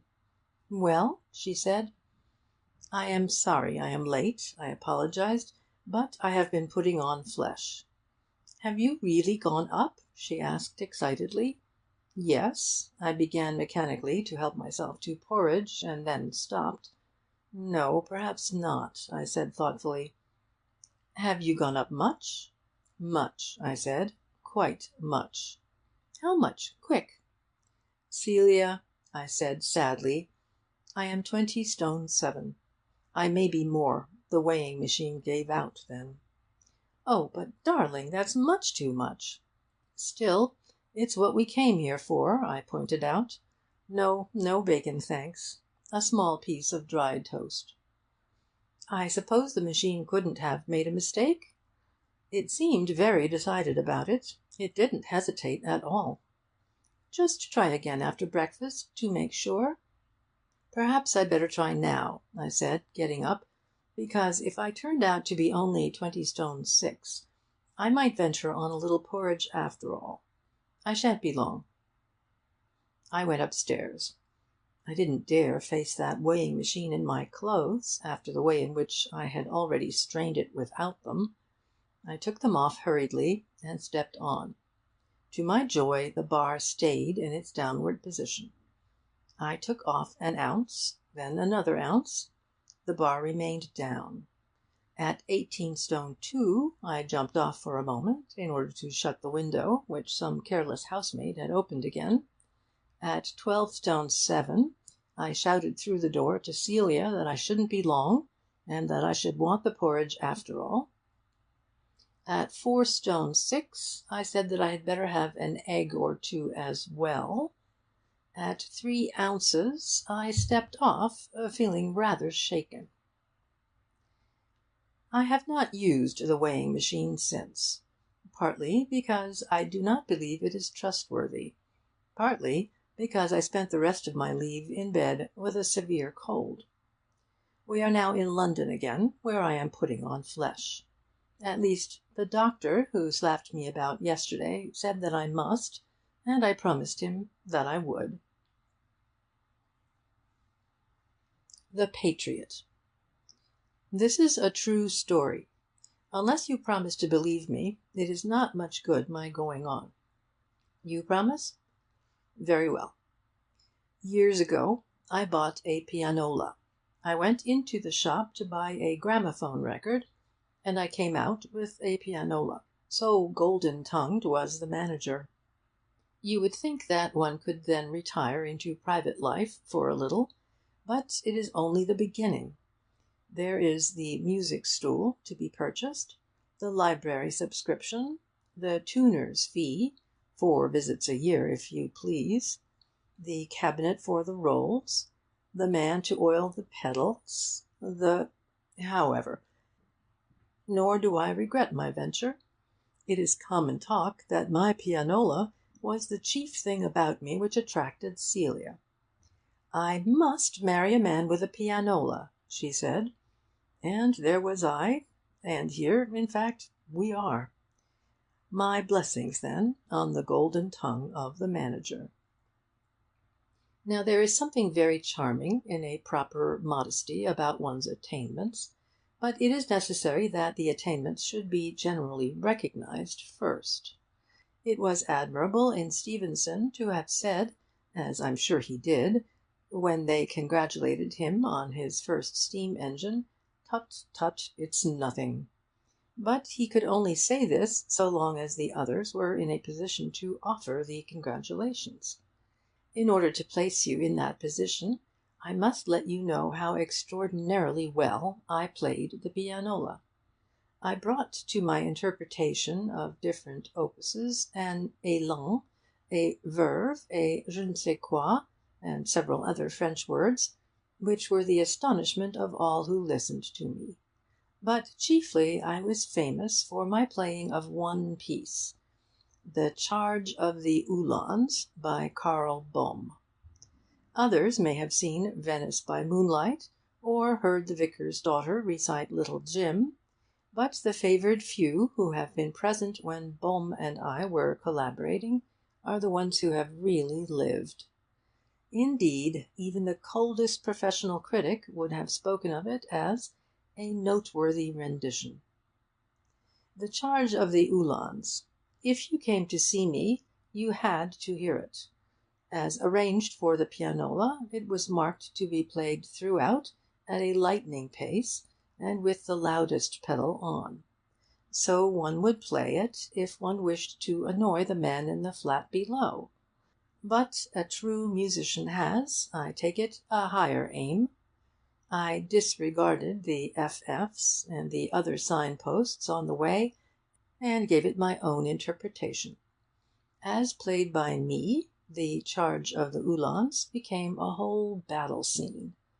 Indeed, it was necessary, before I began, that I should turn to my audience and describe the scene to them in the manner, but not in the words, of a Queen's Hall programme. First of all, you hear the cavalry galloping past, and then there's a short hymn before action while they form up, and then comes the charge, and then there's a slow bit while they pick up the wounded, and then they trot slowly back again, and if you listen carefully to the last bit, you'll actually hear the horses limping. Something like that, I would say, and it might happen that an insufferable guest, who never got asked again, would object that the hymn part was unusual in real warfare. They sang it in this piece, anyhow, I would say stiffly, and turn my back on him and begin. But the war put a stop to music, as to many other things. For years the pianola was not played by either of us. We had other things to do, and in our case, curiously enough, absence from the pianola did not make the heart grow fonder. On the contrary, we seemed to lose our taste for music, and when at last we were restored to our pianola, we found that we had grown out of it. "It's very ugly," announced Celia. "We can't help our looks," I said in my grandmother's voice. "A bookcase would be much prettier there, but not so tuneful." "A pianola isn't tuneful if you never play it." "True," I said. Celia then became very alluring, and suggested that I might find somebody who would like to be lent a delightful pianola by somebody whose delightful wife had her eye on a delightful bookcase. "I might," I said. "Somebody," said Celia, "who isn't supplied with music from below." I found John. He was quite pleased with the idea, and promised to return the pianola when he got sick of it. So on Wednesday it went. I was not sorry, because in its silence it was far from beautiful, and we wanted another bookcase badly. But on Tuesday evening, its last hours with us, I had to confess to a certain melancholy. It is sad to part with an old and well-tried friend, particularly when that friend is almost entirely responsible for your marriage. I looked at the pianola, and then I said to Celia, "I must play it once again." "Please," said Celia. "The old masterpiece, I suppose?" I said, as I got it out. "Do you think you ought to, now? I don't think I want to hear a charge of the Uhlans. Beasts! I want a charge of our own men." "Art," I said grandly, "knows no frontiers." I suppose this has been said by several people several times already, but for the moment both Celia and I thought it was rather clever. So I placed the roll in the pianola, sat down, and began to play. Ah, the dear old tune! Dash it all! "What's happened?" said Celia, breaking a silence which had become alarming. "I must have put it in wrong," I said. I wound the roll off, put it in again, and tried a second time, pedalling vigorously. Dead silence. Hush! A note. Another silence. And then another note. I pedalled through to the end. About 5 notes sounded. "Celia," I said, "this is wonderful." It really was wonderful. For the first time in its life my pianola refused to play the Charge of the Uhlans. It had played it 100 times before the war, but now, no. We had to have a farewell piece. I put in a waltz, and it played it perfectly. Then we said good-bye to our pianola, feeling a reverence for it which we had never felt before. You don't believe this? Yet you promised you would, and I still assure you that it is true. But I admit that the truth is sometimes hard to believe, and the first 6 persons to whom I told the story assured me frankly that I was a liar. If one is to be called a liar, one may as well make an effort to deserve the name. I made an effort, therefore, with the 7th person. I put in the Charge of the Uhlans, I said, and it played God Save the King. Unfortunately, he was a very patriotic man, and he believed it. So that is how the story is now going about. But you who read this know the real truth of the matter. A question of light. As soon as Celia had got a cheque-book of her own, and I had explained the mysteries of and Company to her, she looked round for a safe investment of her balance, which amounted to several pounds. My offers, first of an old stocking, and afterwards of mines, mortgages, and aerated breads, were rejected at once. "I'll leave a little in the bank in case of accidents," she said, "and the rest must go somewhere absolutely safe and earn me 5%. Otherwise they shan't have it." We did what we could for her. We offered the money to archdeacons and other men of pronounced probity, and finally we invested it in the Town Electric Light Company. Town is not its real name, of course, but I do not like to let out any information which may be of value to Celia's enemies, the wicked ones who are trying to snatch her little fortune from her. The world, we feel, is a dangerous place for a young woman with money. "Can't I possibly lose it now?" she asked. "Only in 2 ways," I said. Town might disappear in the night, or the inhabitants might give up using electric light. It seemed safe enough. At the same time, we watched the newspapers anxiously for details of the latest inventions, and anybody who happened to mention when dining with us that he was experimenting with a new and powerful illuminant was handed his hat at once. You have Town, then, as the depository of Celia's fortune. Now it comes on the scene in another guise. I made the announcement with some pride at breakfast yesterday. "My dear," I said, "I have been asked to deliver a lecture." "Whatever on?" asked Celia. "Anything I like. The last person lectured on the minor satellites of Jupiter, and the one who comes after me is doing the architecture of the Byzantine period, so I can take something in between." "Like frostbites," said Celia helpfully. "But I don't quite understand. Where is it, and why?" "The Town Literary and Philosophical Society asked me to lecture to them at Town. The man who was coming is ill." "But why you, particularly?" "One comes down to me in the end," I said modestly. "I expect it's because of my electric lights.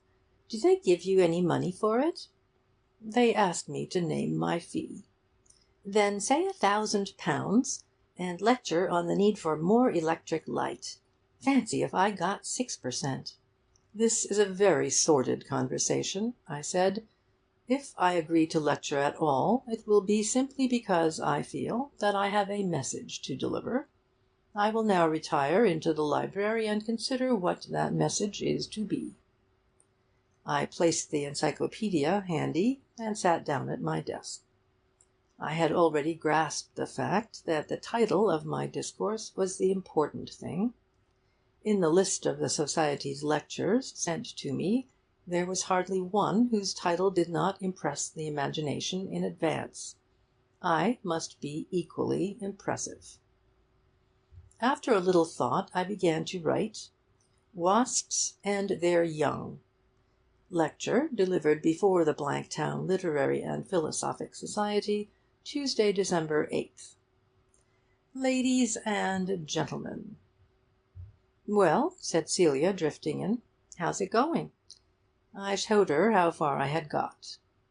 "I thought you always began 'My Lord Mayor, ladies and gentlemen,'" she said. "Only if the Lord Mayor's there." "But how will you know?" "Yes, that's rather awkward. I shall have to ask the secretary beforehand." I began again. "Wasps and Their Young. Lecture delivered," etc. "My Lord Mayor, my lords, ladies and gentlemen." It looked much better. "What about baronets?" said Celia. "There's sure to be lots." "Yes, this is going to be difficult. I shall have to have a long talk with the secretary. How's this? My Lord Mayor, lords, baronets, ladies and gentlemen, and sundries. That's got in everybody." "That's all right. And I wanted to ask you, have you got any lantern slides?" "They're not necessary." "But they're much more fun. Perhaps they'll have some old ones of Vesuvius that you can work in. Well, good-bye." And she drifted out. I went on thinking. "No," I said to myself, "I'm on the wrong tack." So I began again. "Some Yorkshire potholes. Lecture delivered before the Blanktown Literary and Philosophical Society, Tuesday, December 8th. My Lord Mayor, my lords—" "I don't want to interrupt," said Celia, coming in suddenly, "but what's a pothole?" "A curious underground cavern sometimes found in the north." "Aren't caverns always underground? But you're busy. Will you be in for lunch?" "I shall be writing my lecture all day," I said busily. At lunch I decided to have a little financial talk with Celia. "What I feel is this," I said. "At most, I can ask 10 guineas for my lecture. Now my expense all the way to the north, with a night at an hotel, will be at least £5. "£5 10 profit," said Celia. "Not bad." But wait. I have never spoken in public before. In an immense hall, whose acoustics—" "Who are they?" "Well, never mind. What I mean is that I shall want some elocution lessons. Say 5, at a guinea each." "That still leaves 5 shillings." "If only it left that, it might be worth it. But there's a new white waistcoat. An audience soon gets tired of a lecture, and there's nothing for the wakeful ones to concentrate on but the white waistcoat of the lecturer. It must be of a virgin whiteness, say 35 shillings.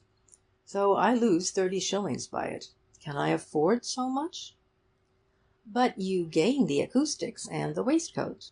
"True, of course, if you insist." "Oh, you must," said Celia. So I returned to the library. By tea time I had got as far as this: "Adventures with a Camera in Somaliland. Lecture delivered before the Blanktown Literary and Philo—" And then I had an idea, this time a brilliant one. "Celia," I said at tea, "I have been wondering whether I ought to take advantage of your generosity." "What generosity?" "In letting me deliver this lecture." "It isn't generosity, it's swank. I want to be able to tell everybody." "Ah, but the sacrifices you are making!" "Am I?" said Celia with interest. "Of course you are. Consider. I ask a fee of 10 guineas. They cannot possibly charge more than a shilling a head to listen to me. It would be robbery. so that if there is to be a profit at all, as presumably they anticipate, I shall have a gate of at least 250. I should hope so. 250. And what does that mean? It means that at 7:30 o'clock on the night of December the 8th, 250 residents of Blanktown will turn out the electric lights in their drawing rooms, perhaps even in their halls, and proceed to the lecture room. True, the lecture room will be lit up, a small compensation, but not for long. When the slides of Vesuvius are thrown upon the screen. Celia was going pale. "But if it's not you," she faltered, "it will be somebody else." "No. If I refuse, it will be too late then to get a substitute. Besides, they must have tried everybody else before they got down to me. Celia, it is noble of you to sacrifice—" "Don't go!" she cried in anguish. I gave a deep sigh. "For your sake," I said, "I won't." So that settles it. If my lecture on First Principles in Homoeopathy is ever to be delivered, it must be delivered elsewhere. End of section 6.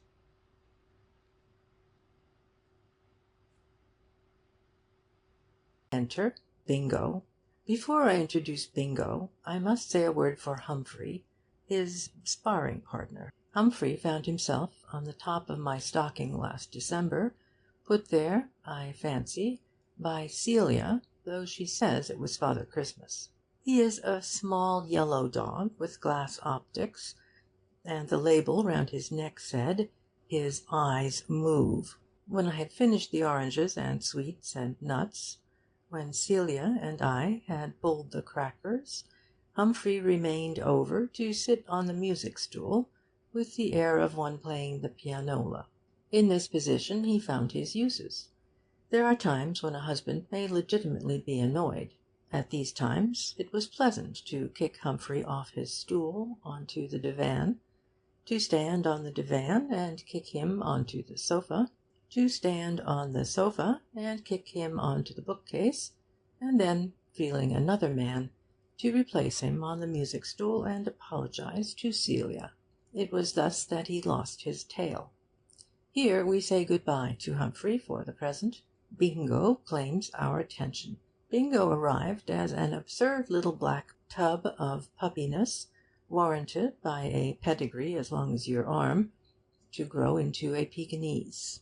It was Celia's idea to call him Bingo, because, a ridiculous reason, as a child she had had a poodle called Bingo. The less said about poodles the better. Why rake up the past?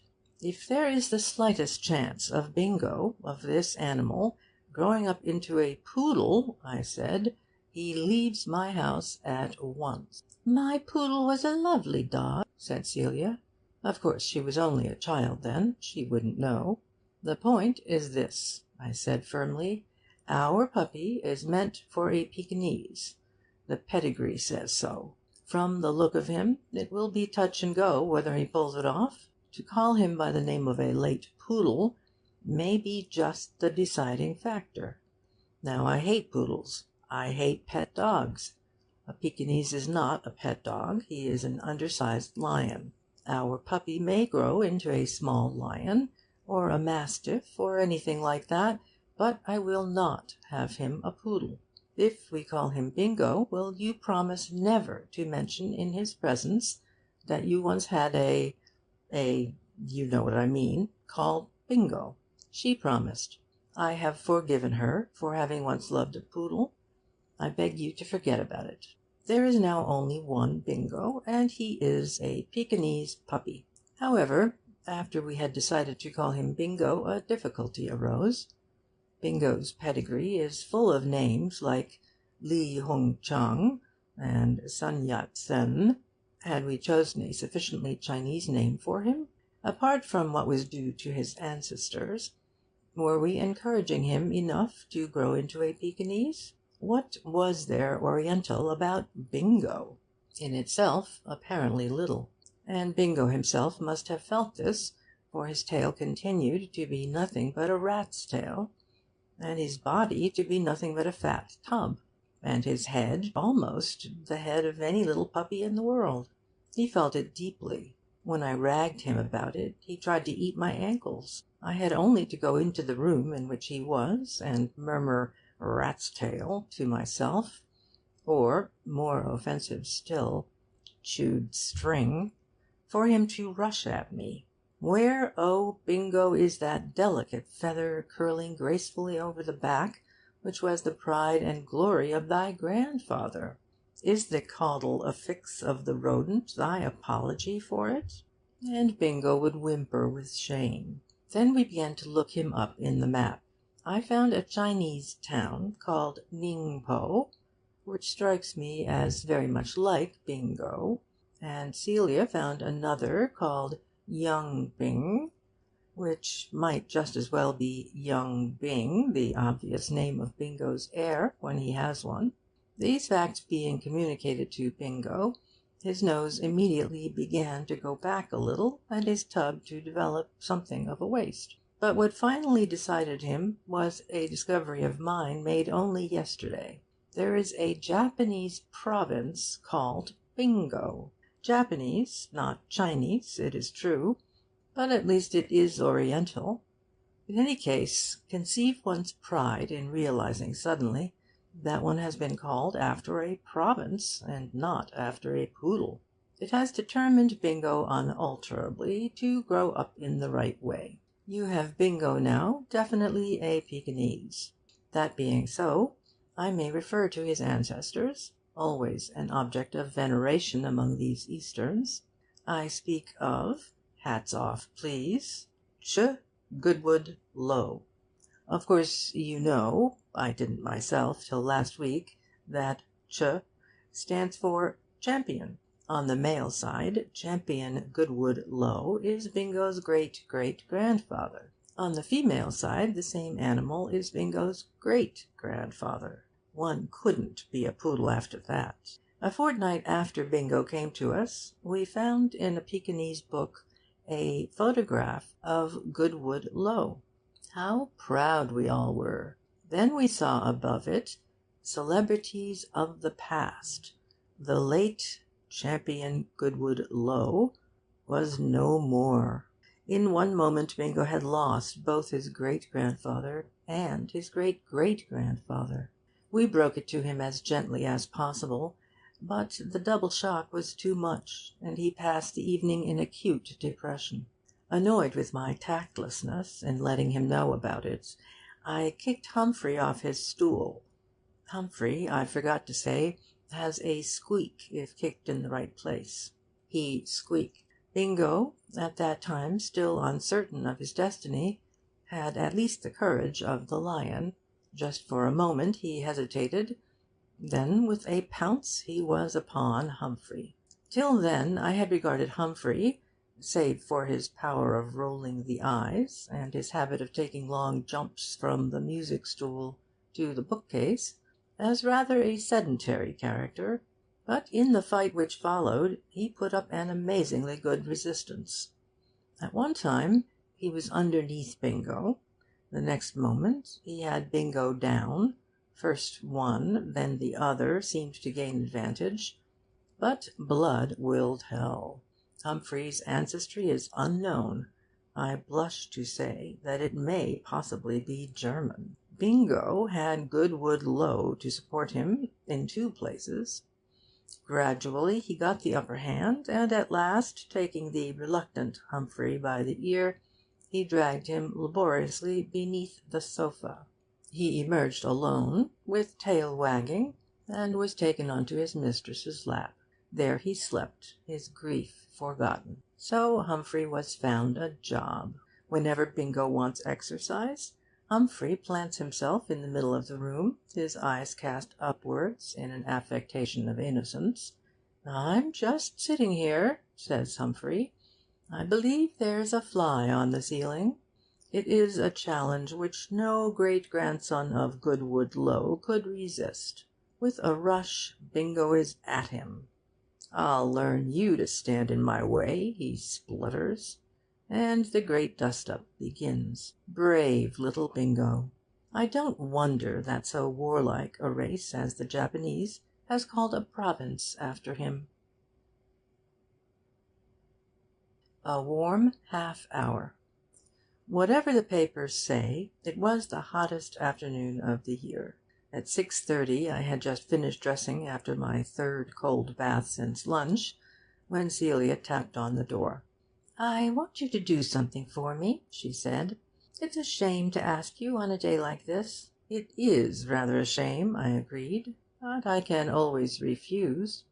"Oh, but you mustn't. We haven't got any ice, and the Thompsons are coming to dinner. Do you think you could go and buy threepennyworth?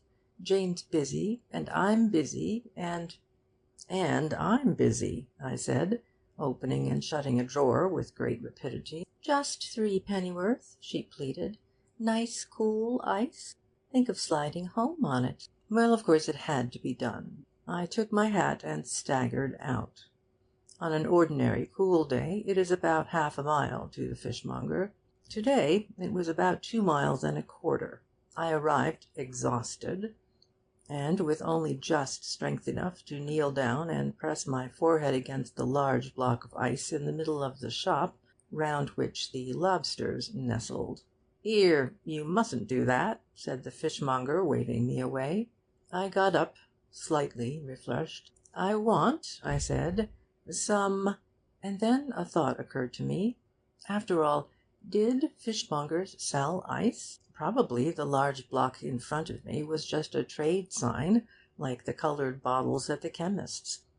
Suppose I said to a fellow of the Pharmaceutical Society, "I want some of that green stuff in the window," he would only laugh. The tactful thing to do would be to buy a pint or two of laudanum first, and then, having established pleasant relations, ask him as a friend to lend me his green bottle for a bit. So I said to the fishmonger, "I want some nice lobsters." "How many would you like?" "One," I said. We selected a nice one between us, and he wrapped a piece of Daily Mail round it, leaving only the whiskers visible, and gave it to me. The ice being now broken, well, you see what I mean, I was now in a position to ask for some of his ice. "I wonder if you could let me have a little piece of your ice," I ventured. "How much ice do you want?" he said promptly. "Sixpennyworth," I said, feeling suddenly that Celia's threepennyworth sounded rather paltry. "6 of ice, Bill," he shouted to an inferior at the back, and Bill tottered up with a block about the size of one of the lions in Trafalgar Square. He wrapped a piece of Daily News round it and gave it to me. "Is that all?" asked the fishmonger. "That is all," I said faintly, and with Algernon, the over-whiskered crustacean, firmly clutched in the right hand, and Stonehenge supported on the palm of the left hand, I retired.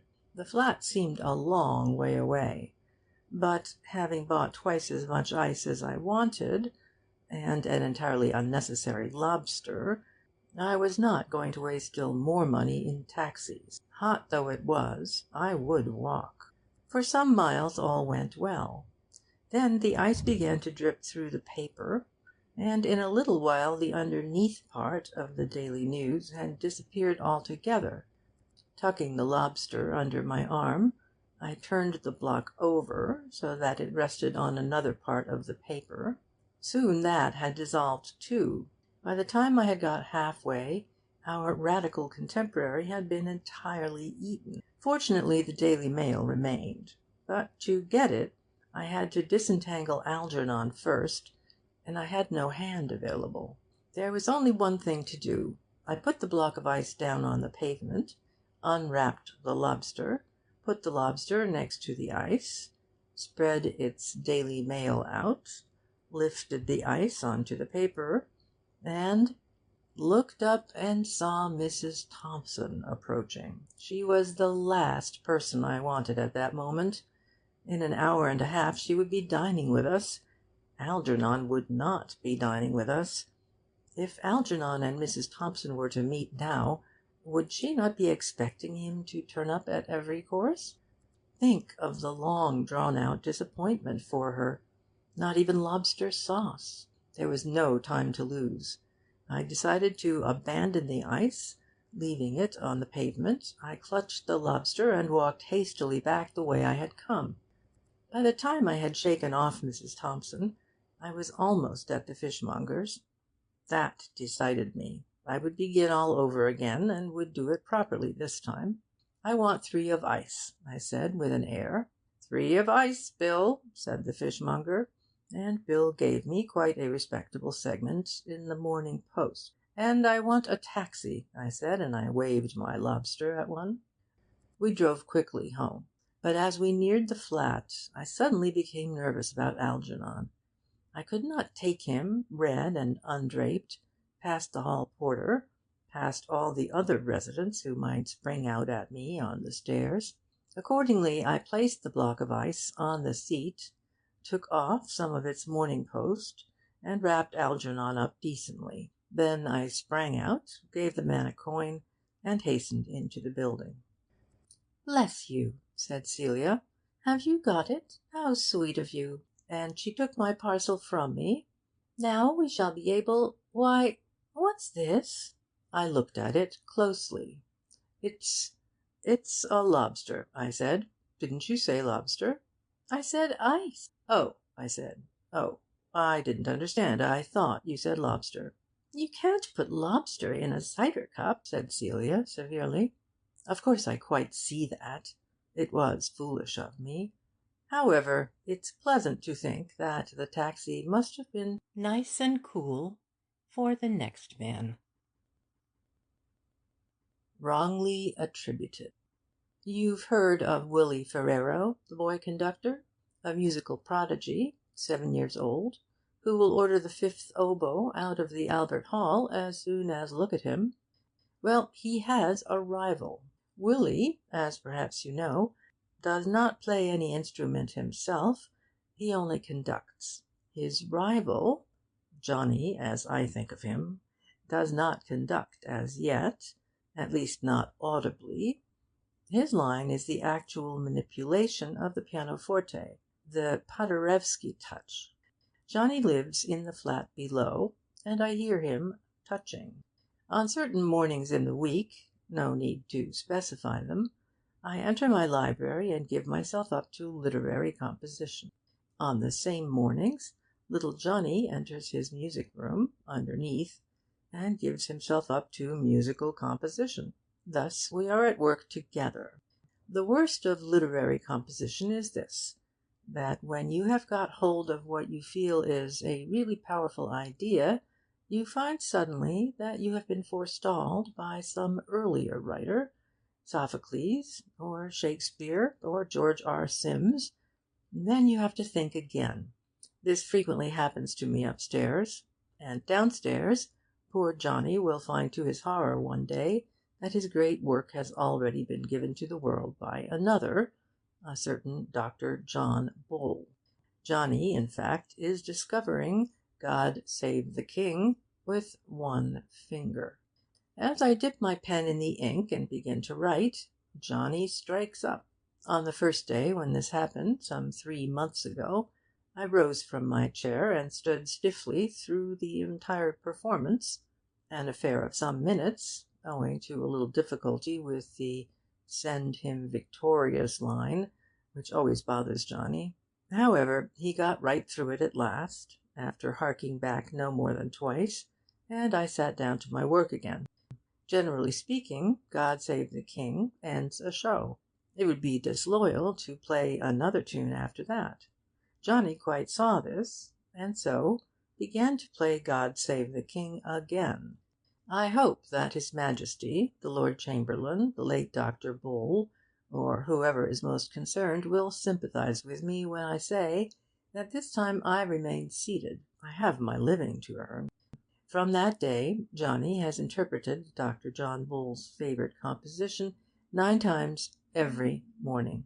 As this has been going on for 3 months, and as the line I mentioned has 2 special rehearsals to itself before coming out right You can easily work out how many Send Him Victoriouses Johnny and I have collaborated in. About 2,000. Very well. Now you ask yourself, why did I not send a polite note to Johnny's father, asking him to restrain his little boy from over-composition, begging him not to force the child's musical genius too quickly, imploring him, in short, to lock up the piano and lose the key? What kept me from this course? The answer is patriotism. Those deep feelings for his country which one man will express glibly by rising 9 times during the morning at the sound of the national anthem, another will direct to more solid uses. It was my duty, I felt, not to discourage Johnny. He was showing qualities which could not fail, when he grew up, to be of value to the nation. Loyalty, musical genius, determination, patience, industry. Never before have these qualities been so finely united in a child of 6. Was I to say a single word to disturb the delicate balance of such a boy's mind? At 6, one is extraordinarily susceptible to outside influence. A word from his father to the effect that the gentleman above was getting sick of it, and Johnny's whole life might be altered. No, I would bear it grimly. And then, yesterday, who should write to me but Johnny's father himself? This was the letter. Dear Sir, I do not wish to interfere unduly in the affairs of other occupants of these flats, but I feel bound to call your attention to the fact that, for many weeks now, there has been a flow of water from your bathroom which has penetrated through the ceiling of my bathroom, particularly after you have been using the room in the morning. May I therefore beg you to be more careful in future not to splash or spill water on your floor, seeing that it causes inconvenience to the tenants beneath you. Yours faithfully, Jonathan MacAndrew. You can understand how I felt about this. For months I had been suffering Johnny in silence. Yet at the first little drop of water from above, Johnny's father must break out in violent abuse of me. A fine reward. Well, Johnny's future could look after itself now. Anyhow, he was doomed with a selfish father like that. Dear Sir, I answered defiantly, now that we are writing to each other, I wish to call your attention to the fact that for many months past there has been a constant flow of one-fingered music from your little boy, which penetrates through the floor of my library and makes all work impossible. May I beg you, therefore, to see that your child is taught a new tune immediately, seeing that the national anthem has lost its first freshness for the tenants above him. His reply to this came today. Dear Sir, I have no child. Yours faithfully, Jonathan MacAndrew. I was so staggered that I could only think of one adequate retort. Dear Sir, I wrote, I never have a bath. So that's the end of Johnny, my boy prodigy, for whom I have suffered so long. It is not Johnny, but Jonathan, who struggles with the national anthem. He will give up music now, for he knows I have the bulge on him. I can flood his bathroom whenever I like. Probably he will learn something quieter, like painting. Anyway, Dr. John Bull's masterpiece will rise no more through the ceiling. On referring to my encyclopedia, I see that, according to some authorities, God Save the King is wrongly attributed to Dr. Bull. Well, I wrongly attributed it to Johnny. It is easy to make these mistakes. A hanging garden in Babylon. "Are you taking me to the flower show this afternoon?" asked Celia at breakfast. "No," I said thoughtfully. "No." "Well, that's that. What other breakfast conversation have I? Have you been to any theatres lately?" "Do you really want to go to the flower show?" I asked. "Because I don't believe I could bear it. I've saved up 2 shillings. It isn't that, not only that. But there'll be thousands of people there, all with gardens of their own, all pointing to things and saying, We've got one of those in the East Bed. Or wouldn't that look nice in the South Orchid House? And you and I will be quite out of it." I sighed and helped myself from the West toast rack. It is very delightful to have a flat in London, but there are times in the summer when I long for a garden of my own. I show people round our little place, and I point out hopefully the hot tap Dultonii in the scullery, and the Dorothy Perkins doormat. But it isn't the same thing as taking your guest round your garden and telling him what you really want is rain. Until I can do that, the Chelsea Flower Show is no place for us. "Then I haven't told you the good news," said Celia. "We are gardeners." She paused a moment for effect. "I have ordered a window box." I dropped the marmalade and jumped up eagerly. "But this is glorious news! I haven't been so excited since I recognized a calceolaria last year, and told my host it was a calceolaria just before he told me. A window box! What's in it?" "Pink geraniums and pink geraniums and "Pink geraniums?" I suggested. yes. They're very pretty, you know." "I know, but I could have wished for something more difficult. If we had something like, well, I don't want to seem to harp on it, but, say, calceolarias, then quite a lot of people mightn't recognize them, and I should be able to tell them what they were. I should be able to show them the calceolarias. You can't show people geraniums." "You can say, 'What do you think of that for a geranium?'" said Celia. "Anyhow," she added, "you've got to take me to the flower show now." "Of course I will. It is not only a pleasure, but a duty. As gardeners, we must keep up with floricultural progress.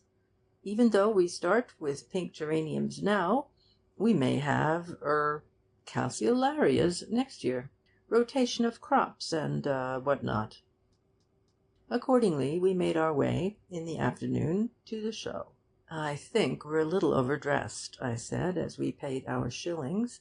"We ought to look as if we'd just run up from our little window box in the country and were going back by the last train. I should be in gaiters, really." "Our little window box is not in the country," objected Celia. "It's what you might call a pied de terre in town. French joke," she added kindly. "Much more difficult than the ordinary sort." "Don't forget it. We can always use it again on visitors. Now, what shall we look at first?" "The flowers first, then the tea." I had bought a catalogue and was scanning it rapidly. "We don't want flowers," I said. "Our window box, our garden, is already full. It may be that James, the head boxer, has overdone the pink geraniums this year, but there it is. We can sack him and promote Thomas, but the mischief is done. Luckily there are other things we want. What about a dovecot? I should like to see doves cooing round our geraniums." "Aren't dovecots very big for a window box?" "We could get a small one for small doves. Do you have to buy the doves too, or do they just come? I never know. Or there," I broke off suddenly, "my dear, that's just the thing," and I pointed with my stick. "We have 7 clocks already," said Celia. "But a sundial! How romantic! Particularly as only 2 of the clocks go. Celia, if you'd let me have a sundial in my window box, I would meet you by it alone sometimes." "It sounds lovely," she said doubtfully. "You do want to make this window box a success, don't you?" I asked as we wandered on. "Well, then, help me to buy something for it. I don't suggest one of those," and I pointed to a summer house, "or even a weathercock, but we must do something now we're here. For instance, what about one of those patent extension ladders, in case the geraniums grow very tall and you want to climb up and smell them? Or would you rather have some mushroom spawn? I would get up early and pick the mushrooms for breakfast. What do you think?" "I think it's too hot for anything, and I must sit down. Is this seat an exhibit, or is it meant for sitting on?" It's an exhibit, but we might easily want to buy one some day, when our window box gets bigger. Let's try it." It was so hot that I think, if the man in charge of the rustic bench section had tried to move us on, we should have bought the seat at once. But nobody bothered us. Indeed, it was quite obvious that the news that we owned a large window box had not yet got about. "I shall leave you here," I said, after I had smoked a cigarette and dipped into the catalogue again, "and make my purchase. It will be quite inexpensive. Indeed, it is marked in the catalogue at 1 and 6pence, which means that they will probably offer me the 9-shilling version first, but I shall be firm. Good-bye." I went and bought one, and returned to her with it. "No, not now," I said, as she held out her hand eagerly. "Wait till we get home." It was cooler now, and we wandered through the tents, chatting patronisingly to the stall-keeper whenever we came to pink geraniums. At the orchids we were contemptuously sniffy. "Of course," I said, "for those who like orchids," and led the way back to the geraniums again. It was an interesting afternoon. And to our great joy the window box was in position when we got home again. "Now," I said dramatically, and I unwrapped my purchase and placed it in the middle of our new-made garden. "Whatever—" "A slug trap," I explained proudly. "But how could slugs get up here?" asked Celia in surprise. "How do slugs get anywhere? They climb up the walls, or they come up in the lift, or they get blown about by the wind. I don't know. They can fly up if they like, but however it be, when they do come, I mean to be ready for them. Still, though our slug trap will no doubt come in usefully, it is not what we really want. What we gardeners really want is rain." Sisterly assistance. I was talking to a very stupid man the other day.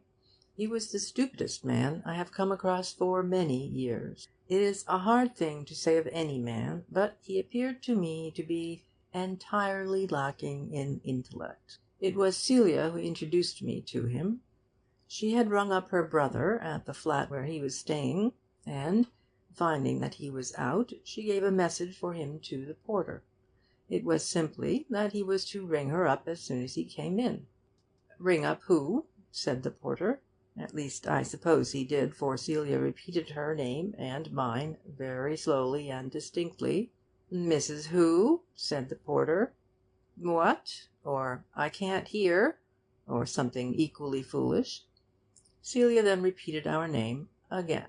There followed a long conversation between the two of them, the audible part of it, that is Celia's, consisting of my name given forth in a variety of intonations, in the manner of one who sings an anthem, hopefully, pathetically, dramatically, despairingly. Up to this moment I had been rather attached to my name. True, it wants a little explaining to shopkeepers. There are certain consonants in it which require to be elided, or swallowed, or swivelled round the glottis, in order to give the name its proper due. But after 5 or 6 applications the shopkeeper grasps one's meaning. Well, as I say, I was attached to my name, but after listening to Celia for 5 minutes I realized that there had been some horrible mistake. People weren't called that. "Just wait a moment," I said to her rather anxiously, and picked up the telephone book. To my great relief I found that Celia was right. There was a person of that name living at my address. "You are quite right," I said. "Go on." "I wish I had married somebody called Jones," said Celia, looking at me rather reproachfully. "No, no, not Jones," she added hastily down the telephone, and once more she repeated the unhappy name. "It isn't my fault," I protested. "You did have a choice. I had none. Try spelling it. It spells all right." Celia tried spelling it. "I'm going to spell it," she announced very distinctly down the telephone. "Are you ready? M No, M. M for mother. That gave me an idea. Come away, I said, seizing the telephone. Leave it to me. Now then, I called to the porter.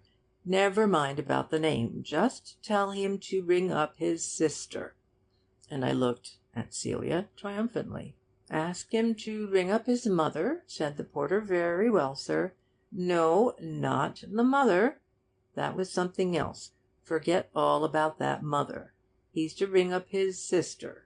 Sister. Sister. You'll have to spell it, said Celia. I'm going to spell it, I shouted. Are you ready? S for sister. Now you're going to muddle him. S for sister. Have you got that? No, sister, idiot. I for idiot, I added quickly. S for sister. This is another sister, of course. T for two. Got that? No, two. Two. Two anything. Two more sisters, if you like. E for... I turned helplessly to Celia. Quick, a word that begins with E. I've got him moving now. E for... Quick, before his tympanum runs down. Desperately, she tried to think. E for I shouted. That'll be another sister, I expect. Celia, I believe we ought to spell it with an H. Can't you think of a better word? Any, said Celia, having quite lost her nerve by this time.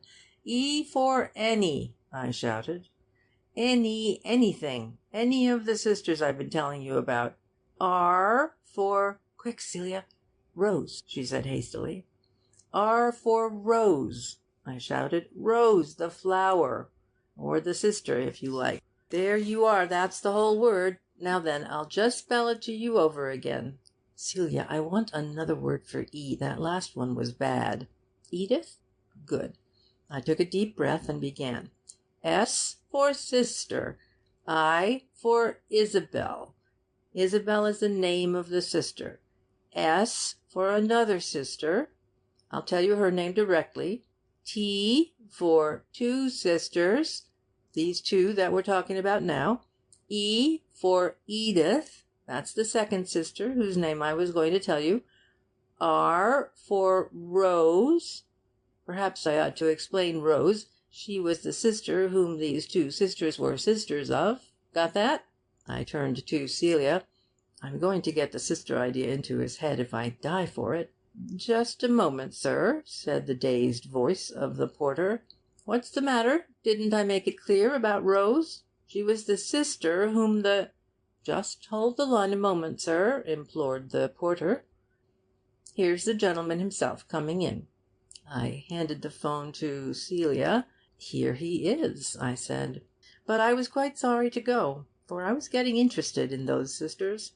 Rose, I think, will always be my favorite. Her life, though short, was full of incident, and there were many things about her which I could have told that porter. But perhaps he would not have appreciated them. It is a hard thing to say of any man, but he appeared to me to be entirely lacking in intellect. The obvious. Celia had been calling on a newly married friend of hers. They had been schoolgirls together. They had looked over the same algebra book, or whatever it was that Celia learnt at school. I have never been quite certain. They had done their calisthenics side by side. They had compared picture postcards of Lewis Waller. Ah me, the fairy princes they had imagined together in those days. And here am I, and somewhere in the city, I believe he is a stockbroker, is Ermyntrude's husband. And we played our golf on Saturday afternoons, and go to sleep after dinner, and, well, anyhow, they were both married, and Celia had been calling on Ermyntrude. I hope you did all the right things, I said. Asked to see the wedding ring, and admired the charming little house, and gave a few hints on the proper way to manage a husband. Rather, said Celia, but it did seem funny, because she used to be older than me at school. Isn't she still? Oh, no, I'm ever so much older now. Talking about wedding rings," she went on, as she twisted her own round and round, "she's got all sorts of things written inside hers. The date, and their initials, and I don't know what else." "There can't be much else, unless perhaps she has a very large finger." "Well, I haven't got anything in mine," said Celia mournfully. She took off the offended ring and gave it to me. On the day when I first put the ring on her finger, Celia swore an oath that nothing but death, extreme poverty, or brigands should ever remove it. I swore too. Unfortunately, it fell off in the course of the afternoon, which seemed to break the spell somehow. So now it goes off and on just like any other ring. I took it from her and looked inside. "There are all sorts of things here, too," I said. "Really, you don't seem to have read your wedding ring at all. Or, anyhow, you've been skipping." "There's nothing," said Celia, in the same mournful voice. "I do think you might have put something." I went and sat on the arm of her chair and held the ring up. "You're an ungrateful wife," I said, "after all the trouble I took. Now look there," and I pointed with a pencil. "What's the first thing you see?" 22. That's only the... That was your age when you married me. I had it put in at enormous expense. If you had been 18, the man said, or 9, it would have come much cheaper. But no, I would have your exact age. You were 22, and that's what I had engraved on it. Very well. Now what do you see next to it?" "A crown?" "Yes. And what does that mean? In the language of crowns, it means you are my queen. I insisted on a crown. It would have been cheaper to have had a lion, which means lions. But I was determined not to spare myself, for I thought," I went on pathetically, "I quite thought you would like a crown." "Oh, I do," cried Celia quickly, "if it really means that." She took the ring in her hands and looked at it lovingly. "And what's that there for? Sort of a man's head?" I gazed at her sadly. "You don't recognize it? Has a year of marriage so greatly changed me? Celia, it is your Ronald. I sat for that, hour after hour, day after day, for your sake, Celia. It is not a perfect likeness. In the small space allotted to him, the sculptor has hardly done me justice. And there," I added, "is his initial, R.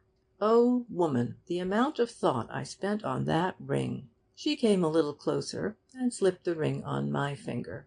"Spend a little more," she pleaded. "There's plenty of room. Just have something nice written in it.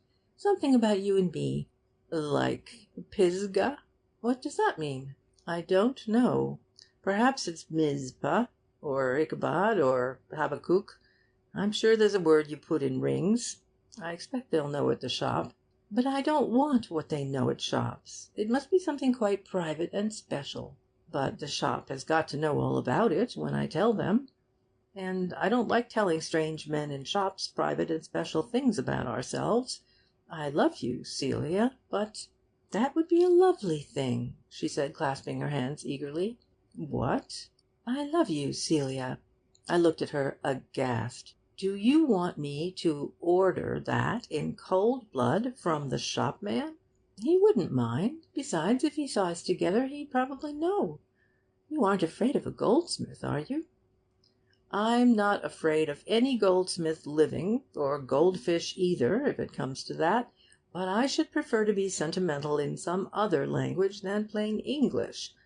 I could order cara sposa, or spaghetti, or anything you like without a tremor.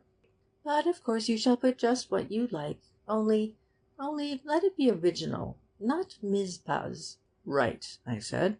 For 3 days I wandered past gold and silversmiths with the ring in my pocket, and for 3 days Celia went about without a wedding ring, and, for all I know, without even her marriage lines in her muff. And on the 4th day I walked boldly in. "I want," I said, "a wedding ring engraved." And I felt in my pockets. "Not initials," I said, and I felt in some more pockets, but I tried the trouser pockets again. "Well, look here. I'll be quite frank with you. I want," I fumbled in my ticket pocket, "I want 'I love you' on it." And I went through the waistcoat pockets a third time. "I love you." "Me?" said the shopman in surprise. "I love you," I repeated mechanically. "I love you. I love you. Well, look here, perhaps I'd better go back and get the ring." On the next day I was there again, but there was a different man behind the counter. "I want this ring engraved," I said. "Certainly. What shall we put in it?"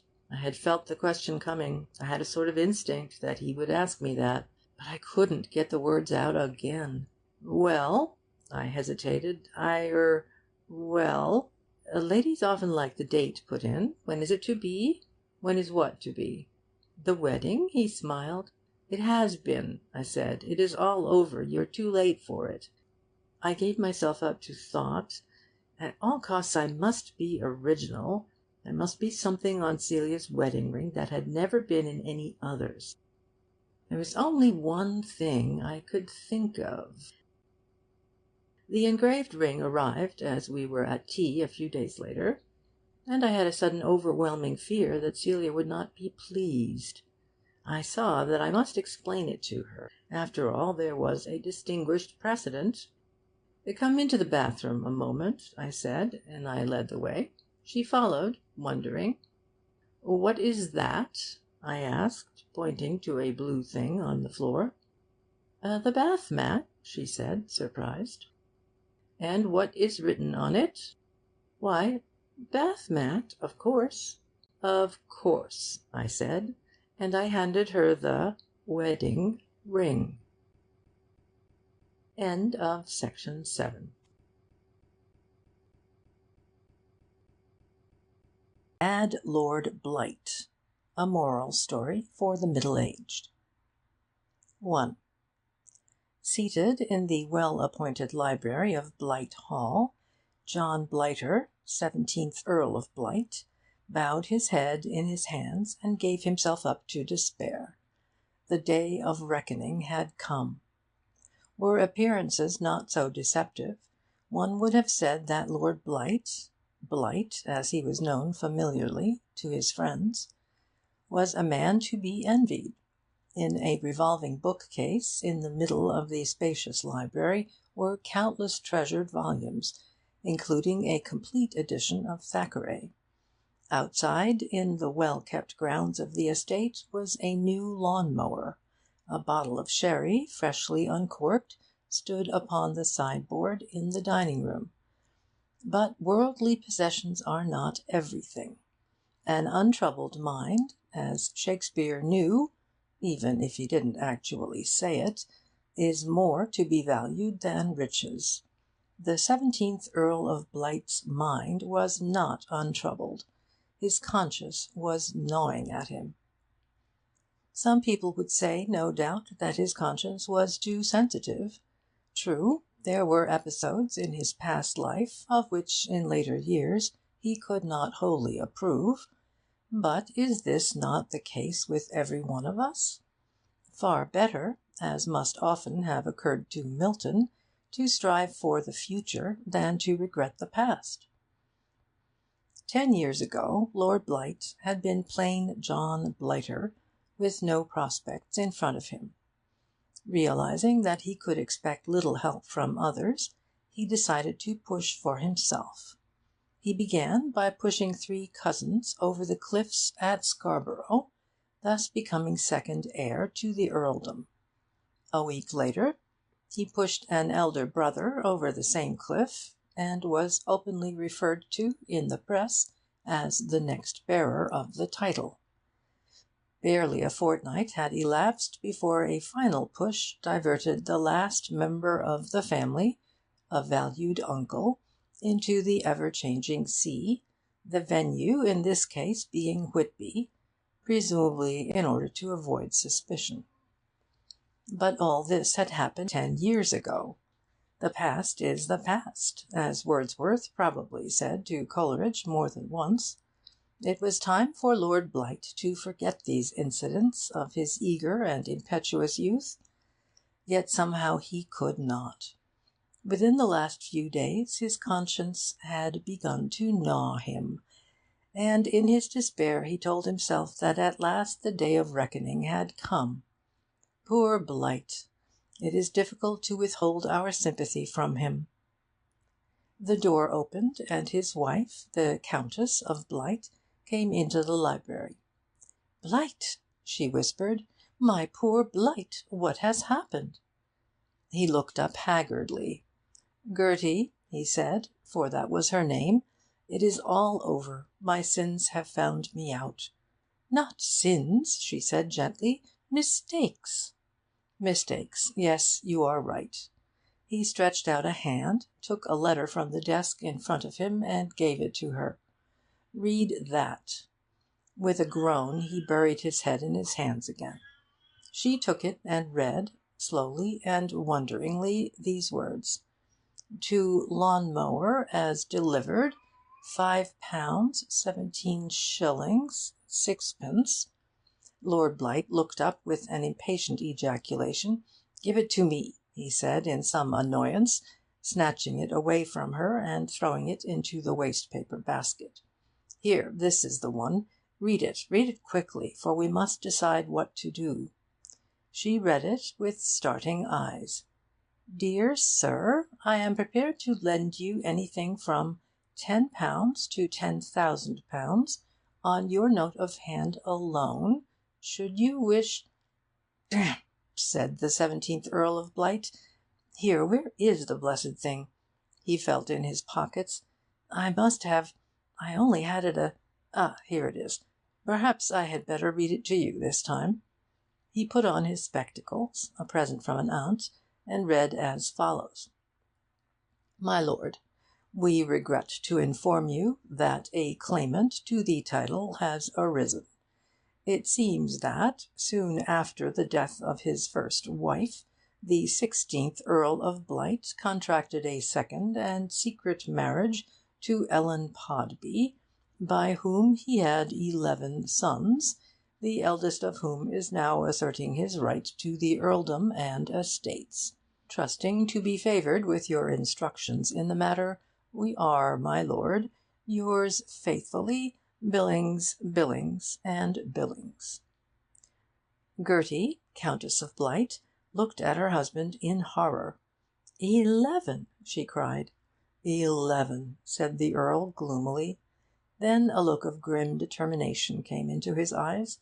With the air of one who might have been quoting Keats, but possibly wasn't, he said firmly, "What man has done, man can do." That evening the Countess of Blight gave orders for 11 spare bedrooms to be got ready. 2. On the morning after the arrival of the 11 Podbys, as they had been taught to call themselves, John, 17th Earl of Blight, spoke quite frankly to Algernon, the eldest. "After all, my dear Algernon," he said, "we are cousins. There is no need for harsh words between us. All I ask is that you should forbear to make your claim until I have delivered my speech in the House of Lords on the Coast Erosion Bill, upon which I feel deeply. Once the bill is through, I shall be prepared to retire in your favour. Meanwhile, let us all enjoy together the simple pleasures of Blight Hall." Algernon, a fair young man with a meaningless expression, replied suitably. So for some days the 11 Podbys gave themselves up to pleasure. Percy, the youngest, though hardly of an age to appreciate the mechanism of it, was allowed to push the lawn-mower.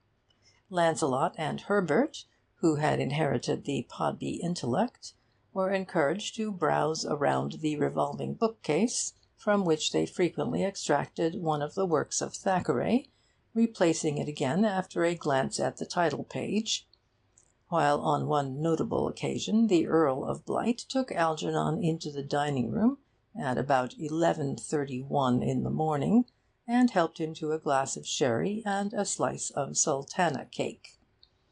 In this way the days passed happily, and confidence between the 11 Podbys and their cousin was established. It was on a fair spring morning, just a week after their arrival, that the Countess of Blight came into the music-room, where Algernon was humming a tune, and said, "Ah, Algernon, my husband was looking for you. I think he has some little excursion to propose. What a charming day, is it not? You will find him in the library." As Algernon entered the library, Lord Blight looked up from the map he was studying and nodded. "I thought," he said, coming to the point at once, "that it might amuse you to drive over with me to Flamborough Head. The view from the top of the cliff is considered well worth a visit. I don't know if your tastes lie in that direction at all?"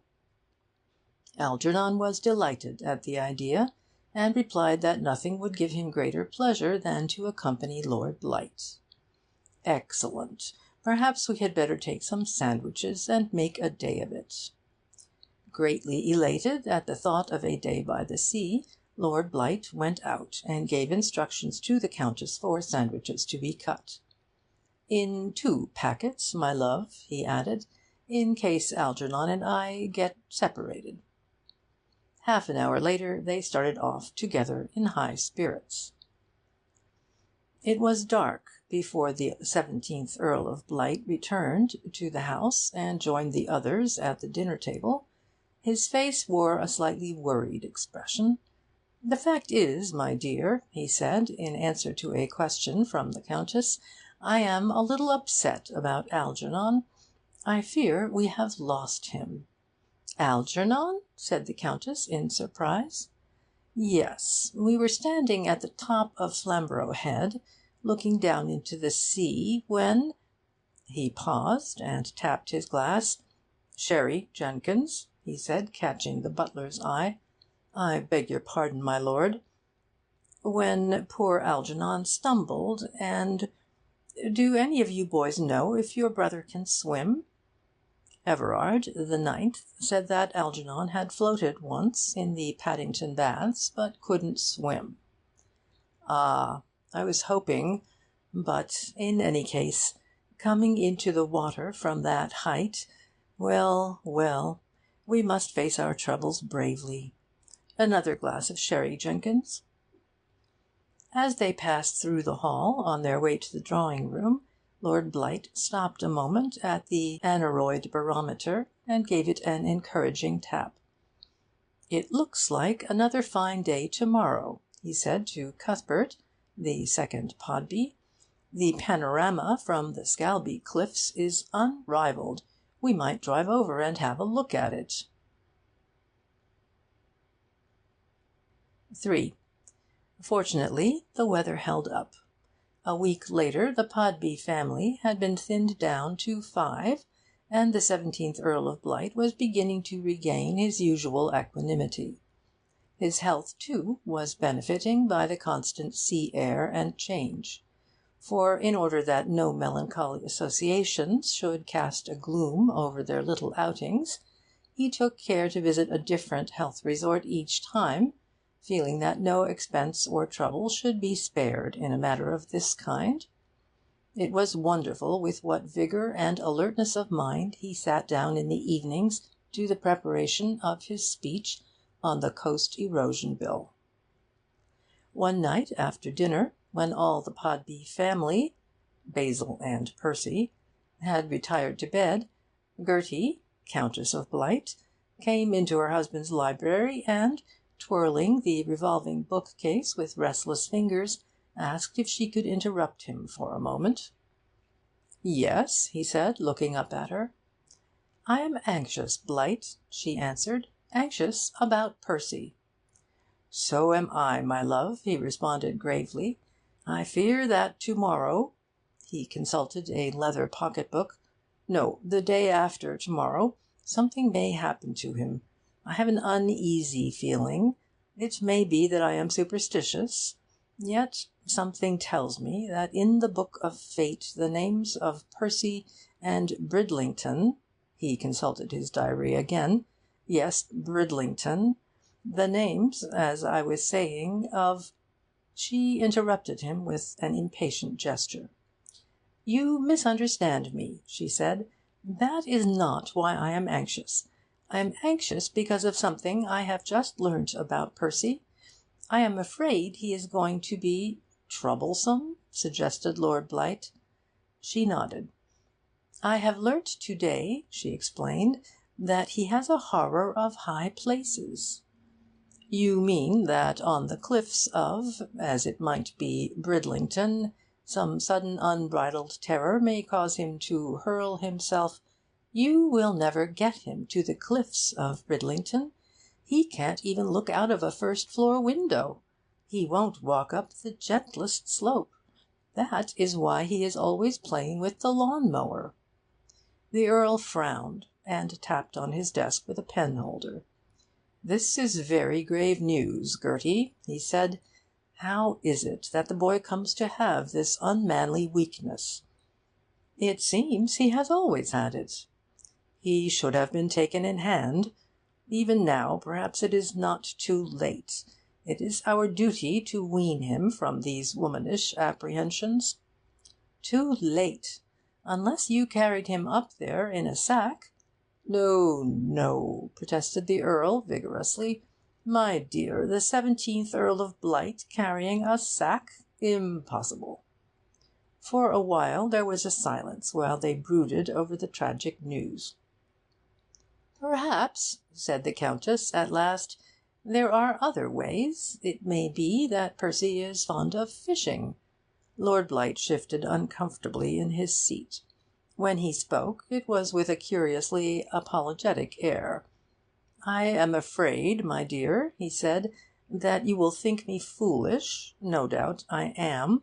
You must put it down to the artistic temperament.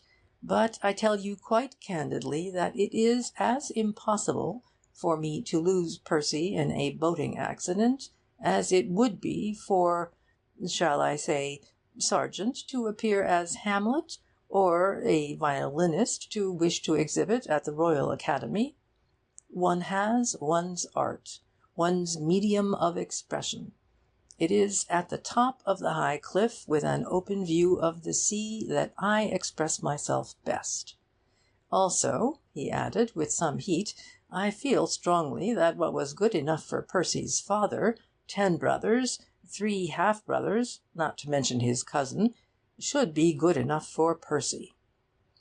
The Countess of Blight moved sadly from the room. 'Well,' she said, as she stopped for a moment at the door, 'we must hope for the best.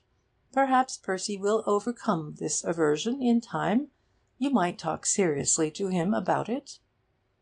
'To morrow,' said the Earl, referring once more to his diary, 'Basil and I are visiting the romantic scarps of Filey.'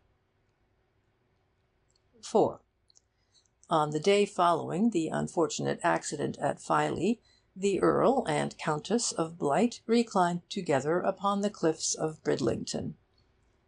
'If we only had had Percy here!' sighed the Earl. 'It was something to have got him as far as the beach,' said the Countess hopefully. 'Perhaps in time, a little higher every day.' The Earl sighed again. 'The need for self-expression comes strongly upon the artist at a time like this,' he said. 'It is not for me to say that I have genius—' 'It is for me to say it, dear,' said his wife. 'Well, well, perhaps in my own line, and at the full height of one's powers, to be baulked by the morbidity, for I can call it nothing else, of a Percy Podby. Gertie,' he went on dreamily, 'I wish I could make you understand something of the fascination which an artist finds in his medium.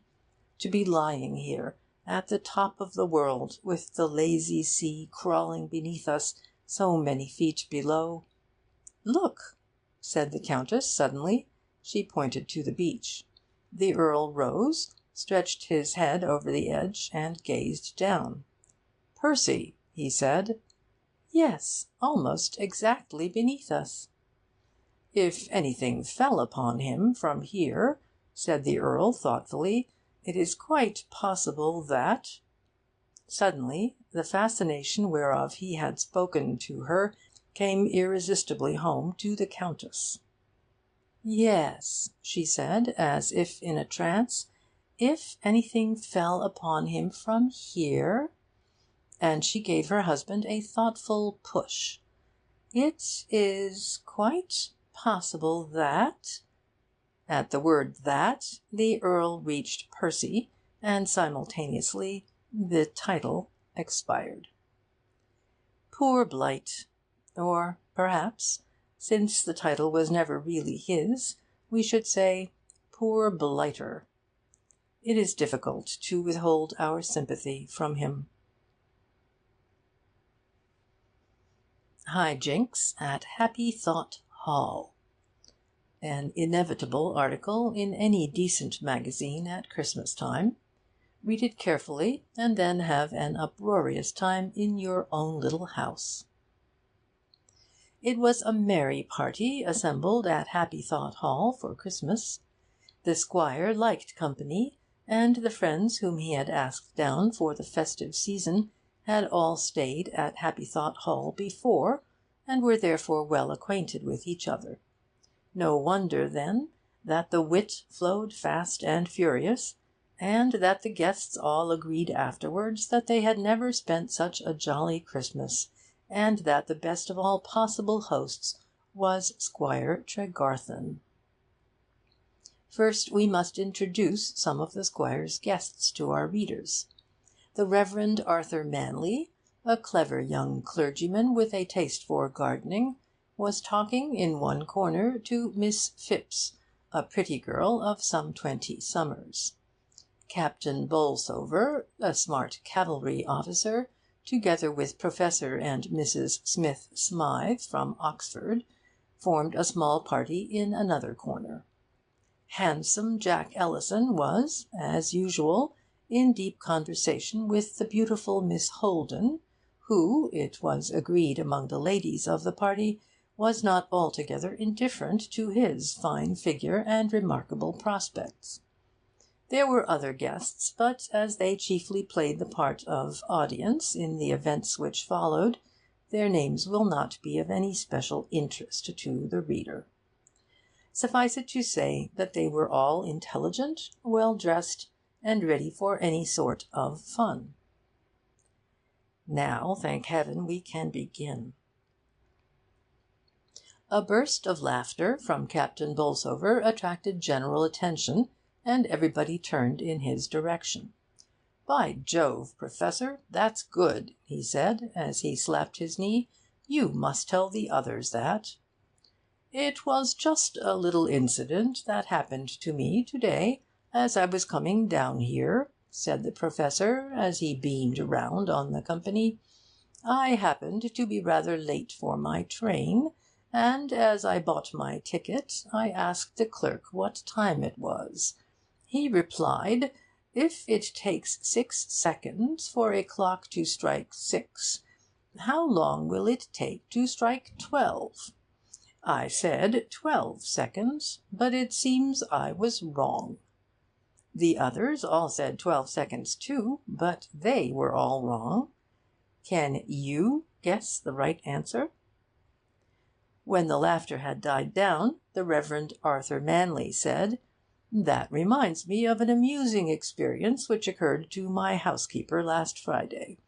She was ordering a little fish for my lunch, and the fishmonger, when asked the price of herrings, replied, 3 halfpence for 1½ to which my housekeeper said, 'Then I will have 12. How much did she pay?' He smiled happily at the company. 1 and 6pence, of course," said Miss Phipps. "No, no, 9pence," cried the squire, with a hearty laugh. Captain Bolsover made it come to £1 3s, and the Professor thought 4pence, but once again they were all wrong. What do you make it come to? It was now Captain Bolsover's turn for an amusing puzzle, and the others turned eagerly towards him. "What was that one about a door?" said the squire, You were telling me when we were out shooting yesterday, Bolsover?' Captain Bolsover looked surprised. 'Ah, no, it was young Reggie Warlock,' said the squire, with a hearty laugh. 'Oh, do tell us, squire,' said everybody. 'It was just a little riddle, my dear,' said the squire to Miss Phipps, always a favourite of his. 'When is a door not a door?' Miss Phipps said when it was a cucumber, but she was wrong. So were the others. See if you can be more successful. 'Yes, that's very good,' said Captain Bolsover. 'It reminds me of something which occurred during the Boer War.' Everybody listened eagerly. 'We were just going into action, and I happened to turn round to my men and say, "Now then, boys, give 'em beans." To my amusement, one of them replied smartly, "How many blue beans make 5?" We were all so interested in working it out that we never got into action at all. 'But that's easy,' said the Professor. 5. 4, said Miss Phipps. She would, silly kid. 6, said the squire. Which was right?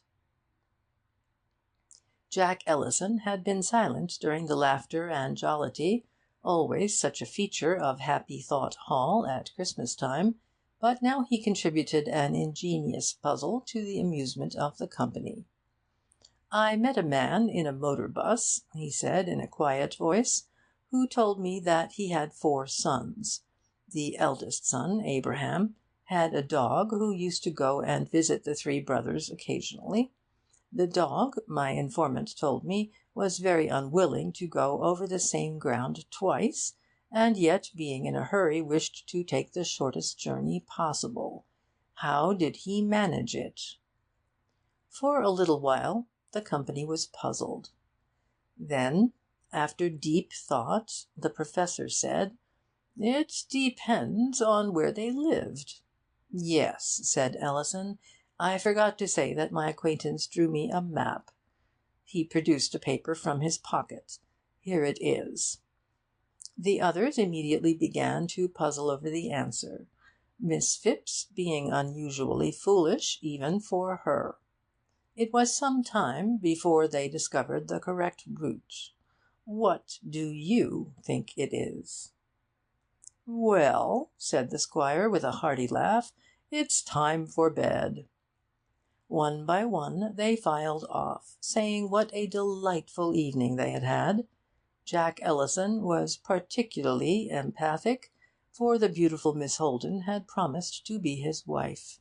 He, for one, will never forget Christmas at Happy Thought Hall. The Arrival of Blackman's Warbler. I am become an authority on birds. It happened in this way. The other day we heard the cuckoo in Hampshire.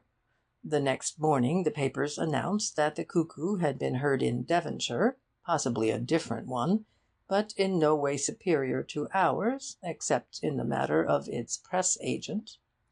Well, everybody in the house said, 'Did you hear the cuckoo?' to everybody else, until I began to get rather tired of it, and having told everybody several times that I had heard it, I tried to make the conversation more interesting. So, after my 10th yes, I added, quite casually, 'But I haven't heard the tufted pipit yet. It's funny why it should be so late this year.' 'Is that the same as the tree pipit?' said my hostess, who seemed to know more about birds than I had hoped. 'Oh no,' I said quickly. 'What's the difference, exactly?' 'Well, one is tufted,' I said, doing my best, 'and the other climbs trees.' 'Oh, I see.' 'And, of course, the eggs are more speckled,' I added, gradually acquiring confidence. 'I often wish I knew more about birds,' she said regretfully. 'You must tell us something about them, now we've got you here.' And all this because of one miserable cuckoo.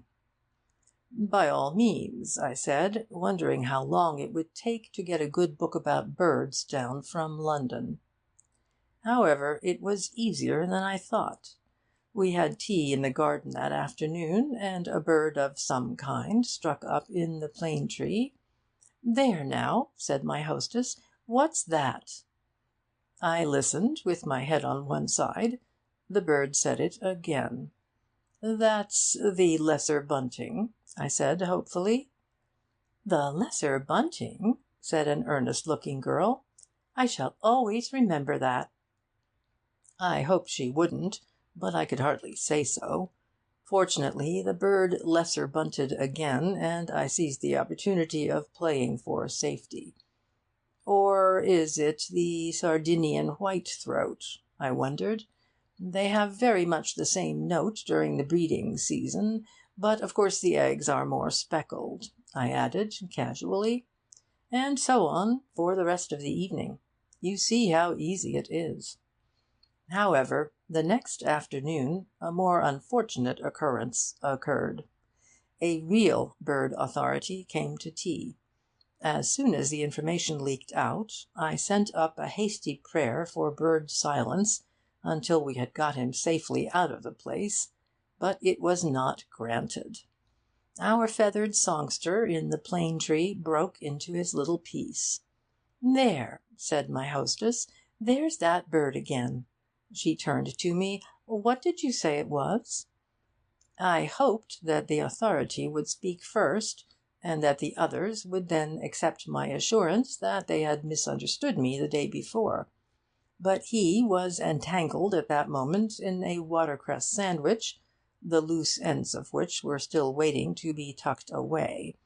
I looked anxiously at the girl who had promised to remember, in case she wanted to say something, but she also was silent. Everybody was silent, except that miserable bird. Well, I had to have another go at it. "Blackman's warbler," I said firmly. "Oh, yes," said my hostess. "Blackman's warbler. I shall always remember that," lied the earnest-looking girl. The authority, who was free by this time, looked at me indignantly. "Nonsense," he said. "It's the chiff-chaff." Everybody else looked at me reproachfully. I was about to say that Blackman's warbler was the local name for the chiff-chaff in our part of Somerset, when the authority spoke again. "The chiff-chaff," he said to our hostess, with an insufferable air of knowledge. I wasn't going to stand that. "So I thought when I heard it first," I said, giving him a gentle smile. It was now the authority's turn to get the reproachful looks. "Are they very much alike?" my hostess asked me, much impressed. "Very much. Blackman's warbler is often mistaken for the chiff-chaff, even by so-called experts." And I turned to the authority and added, "Have another sandwich, won't you? Particularly so, of course, during the breeding season. It is true that the eggs are more speckled, but—" "Bless my soul," said the authority, but it was easy to see that he was shaken. "I should think I know a chiff-chaff when I hear one." "Ah, but do you know a Blackman's warbler? One doesn't often hear them in this country. Now, in Algiers—" The bird said "chiff-chaff" again, with an almost indecent plainness of speech. "There you are," I said triumphantly. "Listen," and I held up a finger. "You notice the difference? Obviously a Blackman's warbler." Everybody looked at the authority. He was wondering how long it would take to get a book about birds down from London, and deciding that it couldn't be done that afternoon. Meanwhile, he did not dare to repudiate me. For all he had caught of our mumbled introduction, I might have been Blackman myself. "Possibly you're right," he said reluctantly.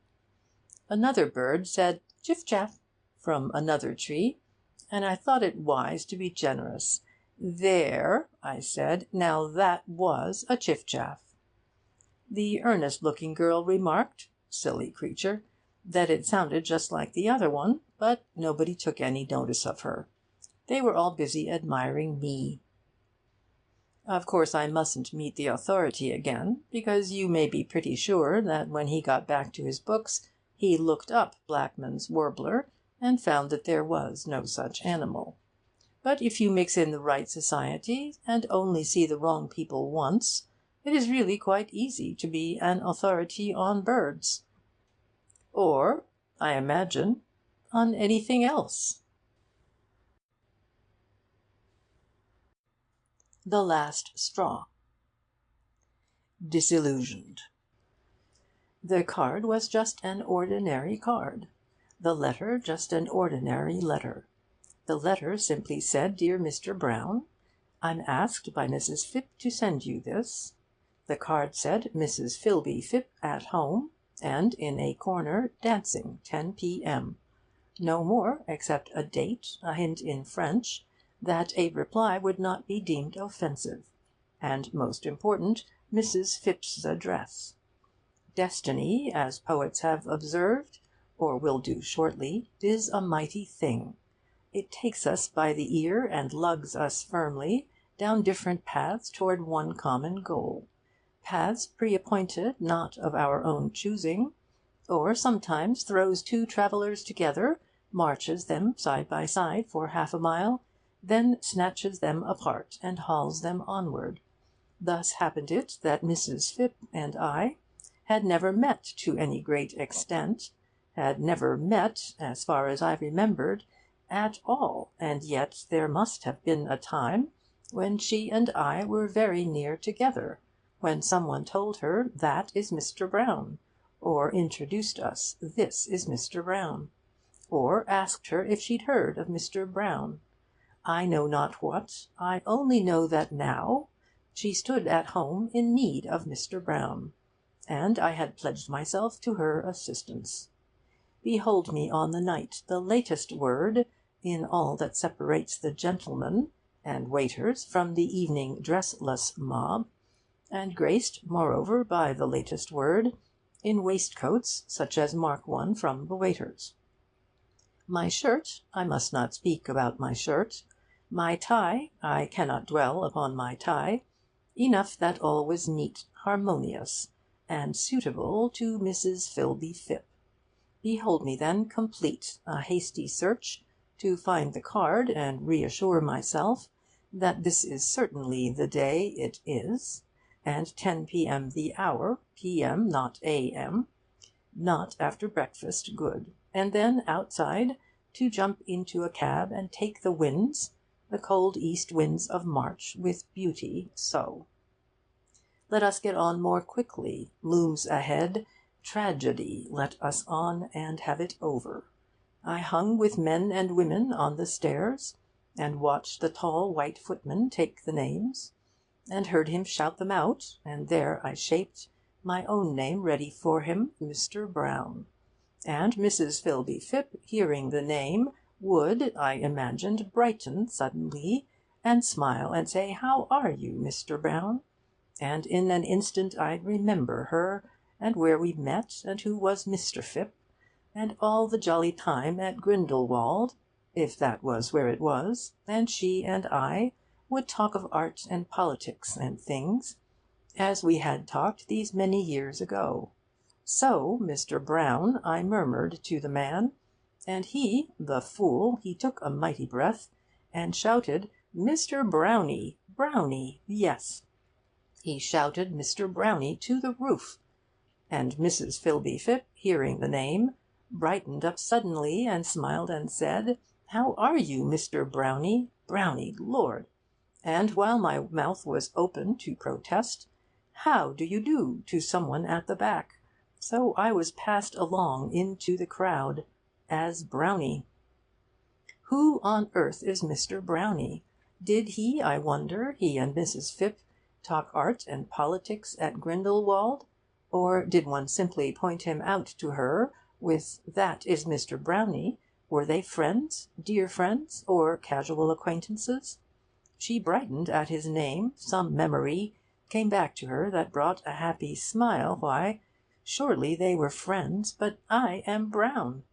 a stranger all unknown to Mrs. Phipp, as she to me, a common interloper, I see it now, an uninvited guest, whose card was clearly meant for Mr. Brownie.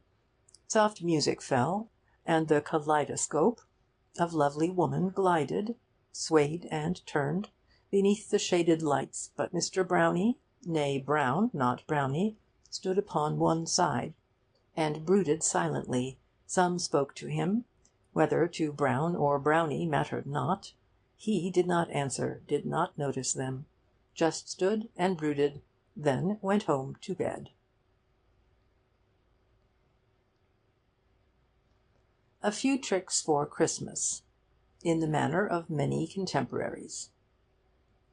Now that the festive season, copyright, is approaching, it behooves us all to prepare ourselves in some way to contribute to the gaiety of the Christmas house-party. A clever conjurer is welcome anywhere, and those of us whose powers of entertainment are limited to the setting of a booby-trap or the arranging of apple-pie beds must view with envy the much greater tribute of laughter and applause which is the lot of the prestidigitator with some natural gift for legerdemain. Fortunately, there are a few simple conjuring tricks which are within the reach of us all. With practice, even the clumsiest of us can obtain sufficient dexterity in the art of illusion to puzzle the most observant of our fellow guests. The few simple tricks which I am about to explain, if studied diligently for a few days before Christmas, will make a genuine addition to the gaiety of any gathering, and the amateur prestidigitator, if I may use that word again, will find that he is amply repaying the hospitality of his host and hostess by his contribution to the general festivity. So much by way of introduction. It is a difficult style of writing to keep up, particularly when the number of synonyms for conjuring is so strictly limited. Let me now get to the tricks. I call the first holding the lemon. For this trick you want a lemon and a pack of ordinary playing cards. Cutting the lemon in two, you hand half to one member of your audience and half to another, asking them to hold the halves up in full view of the company. Then, taking the pack of cards in your own hands, you offer it to a third member of the party, requesting him to select a card and examine it carefully. When he has done this, he puts it back in the pack, and you seize this opportunity to look hurriedly at the face of it, discovering, let us say, that it is the 5 of spades. Once more you shuffle the pack, and then, going through the cards one by one, you will have no difficulty in locating the 5 of spades, which you will hold up to the company with the words, "I think this is your card, sir," whereupon the audience will testify by its surprise and appreciation that you have guessed correctly. It will be noticed that, strictly speaking, the lemon is not a necessary adjunct of this trick, but the employment of it certainly adds an air of mystery to the initial stages of the illusion, and this air of mystery is, after all, the chief stock in trade of the successful conjurer. For my next trick, which I will call the illusory egg, and which is most complicated, you require a sponge, 2 tablecloths, a handful of nuts, a rabbit, 5 yards of coloured ribbon, a top hat with a hole in it, a hard-boiled egg, 2 florins, and a gentleman's watch. Having obtained all these things, which may take some time, you put the 2 tablecloths aside, and separate the other articles into 2 heaps, the rabbit, the top hat, the hard-boiled egg, and the handful of nuts being in one heap, and the ribbon, the sponge, the gentleman's watch, and the 2 florins in the other. This being done, you cover each heap with a tablecloth, so that none of the objects beneath is in any way visible. Then you invite any gentleman in the audience to think of a number. Let us suppose he thinks of 38. In that case, you ask any lady in the audience to think of an odd number, and she suggests, shall we say 29? Then, asking the company to watch you carefully, you... To tell the truth, I have forgotten just what it is you do, but I know that this is a very good trick and never fails to create laughter and bewilderment. It is distinctly an illusion worth trying, and if you begin it in the manner I have described, quite possibly some way of finishing it up will occur to you on the spur of the moment. By multiplying the two numbers together and passing the hard-boiled egg through the sponge, and then taking or is it the... Anyway, I'm certain you have to have a piece of elastic up the sleeve, and I know one of the florins has to... No, it's no good. I can't remember it. But mention of the two numbers reminds me of a trick which I haven't forgotten. It is a thought-reading illusion, and always creates the maximum of wonderment amongst the audience. It is called the 3 questions. As before, you ask a gentleman in the company to write down a number on a piece of paper, and a lady to write down another number. These numbers they show to the other guests. You then inform the company that you will ask any one of them 3 questions, and by the way they are answered you will guess what the product of the two numbers is. For instance, if the numbers were 13 and 17, then 13 multiplied by 17 is, 13 sevens are 13 sevens, 7 threes are 21, 7 times 1 is... Well, look here, let's suppose the numbers are 10 and 17. Then the product is 170, and 170 is the number you have got to guess. Well, the company selects a lady to answer your questions, and the first thing you ask her is, when was Magna Carta signed? Probably she says that she doesn't know. Then you say, what is the capital of Persia? She answers Timbuktu or Omar Khayyam, according to how well informed she is. Then comes your last question. What makes lightning? She is practically certain to say, oh, the thunder. Then you tell her that the two numbers multiplied together come to 170. How is this remarkable trick performed? It is quite simple. The two people whom you ask to think of numbers are confederates, and you arranged with them beforehand that they should write down 10 and 17. Of course, it would be a much better trick if they weren't confederates, but in that case, I don't know quite how you would do it. I shall end up this interesting and instructive article with a rather more difficult illusion. For the tricks I have already explained, it was sufficient that the amateur prestidigitator, I shall only say this once more, should know how it was done.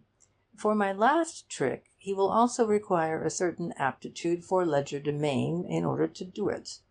But a week's quiet practice at home will give him all the skill that is necessary. The mysterious pudding is one of the oldest and most popular illusions. You begin by borrowing a gold watch from one of your audience.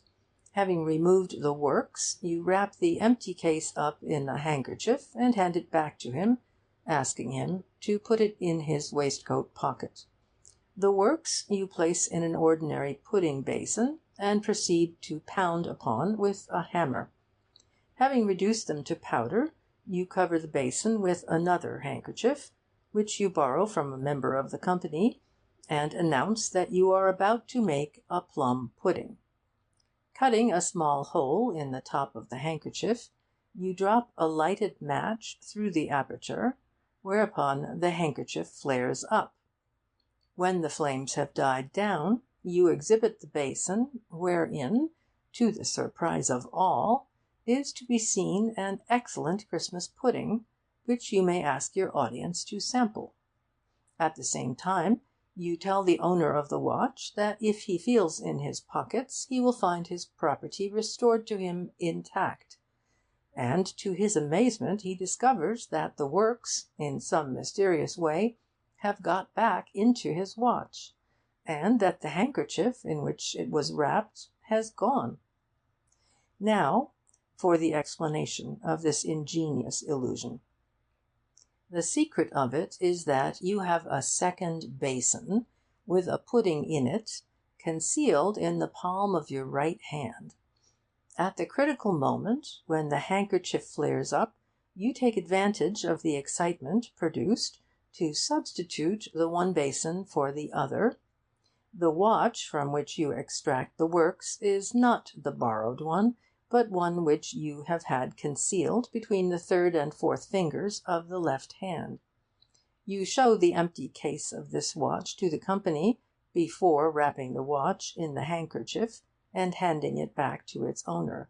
Meanwhile, with the aid of a little wax, you have attached an invisible hair to the handkerchief, the other end of it being fastened to the palm of your left hand. With a little practice, it is not difficult to withdraw the handkerchief, by a series of trifling jerks, from the pocket of your fellow guest to its resting place between the first and second finger of your left hand. One word more. I am afraid that the borrowed handkerchief to which you applied the match really did get burnt, and you will probably have to offer the owner one of your own instead. That is the only weak spot in one of the most baffling tricks ever practised by the amateur prestidigitator, to use the word for the last time. It will make a fitting climax to your evening's entertainment, an entertainment which will ensure you another warm invitation next year, when the festive season, copyright, comes upon us once again. End of section 8.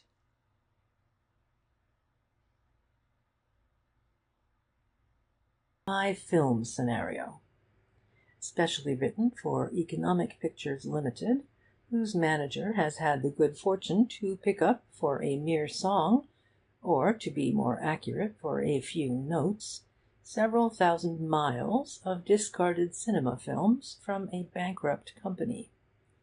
The films comprise the well-known Bear's Ark Basil, the Pride of the Ranch, 2 miles long; the Foiler Foiled, 1 mile, 3 furlongs, 2 rods, poles, or perches; the Blood-Stained Vest, fragment, 18 inches; a Maniac's Revenge, 5,000 feet; the Life of the Common Mosquito, 6 legs, and so forth.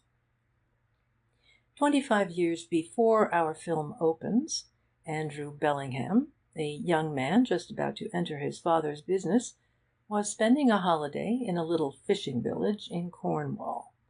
The daughter of the sheep farmer with whom he lodged was a girl of singular beauty, and Andrew's youthful blood was quickly stirred to admiration. Carried away by his passion for her, he manager. Just a reminder that Mr. T.P. O'Connor has to pass this before it can be produced. He married her manager. Oh, I beg pardon. And for some weeks they lived happily together. One day he informed Jessie that he would have to go back to his work in London, and that it might be a year or more before he could acknowledge her openly as his wife to his rich and proud parents. Jessie was prostrated with grief, and late that afternoon her hat and fringe net were discovered by the edge of the waters. Realizing at once that she must have drowned herself in her distress, Andrew took an affecting farewell of her father and the sheep, and returned to London. A year later he married a distant cousin, and soon rose to a condition of prosperity. At the time our film begins to unwind, he was respected by everybody in the city, a widower, and the father of a beautiful girl of 18, called Hyacinth. Manager. Now we're off. What do we start with? 1. On the sunny side of Fenchurch Street, manager. Then I suppose we'd better keep back the rescue from the alligator and the plunge down Niagara in a barrel. Andrew Bellingham was dozing in his office. Suddenly he awoke to find a strange man standing over him. "Who are you?" asked Mr. Bellingham. "What do you want?" "My name is Jasper," was the answer, "and I have some information to give you." He bent down and hissed, "Your first wife is still alive." Andrew started up in obvious horror. "My daughter," he gasped, "my little Hyacinth. She must never know." "Listen. Your wife is in Spain. Manager. Don't waste her. Make it somewhere where there are sharks. Author. It's all right. She's dead, really. And she will not trouble you. Give me £1,000 and you shall have these." And he held out a packet containing the marriage certificate, a photograph of Jessie's father dipping a sheep, a receipted bill for a pair of white gloves, size 9½, 2 letters signed "Your own loving little Andy Pandy," and a peppermint with "Jess" on it in pink. "Once these are locked up in your safe, no one need ever know that you were married in Cornwall 25 years ago." Without a moment's hesitation, Mr. Bellingham took a handful of banknotes from his pocket-book, and the exchange was made.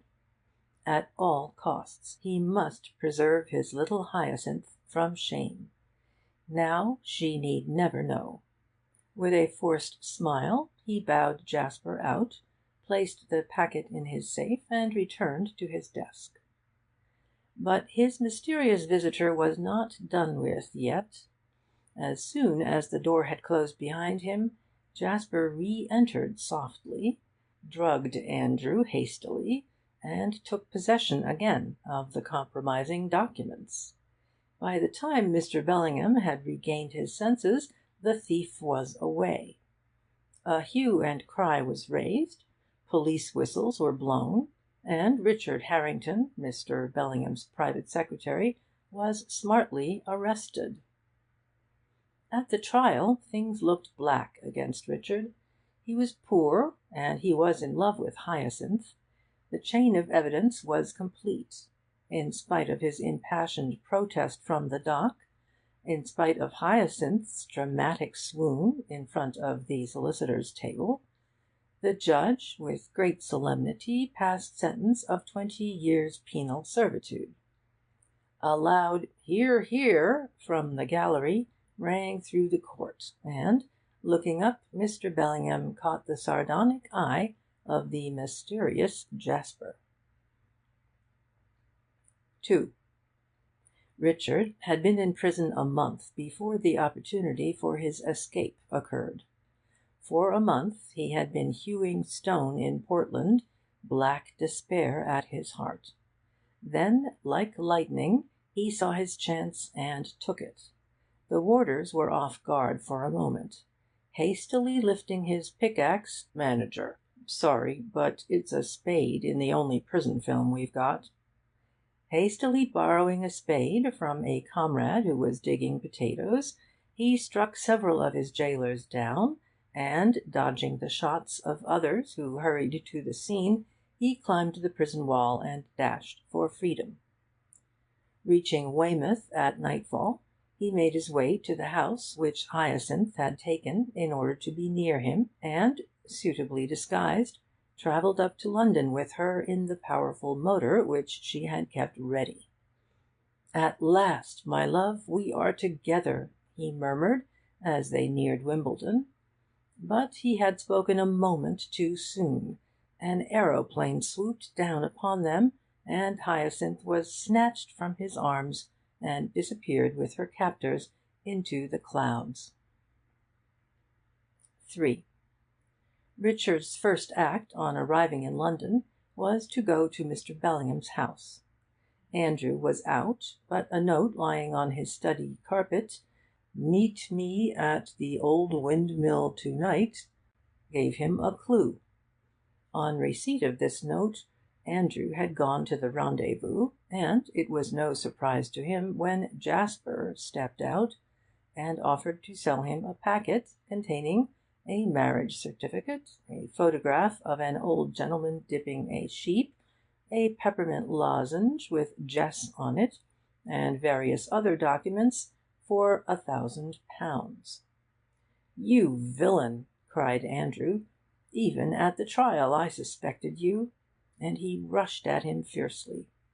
A desperate struggle ensued. Breaking free for a moment from the vice-like grip of the other, Jasper leapt with the spring of a panther at one of the sails of the windmill as it came round, and was whirled upwards. With the spring of another panther, Andrew leapt on to the next sail, and was whirled after him. At that moment the wind dropped, and the combatants were suspended in mid-air. It was upon this terrible scene that Richard arrived. Already a crowd was collecting, and, though at present it did not seem greatly alarmed, feeling convinced that it was only assisting at another cinematograph rehearsal, its suspicions might at any moment be aroused. With a shout he dashed into the mill. Seeing him coming, Jasper dropped his revolver and slid down the sail into the window. In a moment he reappeared at the door of the mill with Hyacinth under his arm. "Stop him!" cried Richard from underneath a sack of flour. It was no good. Jasper had leapt with his fair burden upon the back of his mustang, and was gone. The usual pursuit followed. 4. It was the gala night at the Royal Circus. Riccardo Harringtoni, the wonderful new acrobat of whom everybody was talking, stood high above the crowd on his platform. His marvellous performance on the swinging horizontal bar was about to begin. Richard Harrington, for it was he, was troubled. Since he had entered on his new profession, as a disguise from the police who were still searching for him, he had had a vague suspicion that the lion-tamer was dogging him. Who was the lion-tamer? Could it be Jasper? At that moment the band struck up, and Richard leapt lightly on to the swinging bar. With a movement full of grace, he let go of the bar and swung on to the opposite platform. And then, even as he was in mid-air, he realized what was happening. Jasper had let the lion loose. It was waiting for him. With a gasping cry, Riccardo Harringtoni fainted. 5. When he recovered consciousness, Richard found himself on the SS Boracic, which was forging her way through the manager, somewhere where there are sharks, the Indian Ocean. Mr. Bellingham was bathing his forehead with cooling drinks. "Forgive me, my boy," said Mr. Bellingham, "for the wrong I did you. It was Jasper who stole the compromising documents. He refuses to give them back unless I let him marry Hyacinth. What can I do?" "Where is she?" asked Richard. "Hidden away, no one knows where. Find her, get back the documents for me, and she is yours." At that moment a terrible cry rang through the ship. "Man overboard!" Pushing over Mr. Bellingham and running on deck, Richard saw that a woman and her baby were battling for life in the shark-infested waters. In an instant he had plunged in and rescued them. As they were dragged together up the ship's side, he heard her murmur, "Is little Jasper safe?" "Jasper?" cried Richard. "Yes, called after his daddy." "Where is Daddy now?" asked Richard hoarsely. "In America." "Can't you see the likeness?" whispered Richard to Mr. Bellingham. "It must be. The villain is married to another. But now I will pursue him and get back the papers." And he left the boat at the next port and boarded one for America. The search through North and South America for Jasper was protracted. Accompanied sometimes by a band of cowboys, sometimes by a tribe of Indians, Richard scoured the continent for his enemy. There were hours when he would rest awhile and amuse himself by watching the antics of the common mosquito. Manager. Good. Or he would lie at full length and gaze at a bud bursting into flower. Manager. Excellent. Then he would leap onto his steed and pursue the trail relentlessly once more. One night he was dozing by his campfire when he was awakened roughly by a strong arm around his neck and Jasper's hot breath in his ear.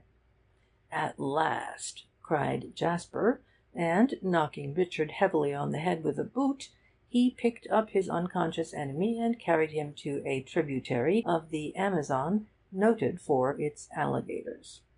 Once there, he tied him to a post in mid-stream and rode hastily off to the nearest town, where he spent the evening witnessing the first half of The Merchant of Venice. Manager. Splendid. But in the morning a surprise awaited him. As he was proceeding along the top of a lonely cliff, he was confronted suddenly by the enemy whom he had thought to kill. "Richard," he cried, "escaped again! Now, Jasper, I have you!" With a triumphant cry, they rushed at each other. A terrible contest ensued, and then Jasper, with one blow of his palm, hurled his adversary over the precipice. 6. How many times the two made an end of each other after this the pictures will show. Sometimes Jasper sealed Richard in a barrel and pushed him over Niagara. Sometimes Richard tied Jasper to a stake and set light to him. Sometimes they would both fall out of a balloon together. But the day of reckoning was at hand. Manager. We've only got the burning house and the 1913 Derby left. Author. Right. It is the evening of the 3rd of June. A cry rends the air suddenly, whistles are blowing, there is a rattling of horses' hoofs. Fire! Fire! Richard, who was passing Soho Square at the time, heard the cry, and dashed into the burning house. In a room full of smoke he perceived a cowering woman. Hyacinth! To pick her up was the work of a moment. But how shall he save her? Stay, the telegraph wire. His training at the Royal Circus stood him in good stead. Treading lightly on the swaying wire, he carried Hyacinth across to the house opposite. "At last, my love," he breathed. "But the papers," she cried. "You must get them, or father will not let you marry me."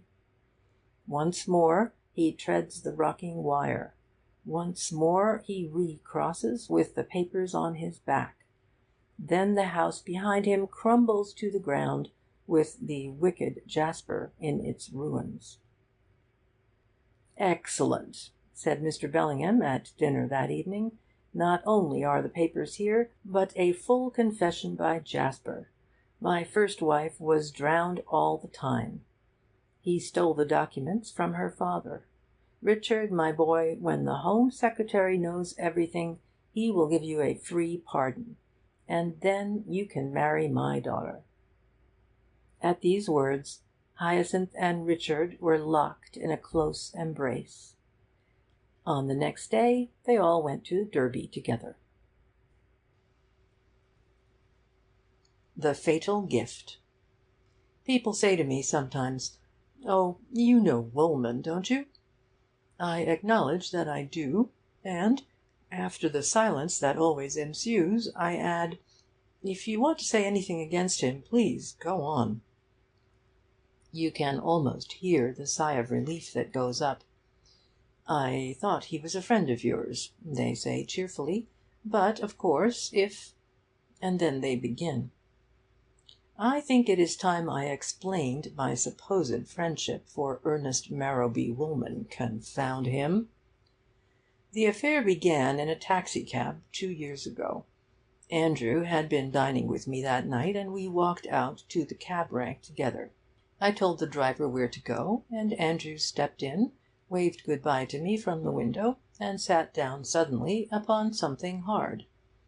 He drew it from beneath him, and found it was an extremely massive and quite new silver cigar-case.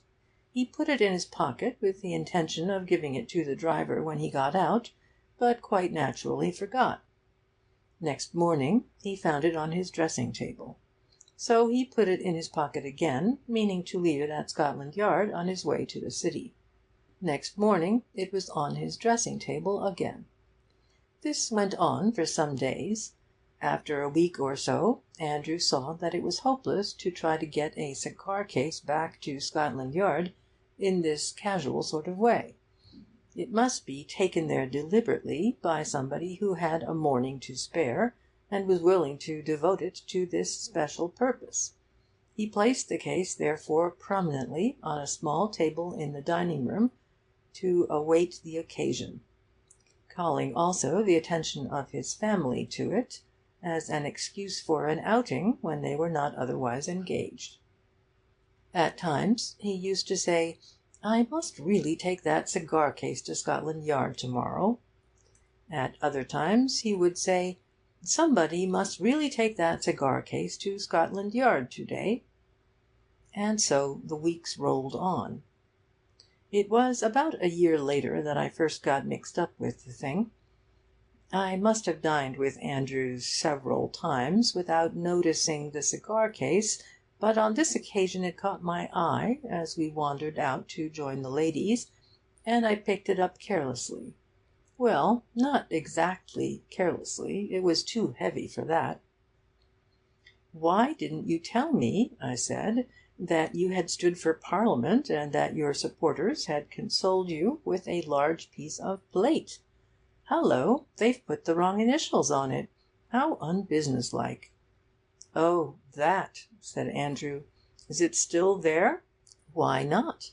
It's quite a solid little table. But you haven't explained why your constituents, who must have seen your name on hundreds of posters, thought your initials were E.M.W." Andrew explained. "Then it isn't yours at all," I said in amazement. "Of course not." "But, my dear man, this is theft. Stealing by finding, they call it. You could get—" I looked at him almost with admiration. "You could get 2 years for this." And I weighed the cigar-case in my hand.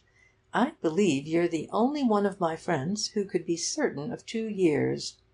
I went on musingly.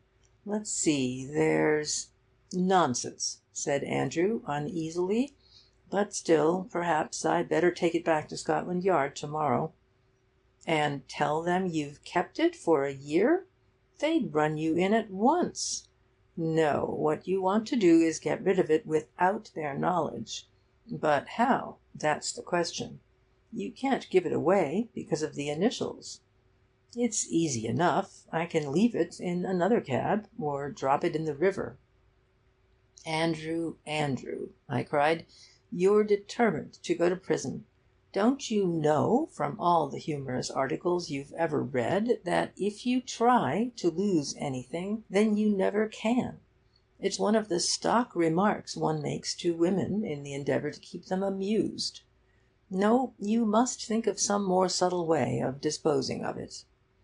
"I'll pretend it's yours," said Andrew more subtly, and he placed it in my pocket. "No, you don't," I said. "But I tell you what I will do. I'll take it for a week and see if I can get rid of it. If I can't, I shall give it you back and wash my hands of the whole business, except, of course, for the monthly letter, or whatever it is they allow you at the Scrubs. You may still count on me for that." And then the extraordinary thing happened. The next morning I received a letter from a stranger asking for some simple information which I could have given him on a postcard. And so I should have done, or possibly, I am afraid, have forgotten to answer at all, but for the way that the letter ended up. Yours very truly, Ernest M. Woolman. The magic initials! It was a chance not to be missed. I wrote enthusiastically back and asked him to lunch. He came. I gave him all the information he wanted, and more. Whether he was a pleasant sort of person or not, I hardly noticed. I was so very pleasant myself. He returned my enthusiasm. He asked me to dine with him in the following week. A little party at the Savoy, his birthday, you know. I accepted gladly. I rolled up at the party with my little present, a massive silver cigar case, suitably engraved. So there you are. He clings to me. He seems to have formed the absurd idea that I am fond of him. A few months after that evening at the Savoy he was married. I was invited to the wedding, confound him. Of course, I had to live up to my birthday present. The least I could do was an enormous silver cigar box, not engraved, which bound me to him still more strongly. By that time I realized that I hated him. He was pushing, familiar, everything that I disliked. All my friends wondered how I had become so intimate with him. Well, now they know. And the original E.M.W., if he has the sense to read this, also knows. If he cares to prosecute Ernest Merrowby Woolman for being in possession of stolen goods, I shall be glad to give him any information. Woolman is generally to be found leaving my rooms at about 6:30 in the evening, and a smart detective could easily nab him as he steps out. A Midsummer Madness. The girl who shared Herbert's meringue at dinner, a brittle one which exploded just as he was getting into it, was kind and tactful. "It doesn't matter a bit," she said, removing fragments of shell from her lap, and, to put him at his ease again, went on, "Are you interested in little problems at all?" Herbert, who would have been interested even in a photograph album just then, emerged from his apologies and swore that he was. "We're all wondering about one which father saw in a paper. I do wish you could solve it for us. It goes like this," and she proceeded to explain it. Herbert decided that the small piece of meringue, still in her hair, was not worth mentioning, and he listened to her with interest. On the next morning I happened to drop in at Herbert's office, and that, in short, is how I was entangled in the business. "Look here," said Herbert, "you used to be mathematical. Here's something for you." "Let the dead past bury its dead," I implored. "I am now quite respectable." "It goes like this," he said, ignoring my appeal. He then gave me the problem, which I hand on to you. A subaltern, riding at the rear of a column of soldiers, trotted up to the captain in front and challenged him to a game of billiards for half-a-crown a side, the loser to pay for the table. Having lost, he played another 100, double or quits, and then rode back, the column by this time having travelled twice its own length, and a distance equal to the distance it would have travelled if it had been going in the other direction. What was the captain's name? Perhaps I have not got it quite right, for I have had an eventful week since then. Or perhaps Herbert didn't get it quite right. Or perhaps the girl with the meringue in her hair didn't get it quite right. But anyhow, that was the idea of it. "And the answer," said Herbert, "ought to be 4 cows. But I keep on making it 8 and twopence. Just have a shot at it, there's a good fellow. I promised the girl, you know." I sat down, worked it out hastily on the back of an envelope, and made it 1.5 yards. "No," said Herbert, "I know it's 4 cows, but I can't get it." "Sorry," I said. "How stupid of me. I left out the table money." I did it hastily again, and made it 3 minutes 25 seconds. "It is difficult, isn't it?" said Herbert. "I thought, as you used to be mathematical, and as I'd promised the girl—" "Wait a moment," I said, still busy with my envelope. "I forgot the subaltern. That's right. The answer is 125 men. No, that's wrong. I never doubled the half-crown. Oh, look here, Herbert, I'm rather busy this morning. I'll send it to you." "Right," said Herbert. "I know I can depend on you, because you're mathematical." He opened the door for me. I had meant to do a very important piece of work that day, but I couldn't get my mind off Herbert's wretched problem. Happening to see Carrie at tea-time, I mentioned it to him. "Ah," said Carrie profoundly. Have you tried it with an X? Of course. Yes, it looks as though it wants a bit of an X somewhere. You stick to it with an X, and you ought to do it. Let X be the subaltern. That's the way. I say, I didn't know you were interested in problems." "Well—" "Because I've got rather a tricky chess problem here I can't do." He produced his pocket chessboard. "White mates in 4 moves."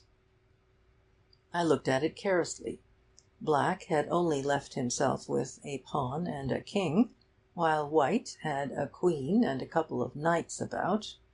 Now, I know very little about chess, but I do understand the theory of chess problems. Have you tried letting the queen be taken by Black's pawn, then sacrificing the knights, and finally mating him with the king alone?" "Yes," said Carrie. Then I was baffled. If one can't solve a chess problem by starting off with the most unlikely-looking thing on the board, one can't solve it at all. However, I copied down the position and said I'd glance at it. At 11 that night I rose from my glance, decided that Herbert's problem was the more immediately pressing, and took it to bed with me. I was lunching with William next day, and told him about the subaltern. He dashed at it light-heartedly, and made the answer 17. "17 what?" I said. "Well, whatever we're talking about. I think you'll find it's 17 all right. But look here, my son, here's a golf problem for you. A is playing B.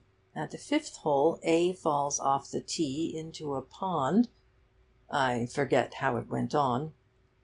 When I got home to dinner, after a hard day with the subaltern, I found a letter from Nora waiting for me. "I hear from Mr. Carey," she wrote, "that you're keen on problems. Here's one I have cut out of our local paper. Do have a shot at it. The answer ought to be 8 miles an hour." Luckily, however, she forgot to enclose the problem, for by this time, what with Herbert's subaltern, Carey's pawn, and a cistern left me by an uncle who was dining with us that night, I had more than enough to distract me. And so the business has gone on. The news that I am preparing a collection of interesting and tricky problems for a new encyclopaedia has got out among my friends. Everybody who writes to me tells me of a relation of his who has been shearing sheep, or rowing against the stream, or dealing himself 4 aces. People who come to tea borrow a box of wooden matches, and beg me to remove 1 match and leave a perfect square. I am asked to do absurd things with pennies. Meanwhile, Herbert has forgotten both the problem and the girl. 3 evenings later, he shared his hollandaise sauce with somebody in yellow, as luck would have it, and she changed the subject by wondering if he read Dickens. He is now going manfully through Bleak House, a chapter a night, and when he came to visit me today, he asked if I had ever heard of the man. However, I was not angry with him, for I had just made it come to 3 cows. It is a cow short, but it is nearer than I have ever been before, and I think I shall leave it at that. Indeed, both the doctor and the nurse say that I had better leave it at that. To the death, in the 20th century manner. Cauliflower, shrieked Gaspard Volovent across the little table in the estaminet. His face bristled with rage. Serpent, replied Jacques Rissole, bristling with equal dexterity. The 2 stout little men glared ferociously at each other. Then Jacques picked up his glass and poured the wine of the country over his friend's head. "Down, serpent!" he said magnificently. He beckoned to the waiter. "Another bottle," he said. "My friend has drunk all this." Gaspard removed the wine from his whiskers with the local paper and leant over the table towards Jacques. "This must be wiped out in blood," he said slowly. "You understand?" "Perfectly," replied the other. "The only question is, whose?" "Name your weapons," said Gaspard Volovent grandly. "Aeroplanes," replied Jacques Rissole, after a moment's thought. "Bah! I cannot fly." "Then I win," said Jacques simply. The other looked at him in astonishment. "What, you fly?" "No, but I can learn." "Then I will learn too," said Gaspard with dignity. "We meet in 6 months?" "Good."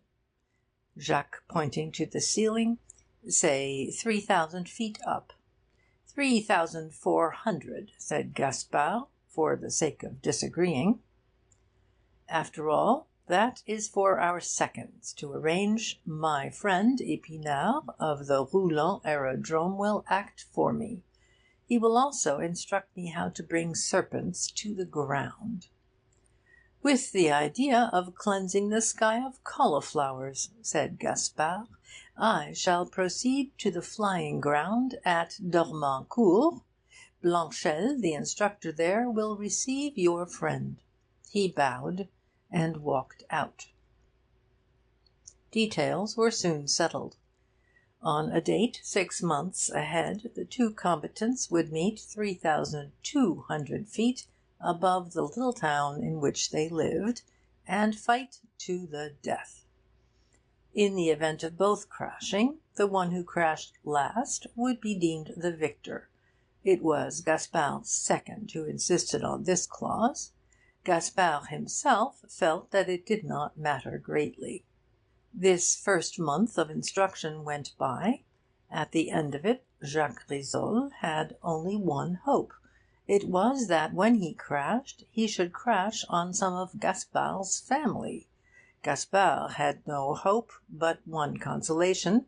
It was that no crash could involve his stomach, which he invariably left behind him as soon as the aeroplane rose. At the end of the second month, Gaspard wrote to Jacques. "My friend," he wrote, "the hatred of you which I nurse in my bosom, and which fills me with the desire to purge you from the sky, is in danger of being transferred to my instructor. Let us therefore meet and renew our enmity." Jacques Rissole wrote back to Gaspard. "My enemy," he wrote, "there is nobody in the whole of the Roulants Aerodrome whom I do not detest with a detestation beside which my hatred for you seems as maudlin adoration. This is notwithstanding the fact that I make the most marvellous progress in the art of flying. It is merely something in their faces which annoys me. Let me therefore see yours again, in the hope that it will make me think more kindly of theirs." They met, poured wine over each other, and parted. After another month, the need of a further stimulant was felt. They met again, and agreed to insult each other weekly. On the last day of his training, Gaspard wrote seriously to his instructor.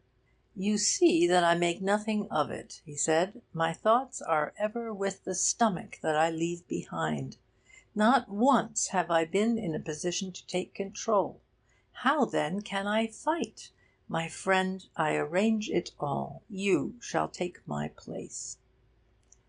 "Is that quite fair to Risol?" asked Blanchet, doubtfully.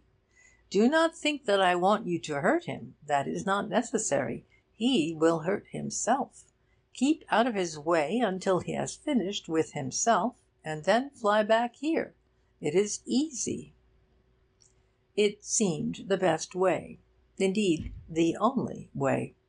Gaspard Roulavant could never get to the rendezvous alone, and it would be fatal to his honour if Jacques arrived there and nobody meet him. Reluctantly, Blanchet agreed. At the appointed hour, Gaspard put his head cautiously out of his bedroom window and gazed up into the heavens. He saw 2 aeroplanes straight above him. At the thought that he might have been in one of them, he shuddered violently. Indeed, he felt so unwell that the need for some slight restorative became pressing. He tripped off to the estaminet. It was empty, save for one table. Gaspard walked towards it, hoping for a little conversation. The occupant lowered the newspaper from in front of his face and looked up. It was too much for Gaspard. "Coward!" he shrieked. Jacques, who had been going to say the same thing, hastily substituted "serpent." "I know you," cried Gaspard. "You send your instructor up in your place, poltroon." Jacques picked up his glass and poured the wine of the country over his friend's head. "Down, serpent," he said magnificently. He beckoned to the waiter. "Another bottle," he said. "My friend has drunk all this." Gaspard removed the wine from his whiskers with Jacques' paper and leant over him. "This must be wiped out in blood," he said slowly. "Name your weapons." "Submarines," said Jacques after a moment's thought. The handicap of sex. I found myself in the same drawing-room with Anne the other day, so I offered her one of my favourite sandwiches. I hadn't seen her for some time, and there were plenty in the plate. "If you are coming to talk to me," she said, "I think I had better warn you that I am a Bolshevist." "Then you won't want a sandwich," I said gladly, and I withdrew the plate. "I suppose," said Anne, "that what I really want is a vote." "Haven't you got one? Sorry. I mean, of course you haven't got one." "But it isn't only that. I want to see the whole position of women altered. I want to see—" I looked around for her mother. "Tell me," I said gently, "when did this come over you?" "In the last few weeks," said Anne, "and I don't wonder." I settled down with the sandwiches to listen. Anne first noted symptoms of it at a luncheon party at the beginning of the month. She had asked the young man on her right if she could have some of his salt, and as he passed it to her he covered up any embarrassment she might be feeling by saying genially, "Well, and how long is this coal strike going to last?" "I don't know," said Anne truthfully. "I suppose you're ready for the revolution, the billiard room and all the square bedrooms well stocked?" Anne saw that this was meant humorously, and she laughed. "I expect we shall be all right," she said. "You have to give a coal party, and invite your friends.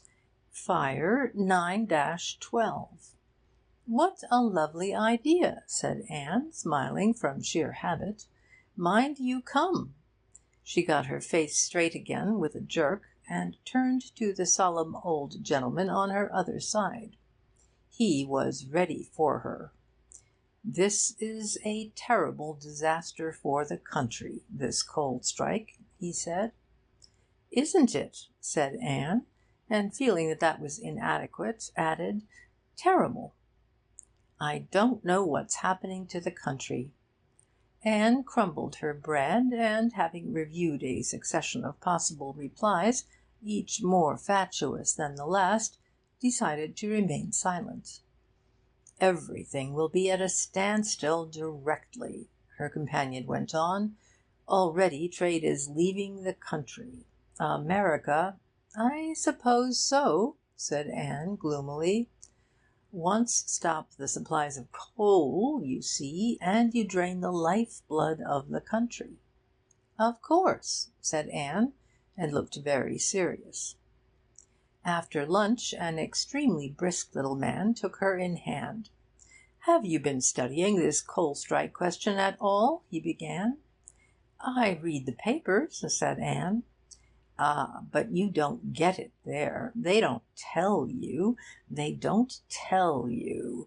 Now, I know a man who is actually in it, and he says, and he knows this for a fact, that from the moment when the first man downed tools, from the very moment when he downed tools—" Anne edged away from him nervously.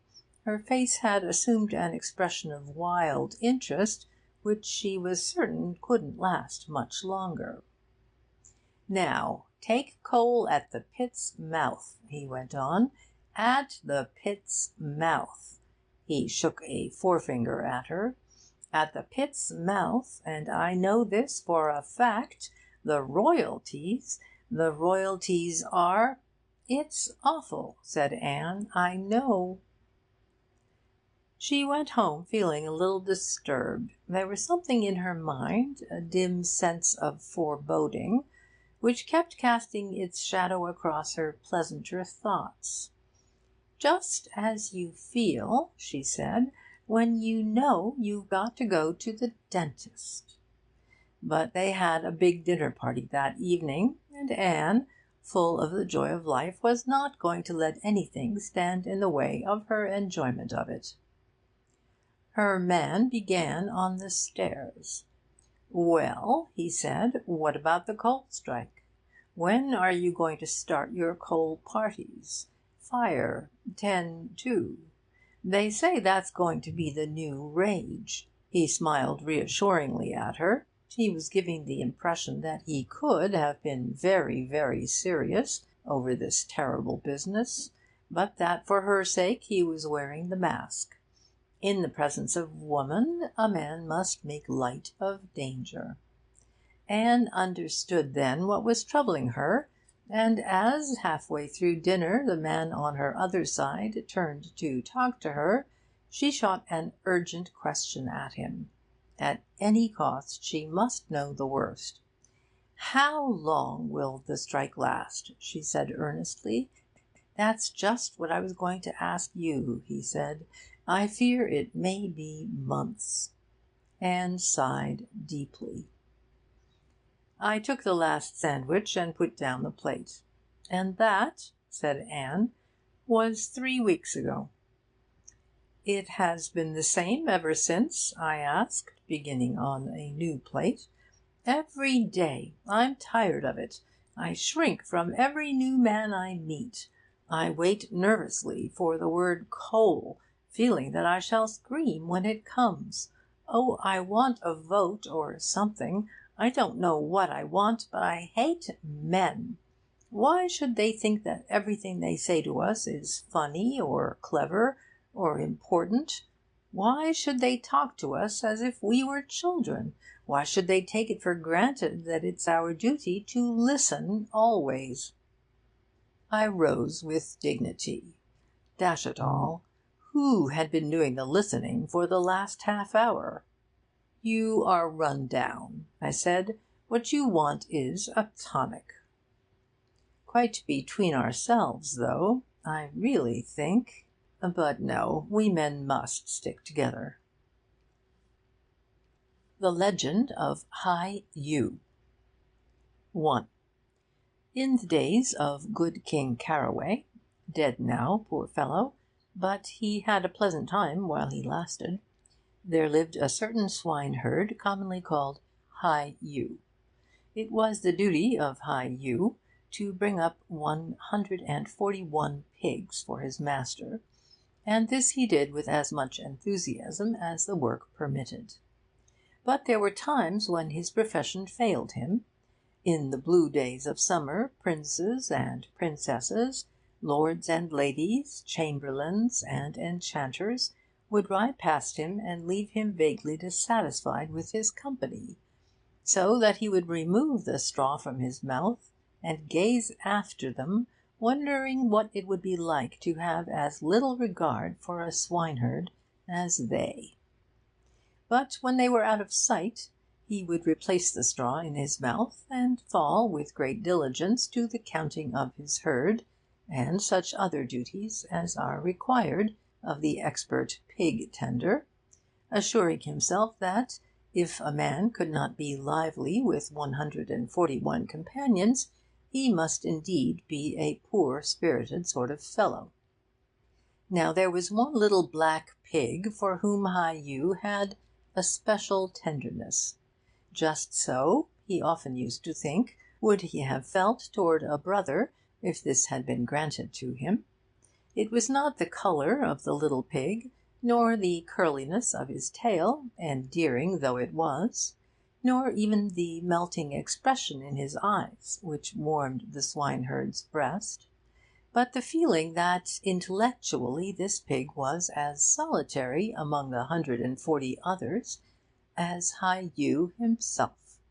Frederick, for this was the name which he had given to it, shared their food, their sleeping apartments, much indeed as did High Yu, but he lived, or so it seemed to the other, an inner life of his own. In short, Frederick was a soulful pig. There could be only one reason for this.